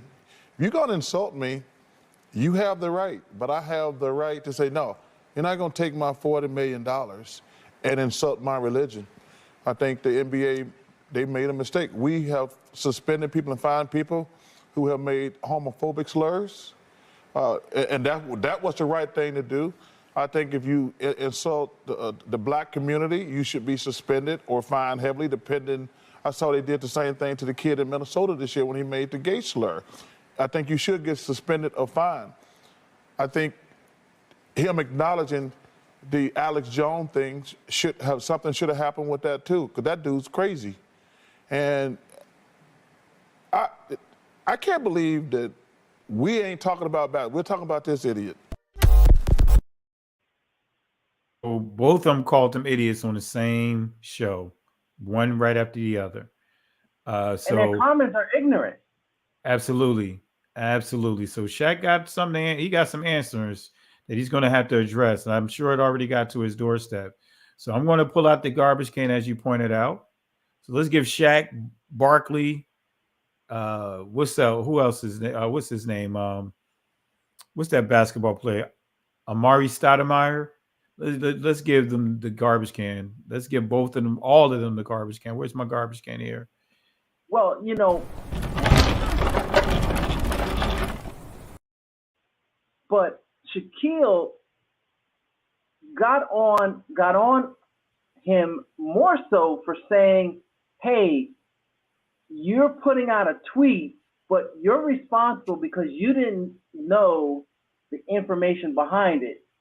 And that's the thing right there, because now he's caught where it's his movie theaters showing the movie. So he's caught up in the same logistics that he put Kyrie under. Yeah, and I look at it all of them because they none of them read the book and they all saying the same thing. The difference with Shaq, he started off with the idiot comment, and also he's been going back and forth with Kanye West, bragging that he got more money to Kanye got now. You know, so all of them got judgment coming, but all of them got pie in their face because how are they going to handle this? Is Charles Barkley going to call him an idiot? Because now it's like, wait a minute. Kyrie said he didn't know. All he did was posted the link. So now they're telling him, hey, you should know the history about this movie. You should know not to post this movie. Okay, exactly. Shaq, you're in the same boat. Now yours even take it a step further. Not only did you just post a link, but you actually shared the movie inside your Cineplex. You know, it premiered. So how are you going to handle it? Now, exactly. Instead of Shaq got a log in his eye trying to take a piece of lint or a splint out of somebody else's eye. So it's going to be interesting how it circles back, like the sister earlier pointed out. What's going to be interesting is when Kyrie Irving and when all of them start really going legal, because it's not over. You know, you don't just allow monies to just walk away, you know, just leave. No, there's a legal aspect to this that's going to come out. And I believe once the dominoes start rolling or falling when it comes to Ron Dalton, and especially when eventually he do address it, because I know he's going to address it eventually, because if we were in that same boat, we would address it as well. So we wouldn't let it just go, you know, happen the way it is. So I'm sure eventually he'll address it. And I believe that's where the domino is going to start falling. And we don't know, because we know that a big reason why people of color, especially African Americans, have never gotten reparations is because if they did, it would fulfill prophecy. And they know that they're on the bad side of the prophecy. But Yeah. you know, because of everything that's going on, it may force the issue. Because Absolutely. you know, anything that is of God is going to come to pass, whether you like it or not. Absolutely. Absolutely. Well, my brother, we could go into that. That'll be a whole nother discussion. I'm not going to have me up here for another hour. You trying to get me into another discussion? No, that ain't happening. I'm just joking with you, man. But yeah, I just really appreciate it. And we'll do this again next weekend. Same bat time, same bat station. And so we gave Shaq the garbage can. We giving Barkley the garbage can. We giving Amari Stoudemire the garbage can. So I really appreciate it. But the reparations, the key to reparations, especially with these unconscious community people that's speaking contrary, is going to fall right in. They have to understand the Hebrew Israelite identity. Correct. You got to go. It's going to go through that. It's going to go through that, because if the Jewish community getting reparations, the topic is being forced to be talked about. Exactly. So yeah, my brother, really appreciate it. So I'm gonna let matter of fact, let me give a shout out here real quick. Apostle, thank you again, Fast Nickel. Really appreciate it. Apostle Curtis, family, let's support Apostle Curtis, the elder. Let's get his likes up and subscribes. His subscribes up on his channel. Let's give Apostle. Let's just acknowledge the elder here. Really appreciate Elder Curtis, Apostle Curtis, who's really doing a lot for this community, more than what we can ever imagine. So let's show some love for Apostle Curtis, Apostle Lewis right now, and appreciate you again, Apostle. Thank you for the love and support. Thank you again, Stay on Fire Ministry. Let's show some love for Stay on Fire Ministries. Thank you guys. Really appreciate you guys. Really appreciate it. So with that being said, you next, Sister Noble. Any final words or anyone you want to put in the garbage can?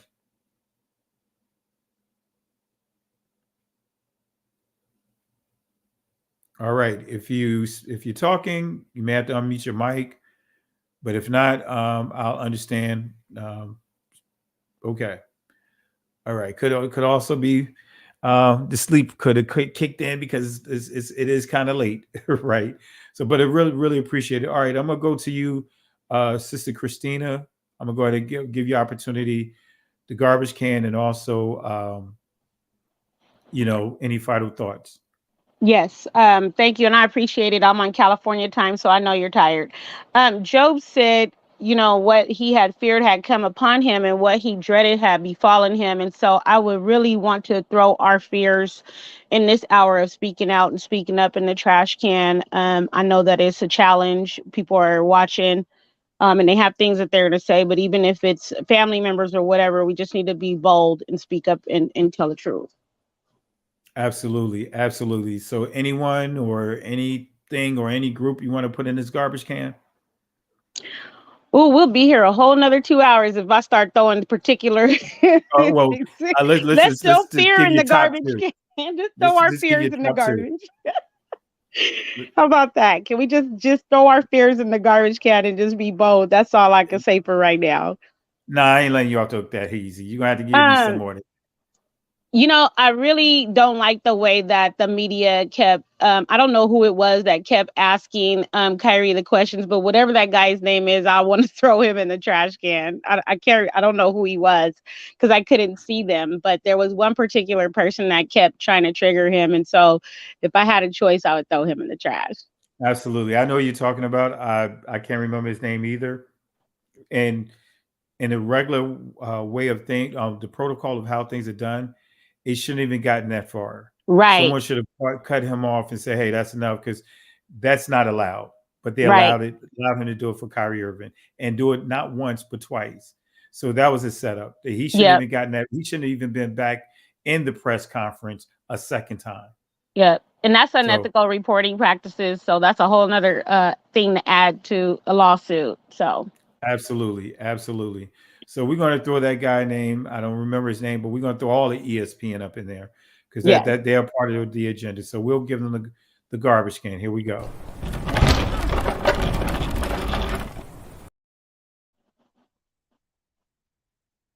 All righty. I want to give some shout outs to Credit and Legacy.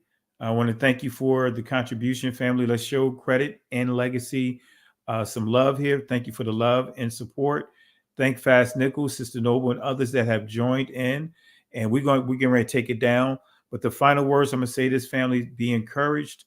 In the words of Moses, the words that he was given when Israel had already come out of Egypt and they was on their way to the promised land, and they came into what seemed to be a dead end, water in front of them, and the Egyptians, which represents their past, wanting to come and catch up with them for the purpose of killing them, and many of them, and bringing them back into bondage. Exodus chapter 14, verse 13 to 14, it says, fear ye not, stand still, see the salvation of Yahweh. These Egyptians that you see here today, these strongholds, this siege that we're dealing with right now, will never have power over us ever again. The Most High will fight for us. But here's the kicker, family. We have to hold our peace. Can't go back. Can't stay here. Keep moving forward. Shalom. Listen, Genesis chapter 11, verse 10 explains the genealogy of Shem. Shem was a black man in Africa. If you repeat this back, Genesis 14, verse 13, Abraham steps on the scene. Being a descendant of Shem, which is a fact, means Abraham too was black. Abraham, born in the city of a black man, called Nimrod, grandson of Ham. Ham had 4 sons. One was named Canaan. Here, let me do some explaining. Abraham, Isaac was the... Jacob had 12 sons, for real, and these were the children of Israel. According to Genesis chapter 10, these were the children of Israel. According to Genesis chapter 10.